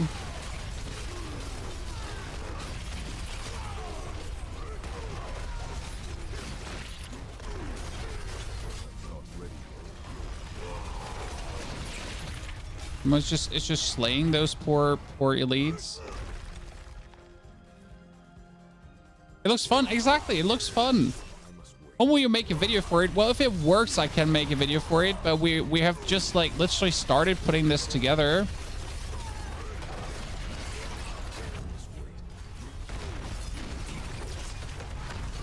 My problem is I would probably have to drop the Ring of Starless Skies.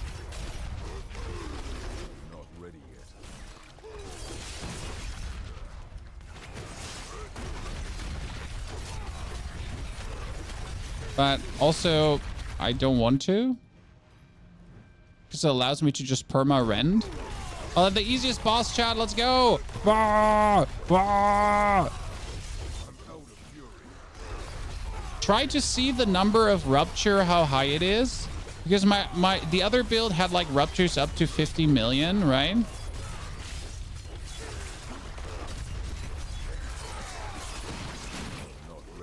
But it's hard to see the Rupture because there's the bleed procs happening, right?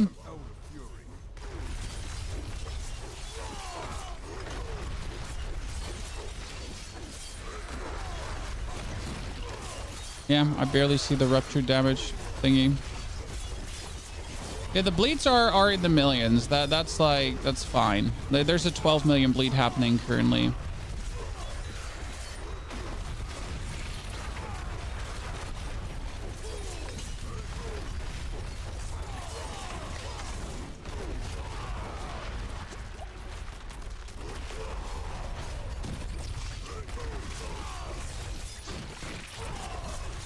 We could try to work on getting ground stomp into this one.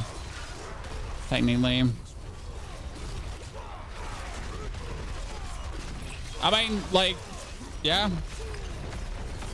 I mean, right now, just doing a what does this look like? Like, if this is faster than my swinging build. That's kind of like it has me saddened, Chad.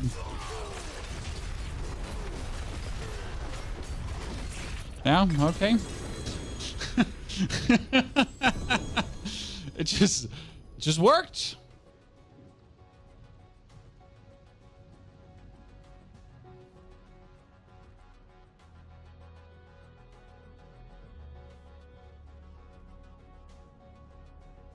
It just worked.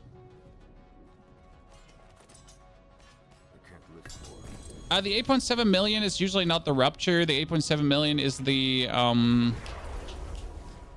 rent there. It's hard to see the Rupture damage. The only time I ever see the Rupture damage is when I'm essentially like timing it. You know, when I record the video and then just jump over. Oh, I forgot to put a gem in there. Cool.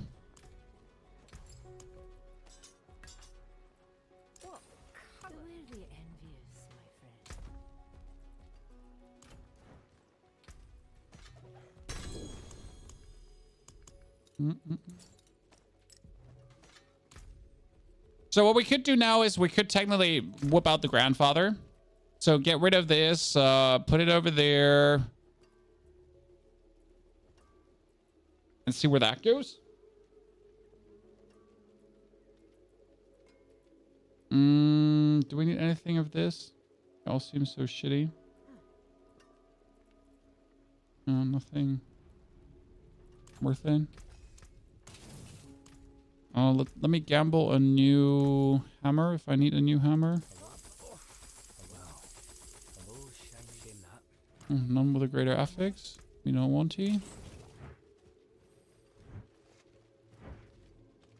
you play around with a Rupture proc cannon for abilities, I know.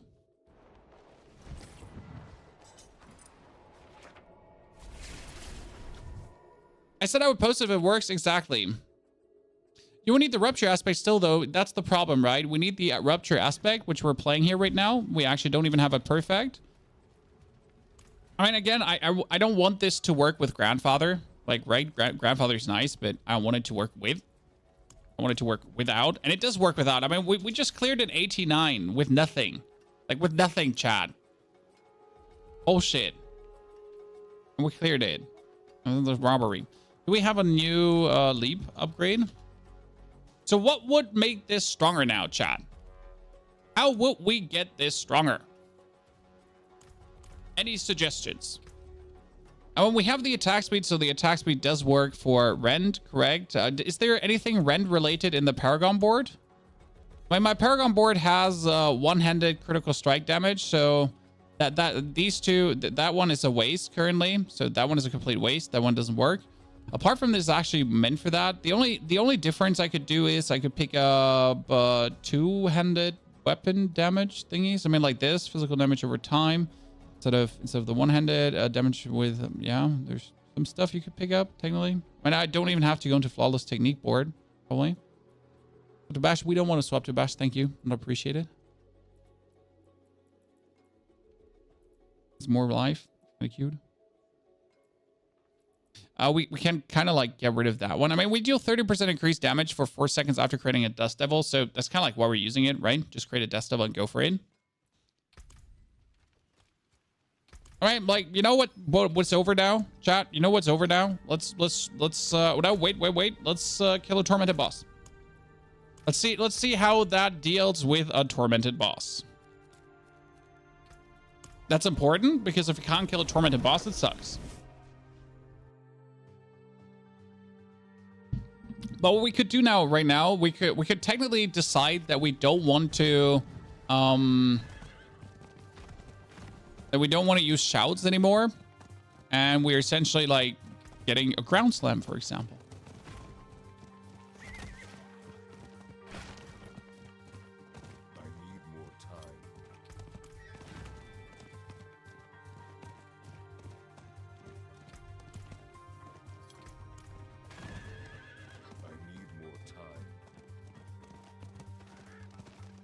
Some of us Berserk. Oh, you mean Berserk for the ultimate?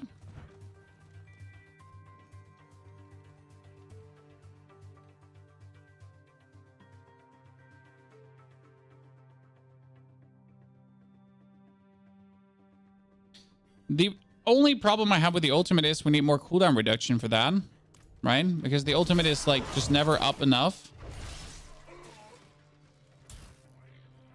I mean, we're currently playing the leap with a quake here, right? I know the ground slam gives you another 25%, so I understand that.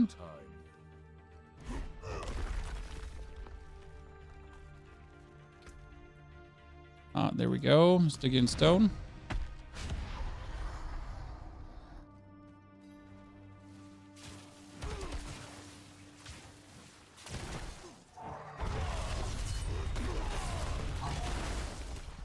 Did you just... Okay. My favorite part about Barb, where he just stops attacking.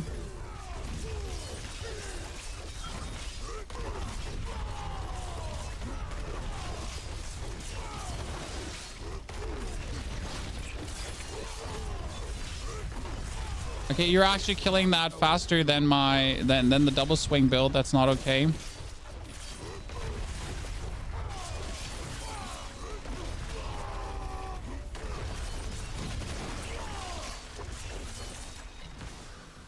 Haha, you thought you escaped? You didn't! I was on you the whole time, you fool! Look at him, Chan. Thought he got away. He's getting schnizzled. Swish, swash, you nerd. I must wait. Don't have enough. Thought he could get away from me. Ha, loser.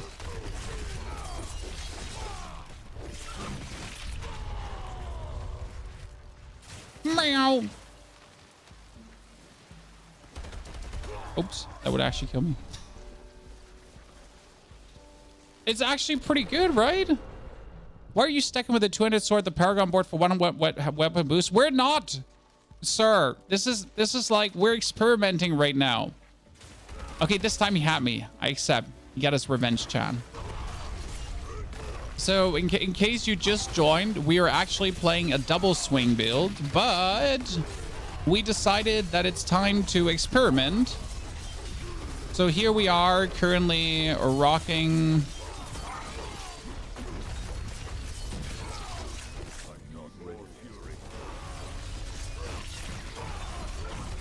some shenanigans with Rend just because we can. And it's working surprisingly efficient for what I would thought would be an absolute meme. We're essentially at the point where it's like, yep, this is like doing exactly what I want. I feel like we need a bit more fury. So right now I'm not happy with like the fury production per se, because I can get fury back with leaping, right? So if my like on bosses essentially I can always get enough fury back more or less. Oh shit, I just ate the bleed stacks. Oops. But it's like not reliable enough. So I would like need another source of fury preferable.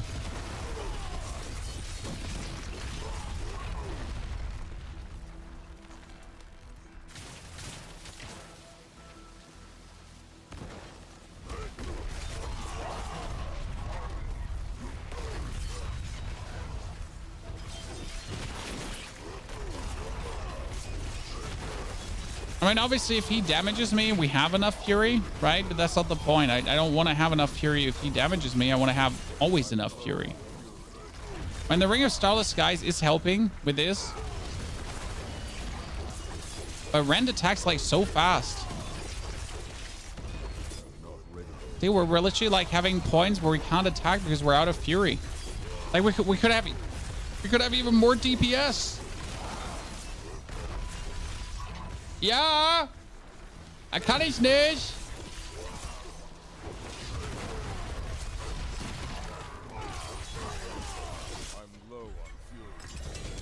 Oh, ring with 2 greater affixes. Oh, Chad, look, it's a sword. You know what that means? This is obviously two thingies, you know, thingies, jiggy majiggy. You know? Doombringers. Obviously not. Ramaladin's Magnum opus. More twin strikes, more battle trances. I have one with greater affix, so I'm really happy. It's a lucky hit chance thingy. Interesting.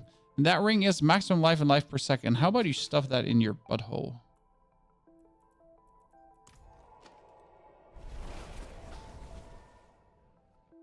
Are there popular Rend builds? You see, like, let's see if there's actually season 4 Rend Barbarian. Let's see if I can find something. 3 weeks ago, 4 weeks ago. Ich? Dankeschön. Wie soll ich das essen? Ja. Dankeschön. I don't see a good Rend build. I mean, I have one from 4 weeks ago, but that seems kind of like... I would like to have something... Oh, someone put Flay, Rend, and Rupture in a build? That seems a bit overdoing it, sir. Yeah, this is all like just Flay shenanigans. It's sad. I don't want Flay. I want Rend.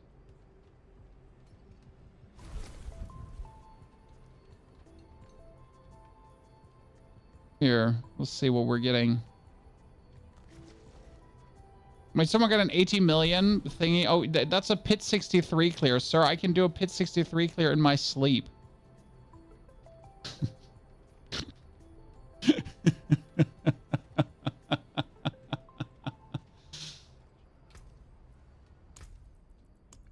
So what do we have? I don't want to use Flay. Why would he ever use Flay together with Rend? That seems like so weird. Right? So when Flay deals direct damage to an enemy, they take 10% increased bleeding damage from you. Oh, no, I don't want to do that. Oh, God, no, someone stop me. I really don't want to do that. This seems so bad. No. I don't want to do that. Oh, it's not going to happen. It's definitely not going to happen. Like, I mean, that makes it just so annoying.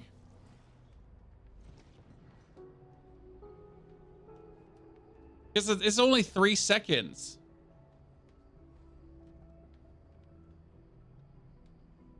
Right? Does the battle flay duration get increased by... Yeah, like if the battle flay duration gets increased by rend duration, I would accept that. But the thing is, it doesn't, right? It's just the normal rend duration increase. So that's really not what's happening. By the way, chat, I just like Christina's sister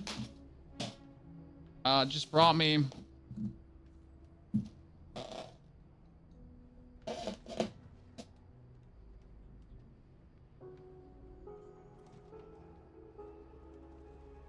just why I don't know. This is a controller. This is the burger. Controller, burger. Controller, burger. I don't know how they thought I would eat that. And I got a fork and a knife, because else this is going to be a disaster. I might have a ginormous mouth, but there's limits. Not big limits, but limits.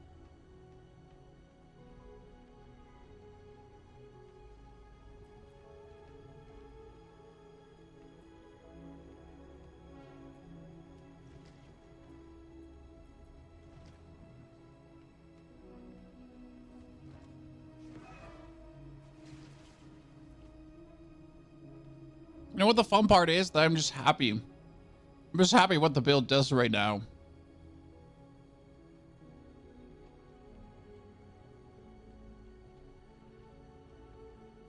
You know? Like it just works. So the thought would be using ground slam too, right? So we would kind of abandon or start abandoning the would abandon the shouts, and we would essentially add ground slam to the fray.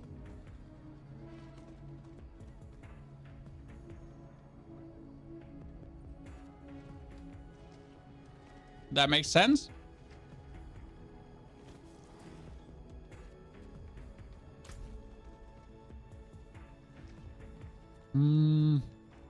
Let's teleport here. Did Golem get nerfed or other stuff got buffed? Other stuff got buffed. Other stuff got buffed. But Golem is still as strong as always. Okay. So what if we want to play ground slam? But if we want to play ground slam, we gotta get rid of the shouts, correct? I need more points. I don't have more points. My problem is I'm out of points. Because I needed the point for getting like...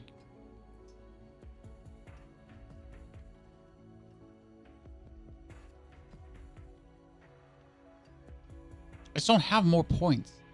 Let's put the raid leader out. Fuck raid leader. So you would play ground stomp to reduce the cooldown of ground stomp, but that wouldn't make sense because ground stomp doesn't have enough cooldown reduction to make it worth it. You have a lot on shouts? No, I don't have a lot on shouts. These are from Harlequin Crest. Use your hands. Nah, if I use my hands, this is going to be a nasty business, and I don't want you to get blinded by the light. What was the earth? So groundstorm makes earthquakes, right? Right, we just let's just do this. You know, we swap out one shout. That's it. We just do an 89 just out of interest, just to see how it feels. My problem with Wrath of the Berserker is, as much as I like the skill Wrath of the Berserker, the cooldown ain't just there.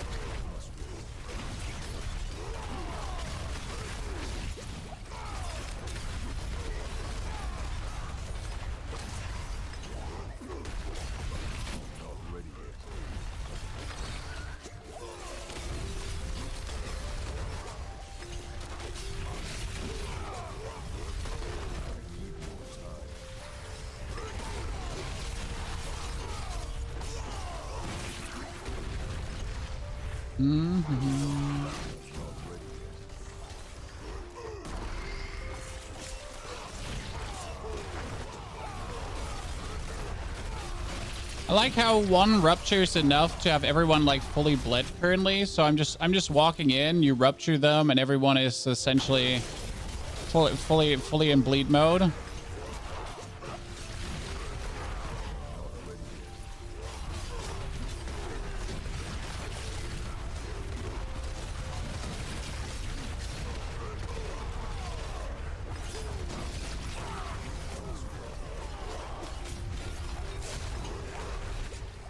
That's a lot of lightning shebang. You want to fight, you can just follow up on me.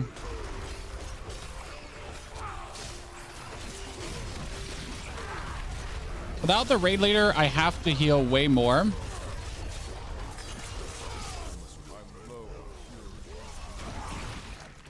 That's for sure. That's noticeable, like, as fuck.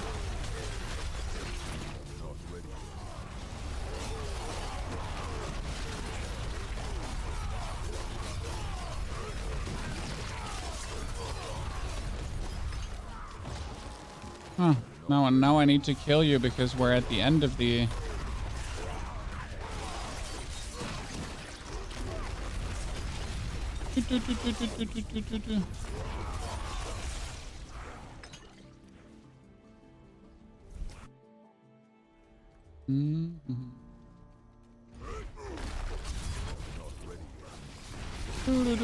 Shouts, rupture, everything together, stomp it, rupture, pull things together. I mean, the clearing speed is decent, right? We have been a couple of times like close to death because we're essentially having like not the raid leader heal happening.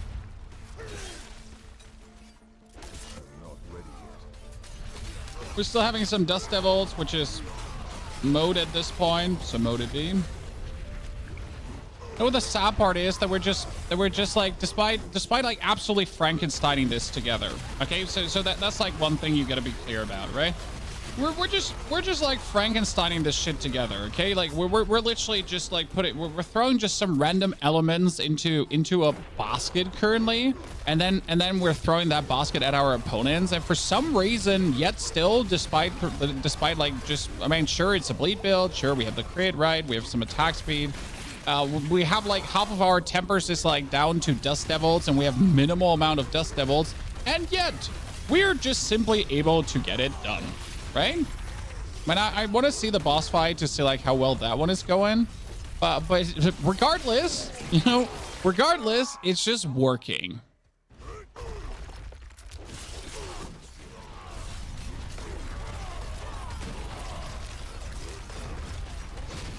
So do you actually need the ground stomp to trigger the ground stomp aspect? I don't actually know that. That's a very good question. I don't have an answer for you. I don't know if the leap is essentially enough to trigger that one.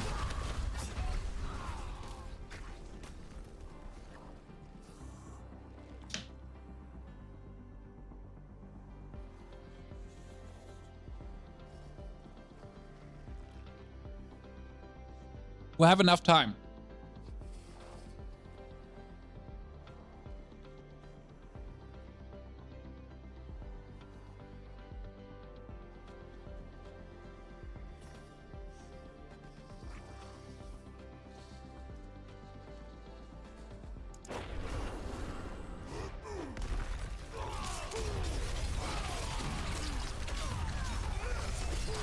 So I always assumed like the earthquake gotta be from the ground stomp, but that's interesting if it doesn't have to be.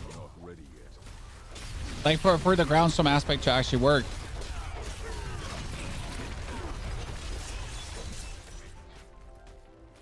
It would allow me to just play that aspect and keep the shout.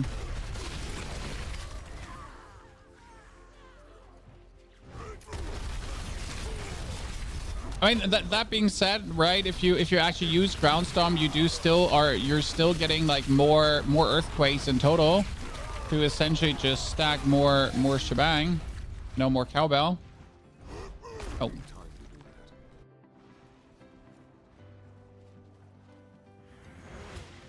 Okay, let's see.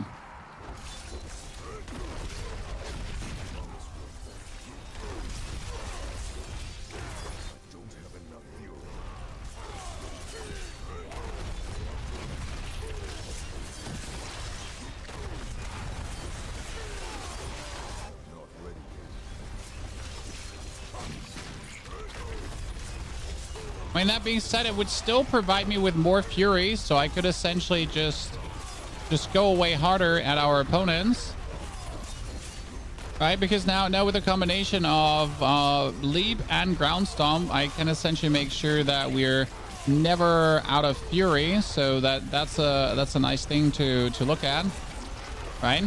So that combination of these two skills so far.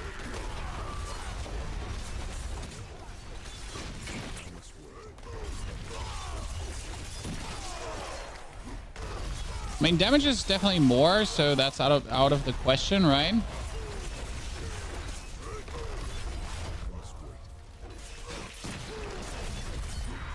Those ruptures are hitting good.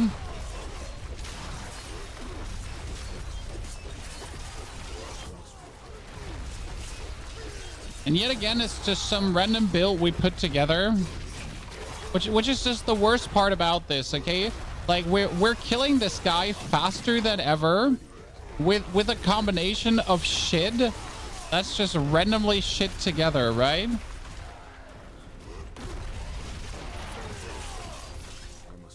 So just randomly just put on rend with some bleach shebang, and there we go. It's working. That's just not fair. Because the other build was so intricate and like, you know, we put so much effort in like making everything work, and it was so much fun to make it work, and then it's just like, hey, look at me.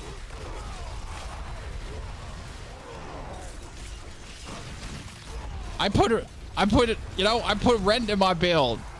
Ta-da! That's just what it is right now. It's just like, hey, I just replaced it and I have like the same temperings and nothing changed, but we're doing more damage. And that's just not allowed. It can't be it.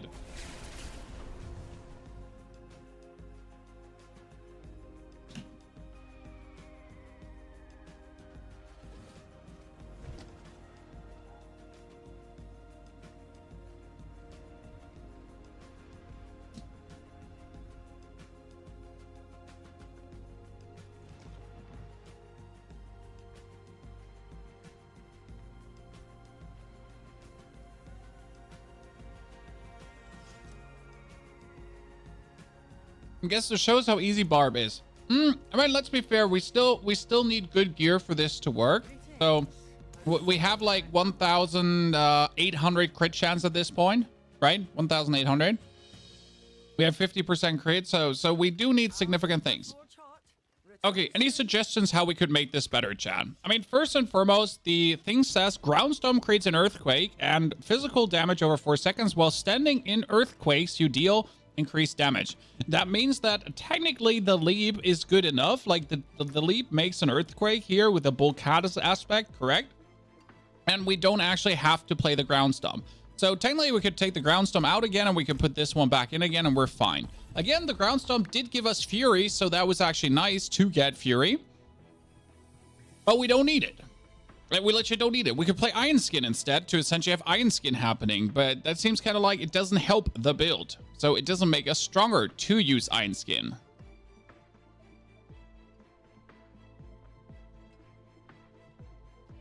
Right? I mean, we could take Charge, but Charge also seems useless because it's kind of like breaking us out of our things. We could take Kick, but... what does Kick even do? If Kick damages an enemy, it consumes all of your fury and deals an additional damage per 10 fury spent. Kick no longer dies. See, that makes no sense. I mean, right now I would keep the shout, but the problem with the shouts is, again, like, I mean, the shouts would heal me, so they're useful. We have the Rumble Glyph, okay? We have the Rumble Glyph. Rumble Glyph is in.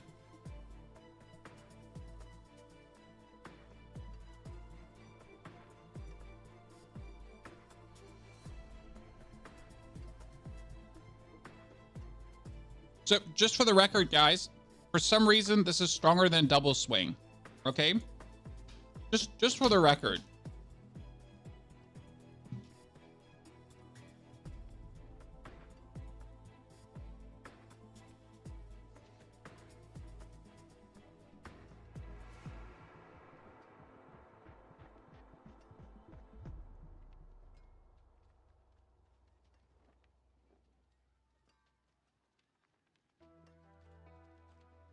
Should we see if it can randomly clear pit 99?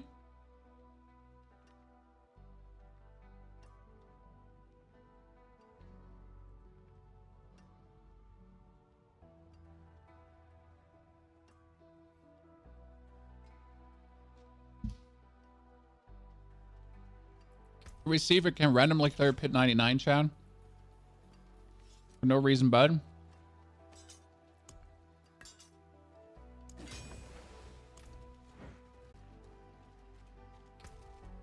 Okay, we're gonna drink a potion. I'll go in. By the way, so quick question. Since we're using, would it be better to use two-handed sword expertise? It would be more bleed, but it would be less damage versus vulnerable.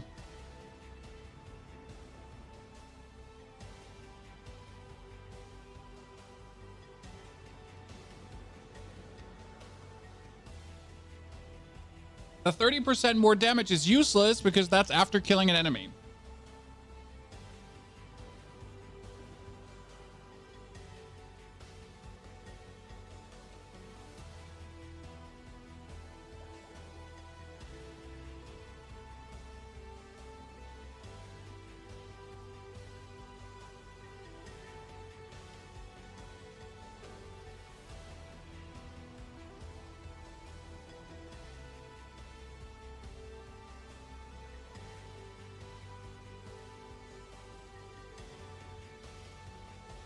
Burger speed run.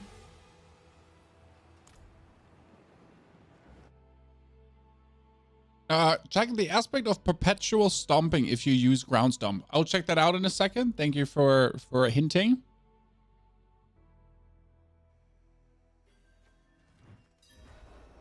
I mean, let's first see how is the night.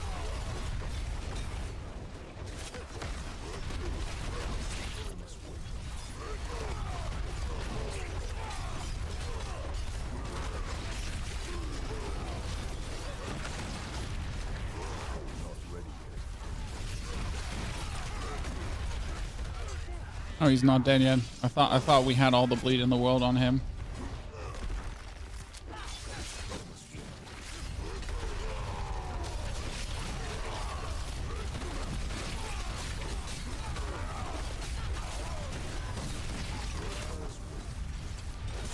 And with a challenging shroud, it's definitely way safer, right? Because we're just never in the position of dying. Like before, when we jumped into these and we didn't have the shout out, there was a danger of maybe dying.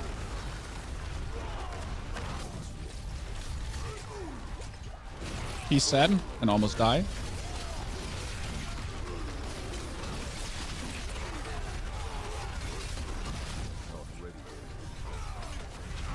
The huge amount of damage reduction bonus is just nice.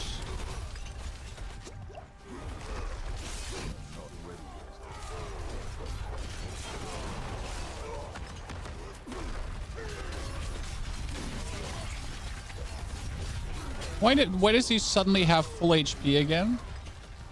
Sorry, chat. What did I miss there?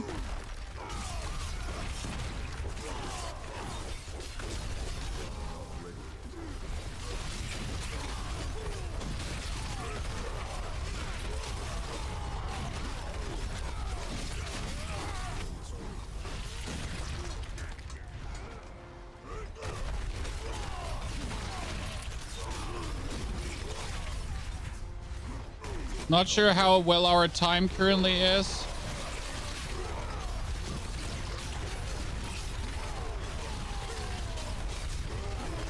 In comparison to the double swing, because that's like our comparison, right? We're currently like mainly comparing to the double swing.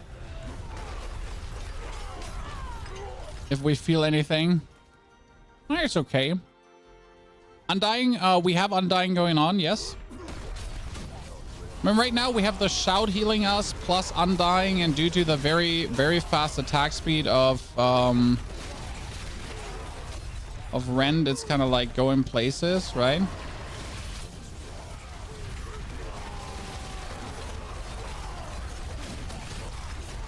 I just simply feel like the Dust Devils outlived their usefulness, right?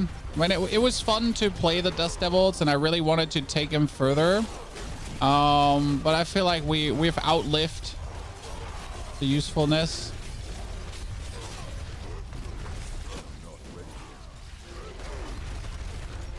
I mean, at least what it seems like.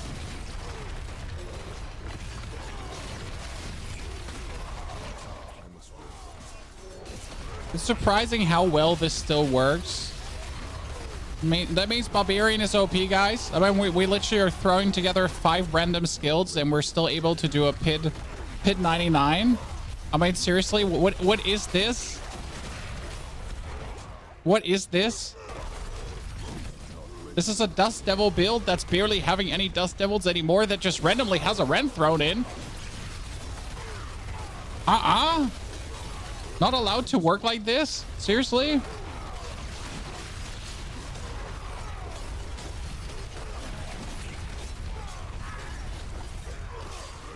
That can't be intended.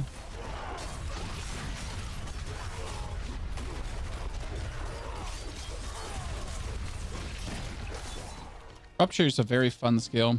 So Rupture does essentially want me to have as much strength as possible. Did I understand that correct? So the more strength I have, the more Rupture cowbell I get. That means having only 1,600 strength is kind of sad.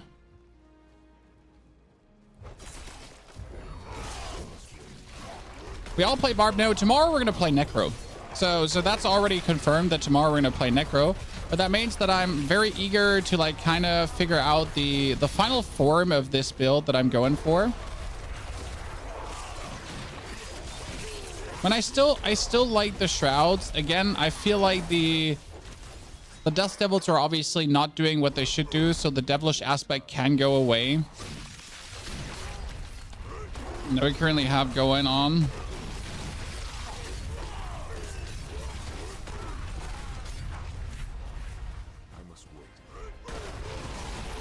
That being said, the shouts are also allowing me to actually simply stay alive, so I'm not sure if other stuff would do the same for me. I mean, the shouts don't need to make Dust Devils, that's like the thing, but the shouts are still like amazing to just stay alive. So I'm not sure if that is what you still want to keep. I would probably want to keep like one shout.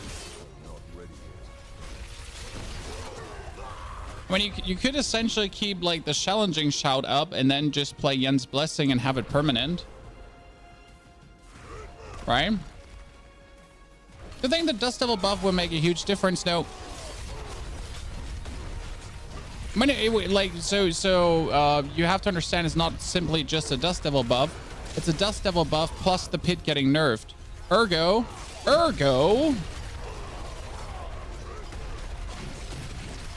Might it work? Maybe. I mean, might you suddenly be able to do a pit 100 with builds that... Wait, I don't see what would kill me there. Might you be able to suddenly do a pit 100 that you couldn't be doing before simply because of the changes? Yes, there's a world.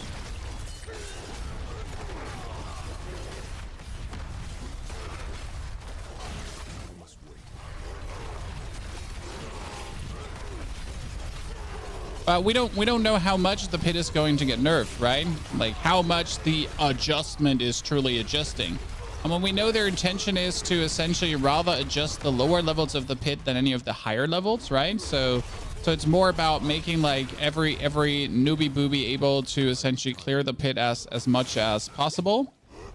That is the intention behind the change, just for you to understand why this is being done. So everyone can essentially ascend to the base low levels of the pit, right?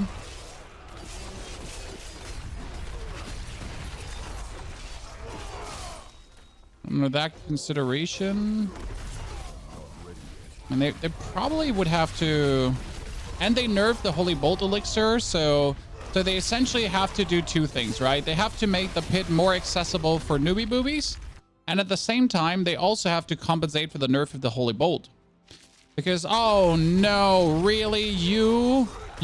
I've had you so many times today. I am over you, sir. Absolutely over you. I don't want to see you another time today.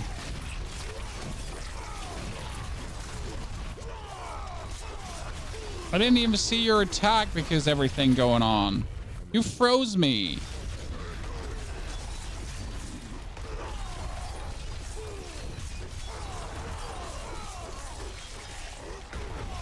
Okay, chat, why is this dealing so much damage?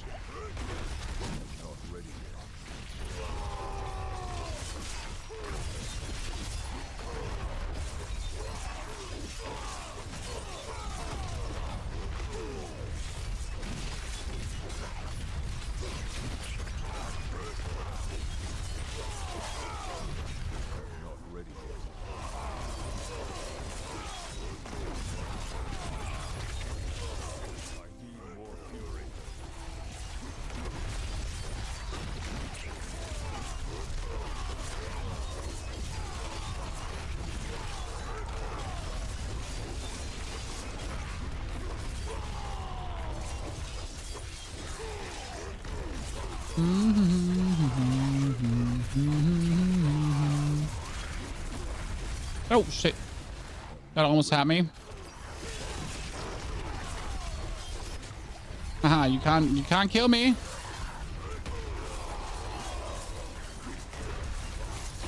Oh, you can. I'm not paying attention.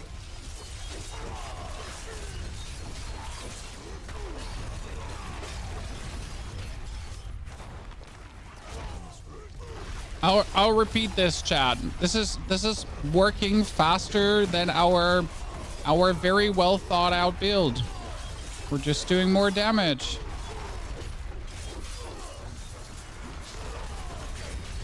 Does that mean Rend is OP?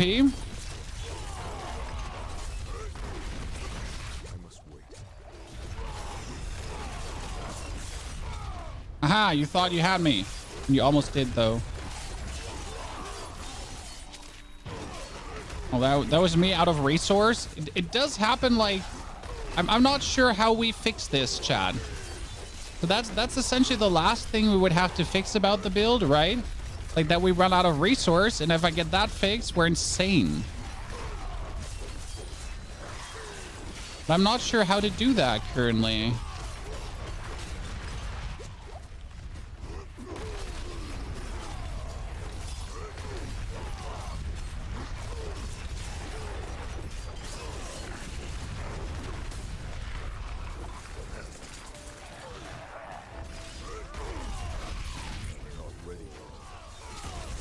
Yeah, this was just faster than the other build. That's bullshit. I'm not happy.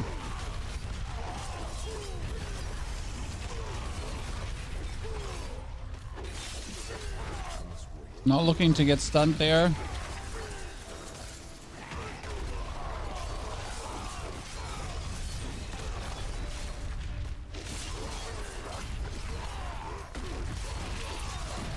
Bam.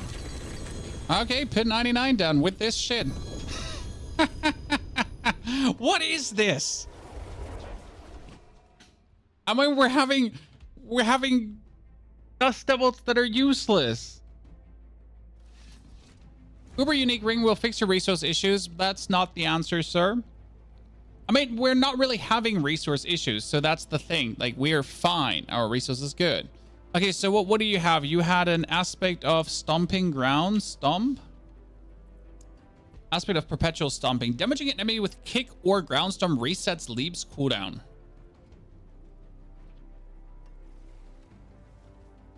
But that wouldn't help us in any way. Like, we're literally better off having the cooldown reduction when we're leaping on a boss than this, because that would like require us to run. Right? The problem is, like, when we're leaping, we can't be rending.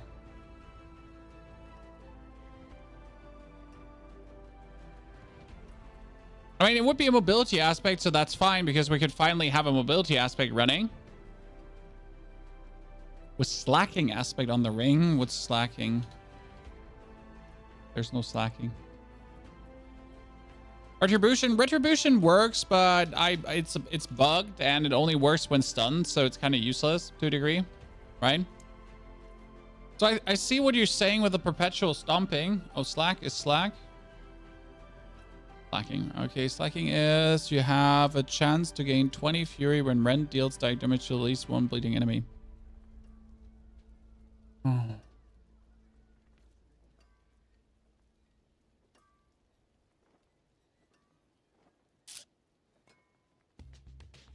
So what you're saying is we're using ground stomp to reset the cooldown of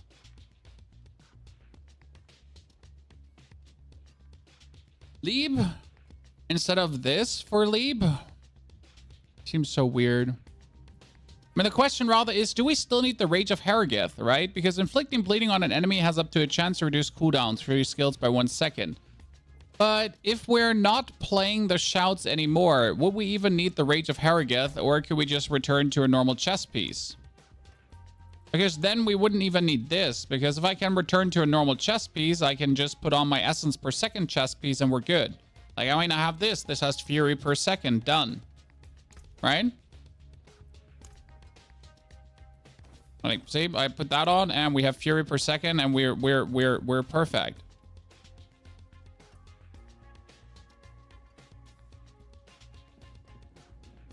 So I could try Wrath with Harrogith. Yeah, but it doesn't really work against bosses. Like, I tried that already out. The cooldown reduction versus bosses is like minimal. So Wrath of the Zerker, it doesn't really profit from that in any way. And the same is, if we use Wrath of the Zerker, we still have to get rid of a shout, and that would have to be Warcry then? Or it has to be Warcry. Yeah. Okay.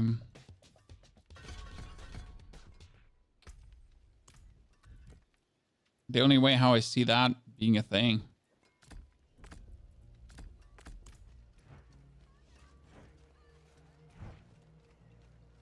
Hectic is for basic skills. We're not using basic skills. I mean, I'm just upheld that we could actually beat a pit 99, right?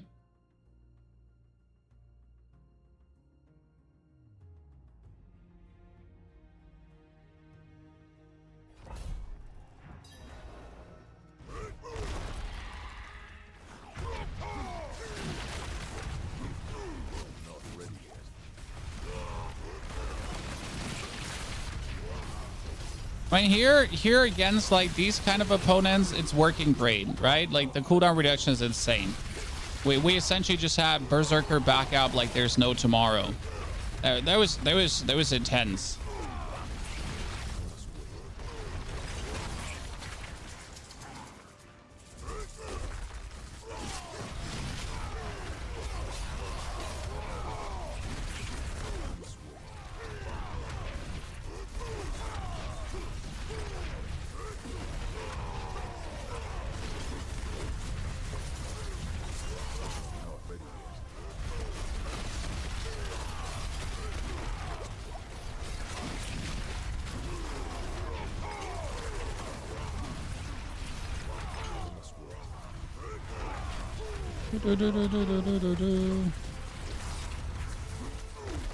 So while pushing, that is obviously working good, but I didn't expect it like anything different, right? This was like what we expected would happen. Because the blood explosion is just too insane when it works. I mean, it's nice though, like with when you're going through, because right now I'm essentially like I'm unstoppable essentially, right? So I can see where this is nice, because I'm essentially just standing in here, right? Nothing can stun me, so it does work. Sure. Ow. And then we get killed regardless, right? So yeah, that the cooldown would work in masses of opponents. Again, that is not a surprise, because that's essentially the expected modus operandi, right? But that's the problem. If we're then fighting the boss, and we have to essentially now push forward to the boss to see how well this is working.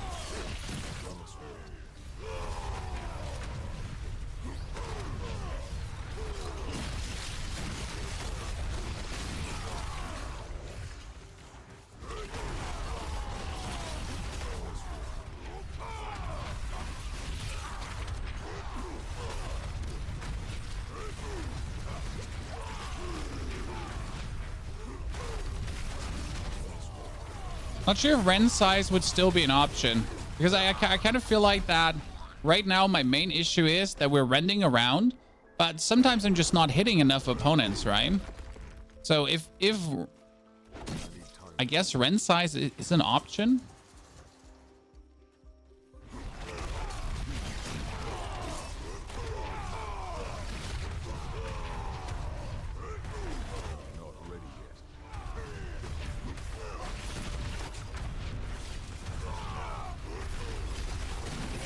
Right now, like, I feel like I can barely hit all of these dudes, right? But we obviously want to hit all of them at the same time.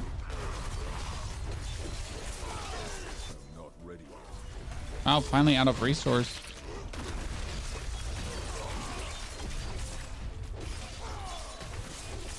We're just running out of resource, jeez.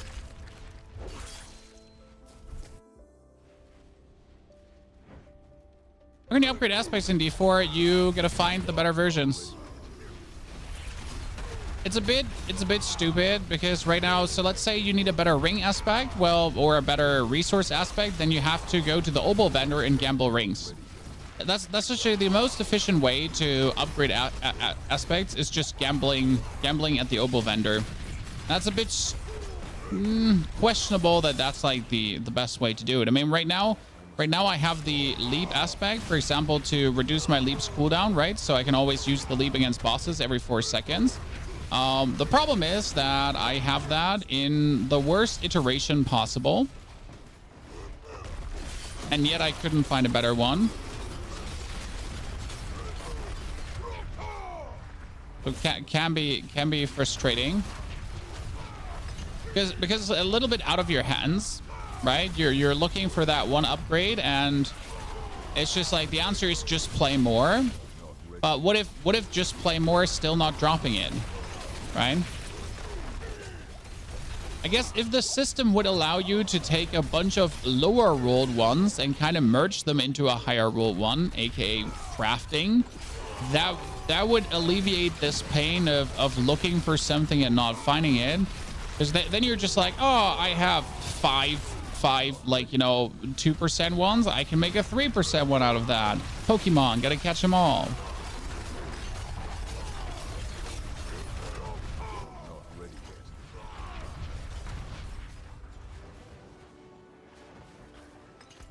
Okay, am I crazy, or are we like, I know we died 2 times, so we lost some time to that, but are we just vastly slower now for no reason?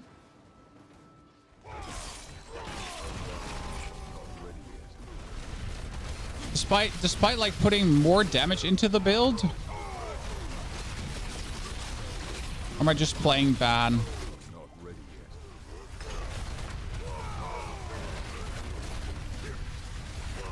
I mean, we are missing the Warcry damage, that's for sure. But we are actually getting the Berserking damage, so that should be higher, technically.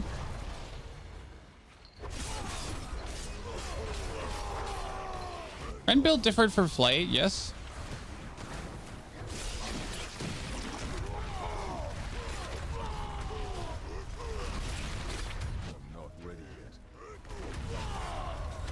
And we have like different temperings going on, even though we don't actually have any temperings going on for this build right now.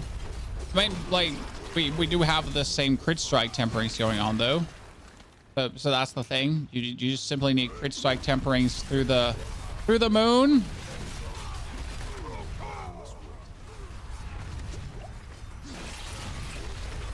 Okay, well, we just want to get to the boss because we need to see the cooldown reduction made. Okay. How I love it when Barbarian just randomly stops attacking. I can feel your pain now, finally, Barbarian players. Because I have finally witnessed it. When the Barb is just like, oh yeah, no, I don't want to attack anymore. This is fine. You know, sometimes you just gotta nod. I mean, last time we were at the boss at 5 minutes. So right now I either just played really, really bad, right? Or the Warcry 21% damage is way better than you give it credit for. Patch comes today. Oh, we know. I'm going to be playing the patch tomorrow because I just simply don't see a reason to play tonight.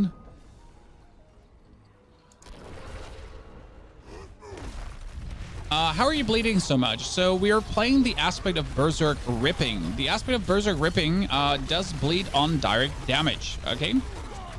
So, and how we're then bleeding... Okay, I don't see what that would kill me. How are we bleeding them so much now? We're using Flay, which is perma-bleed, essentially.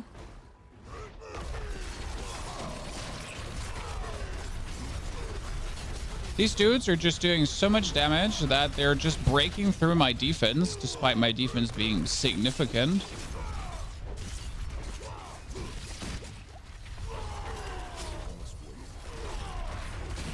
That's mostly like using Flay, using Rupture, actually and having a lot of crit chance.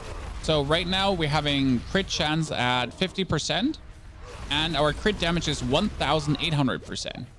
And the thing about bleed is when you're playing Gushing Wounds, that's the key passive of the build. When you're playing Gushing Wounds, then you have a chance that is as high as your critical strike damage chance, so ergo 50%, to apply the bleed again. And it's going to be the amount of critical strike damage percentage you have bonus. So you can essentially crit your bleeds.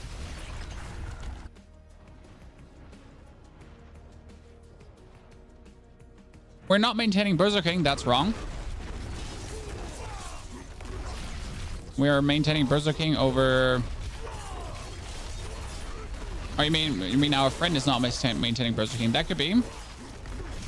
Are you maintaining Berserking? Okay, so now the 50-second cooldown starts, Chad. Let's see how long that cooldown is now. That's what I said. In my feeling, the cooldown is too long to be any way worth it.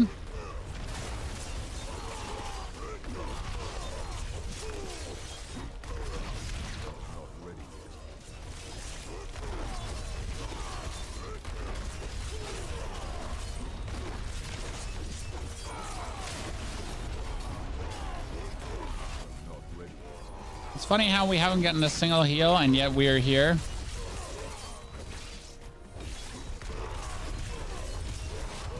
Finally cooldown over.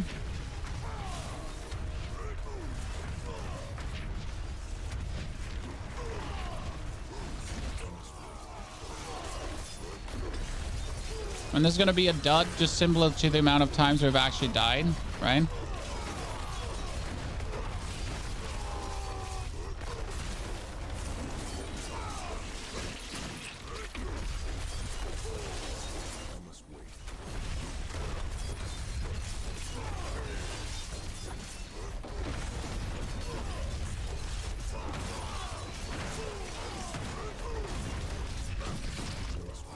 Okay, that's another time, the S-Bag.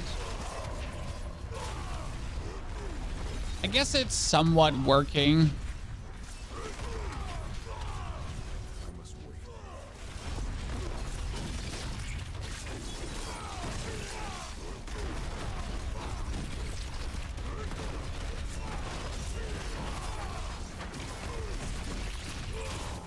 I can't shake the feeling that we're just doing more damage with that was a 48 million rupture. I finally saw it.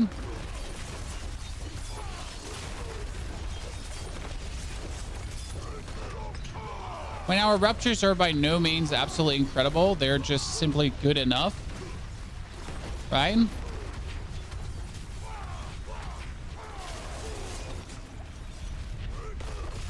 My 50 million rupture does feel nice.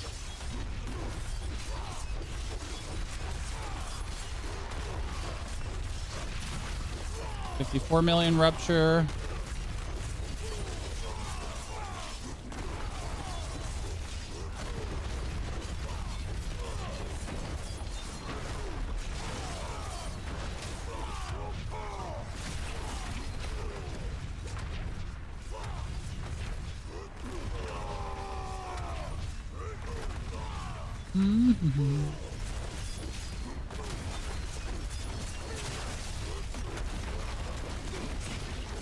Yeah, the aspect is definitely more often up than I thought it would be, the ultimate.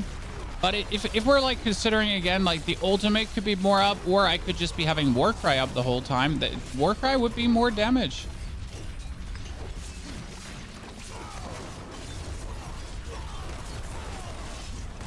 Oh, wow. Yeah. So Warcry would be just more damage.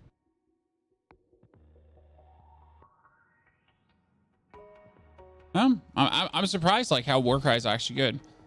So right now it would stay that way. We just have no more. I mean, my issue is that we just don't have any better temperings. So again, what could we get? We could get a pressure point and expose vulnerability. We could get rupture size, right? We could get rend size. None of these is helping in any way. None of these is helping. None of these is helping. Maybe earthquake duration. Would earthquake duration help? I mean, if it says we're standing in earthquakes, right? And if I increase the earth, like physical damage over 4 seconds while standing in earthquakes, would that increase the duration of these earthquakes? Because that would mean I could stand in more earthquakes at the same time. Does that work that way? Because if you then temper earthquake duration on a two-handed weapon, that would mean a 70% increase in earthquake duration. So you could make the earthquakes last for 8 seconds, right? Yeah, we can detect more of them to do more damage. So that would work temper-wise. But how long can you make them? Okay, 22 quakes at the same time. So that's the way to go then. Okay, so instead of Wrath of the Berserker, we would then play Stomp, Quake, Cry, Shout, and then we just stack them. Correct?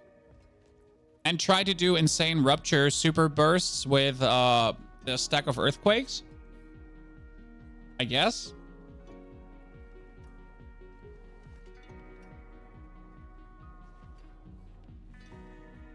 I would assume that the Rupture pull is getting increased, right?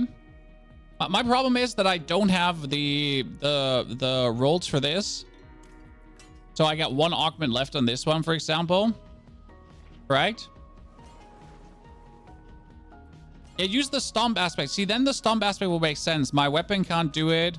My blade has only one left. That one has two left, so we could try to get Earthquake duration.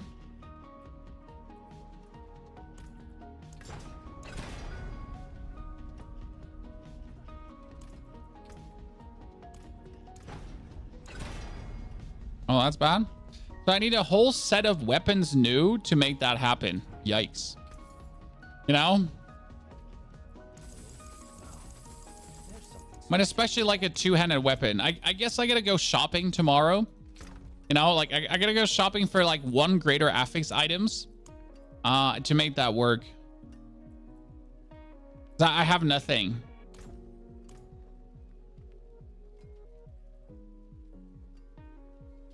Daniel, the 6 points left are wiggle points as explained in the guide. Wiggle points. You can choose to put them wherever you like. Yeah, so the way how it would look right now. Okay, so let's pull out the mobalytics here for a second, so just we can hammer down the point. So we would go for a Barb planner. We have our two-handed weapon, that is Wanton Rupture. We play Wanton Rupture already, friend. So Wanton Rupture on the slashing weapon. Then we would play the Berserking. So we play Berserk Ripping. Aspect of Berserk Ripping. Then that is Accelerating Aspect for the bonus attack speed. And the other one would be playing currently Earthquake. Yeah, the Ground Stomp. That's the Earthquake aspect. Boom, boom, boom. And then we would have to temper. And here it comes. We would have to temper Earthquake duration and crit damage. I don't see how I ever will get weapons that can do that. So you want Earthquake duration and Earthquake duration. But wouldn't like 2 Earthquake duration tempers be enough? Because if I get Earthquake duration, should I do... Would size be useful? Because if you think about it, like, is size actually bad? Because the bigger the ground stomp is, like, if you can make the earthquake size bigger, I can walk further out of it.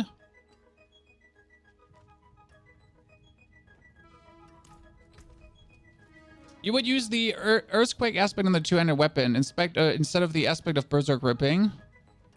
Yeah, I can see that.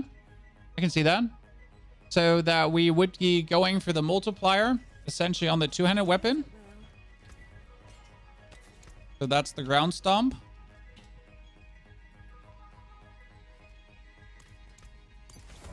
And then we put the berserk ripping on the one-handed weapon.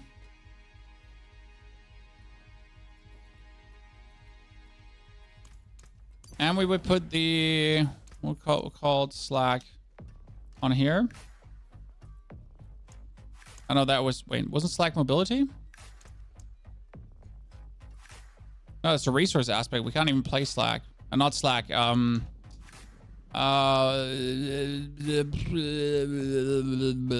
Leap. Perpetual stomping. Okay, and then we would, instead of that, play ground stomp. But do we even need the ground stomp? Like here, ground stomp duration and fury, right?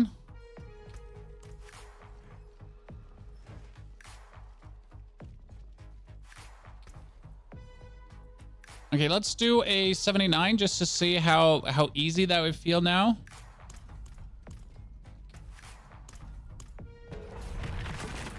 I'm still not sure if we would need the Rage of Harrogeth then. Or would that help us with a cooldown reduction? I'm just like, maybe we can drop that. Because if I drop the Rage of Harrogeth, I can do more damage on my amulet, chat. So I'm just not sure how much that does help us. Right?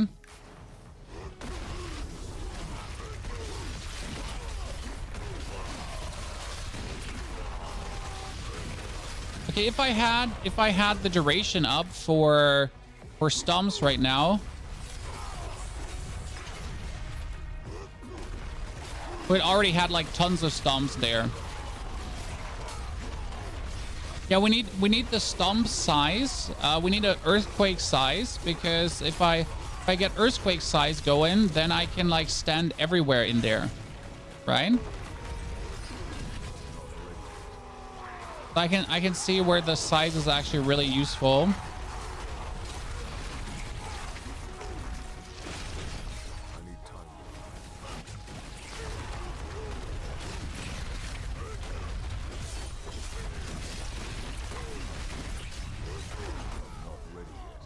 I mean, this is just like getting torn here right now.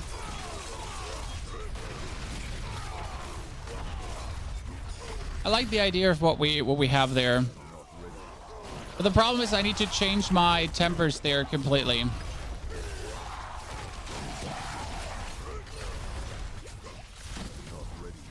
It's fun though. Like honestly, the build is really fun because it's like a like you need to do something, but it's not like it's a fun loop. So you're jumping in, you're essentially keeping up your stomps and stuff. So like you jump in, right? You just hold down your attack button, and then you just keep spamming like the actual Rupture, okay, and your stuff that gets instant cooldown. That's what I like about this right now. Okay, I would have to trade for weapons. So again, we run in, right? We stomp, we just quake, and then like in the meantime, we just hold down rend. I guess the tempers should be probably 2 times duration, 1 times size, and 1 times rend size. What do you think, Chad? Could we be fine with that? Because I feel like there's a limit to how much you want the duration, or do you just want the duration 4 times? We want the duration 4 times.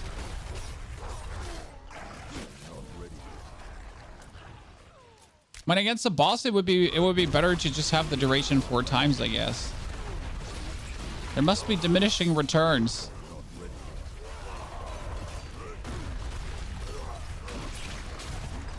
And this is just such a nice gameplay loop, right? Is it not capped at 100%? I don't know if the duration is capped. That's my question. Is it capped? Is there a duration cap? Well, I gotta look up Thorn's builds, how many tempers they have, because Thorn's build would obviously... Thorn builds would know. Right, chat?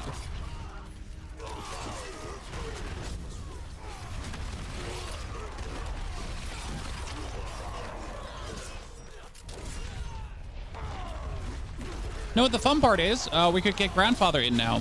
Because with deleting the aspects, we could get the Grandfather in as weapon number 4.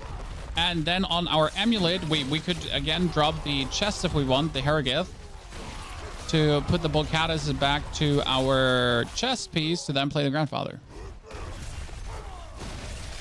Yeah, size is kept to 100%. But we don't want size a lot. We just want size some. Okay, another Spirit Caller of the Frost. Are you kidding me, game?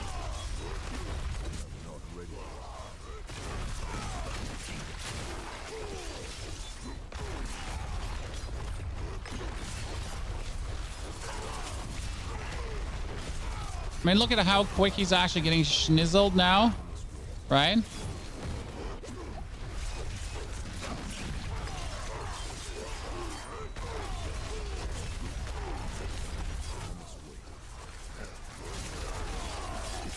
Wait, so if we actually increase the duration of our earthquakes, every single earthquake would be a source of direct damage, correct? So more earthquakes on it is more damage multiplier, but not only that, it should just stack up the bleed. I mean, if 20 earthquakes are just sitting on top of each other, right?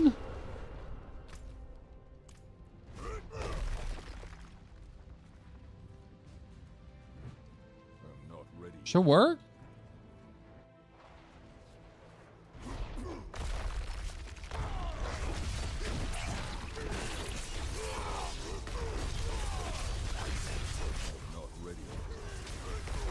You know, I'm probably gonna like sit down off stream now, do some trading, so I get the pieces together for the build, and so I can make a guide tomorrow on this one.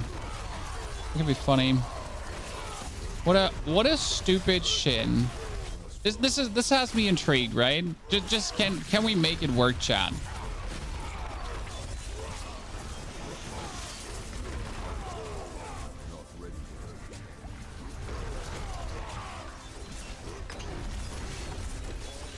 Can we make that work?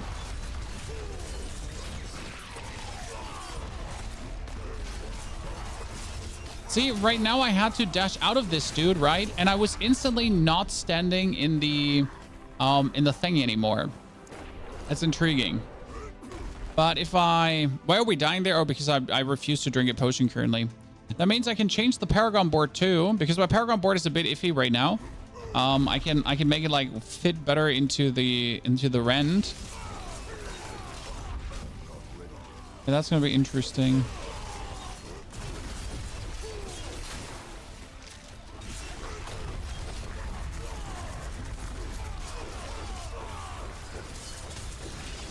I can't wait to see if that works the way I want it to work. That'd be so funny. It would make me literally just fall over laughing. This is like so stupid. I mean, obviously these are probably things that every genius Barb player already thought about like a long while ago, right? And Pony's just the last one to the party right now. Not the point.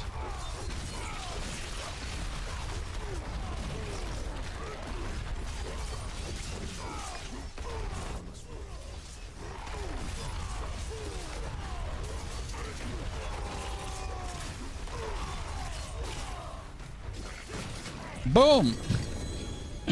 The finisher move is just always so nice. You stick it in him and then you rip it out. Ah.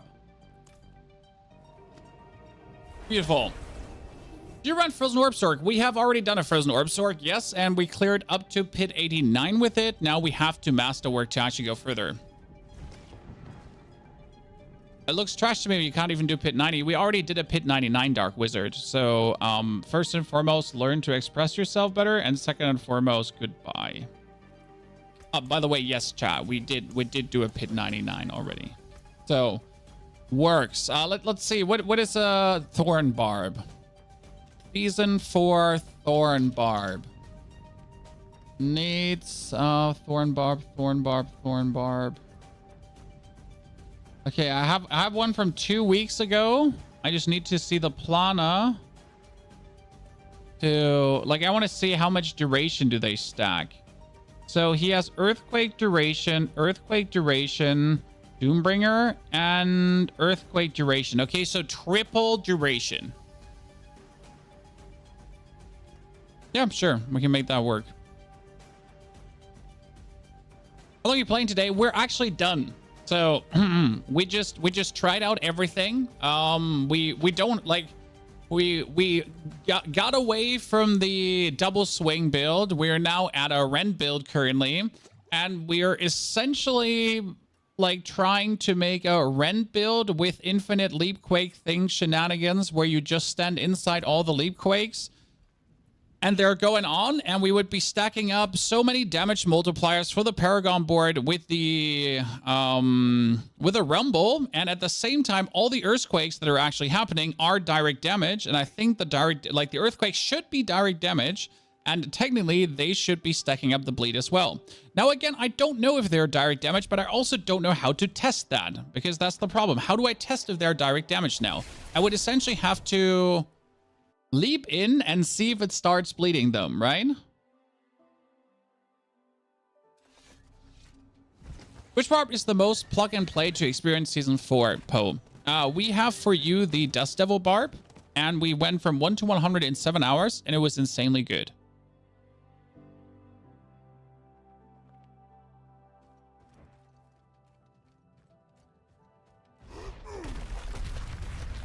Oh, shit. I need to take off my... Where's my devilish on my gloves? It's bleeding. They count. They count. Haha. I must wait. Oh, actually, now I don't know if they count because I don't know if that's the bleed from the leap. Right? But the bleed gets more. Right? The bleed gets more from the spikes. So I like the 4 seconds. No. It's the leap, right? You see the initial leap, but the bleed gets bigger. You see the bleed bar getting bigger. So the bleed bar starts with the initial leap. I don't know if I can make that clear to you, right? So maybe the stomp can actually do that. So the stomp does only do 3,000 damage, correct? So it does a tiny amount of bleed. But then the spikes are essentially happening. See, for example, the stomp itself is not direct damage. That's interesting. So it might be that the stomp with the spikes, see that is not direct damage. As you can see, that is not bleeding. Because I'm not berserking. I'm an idiot. Wait, let's do... I have Warcry? No, I don't have Warcry right now. I need Warcry. I know I don't have points in Warcry anymore. Complicated. Okay. Give me a second. Complicated. Need to Berserk first. Okay.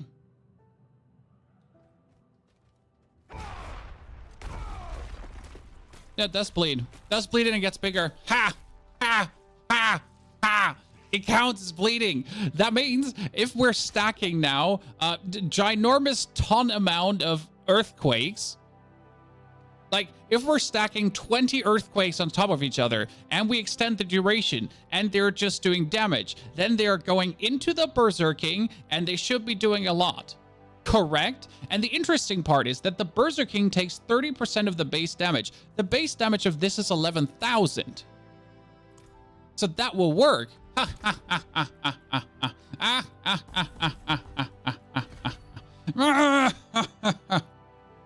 Okay, fantastic. I'm good.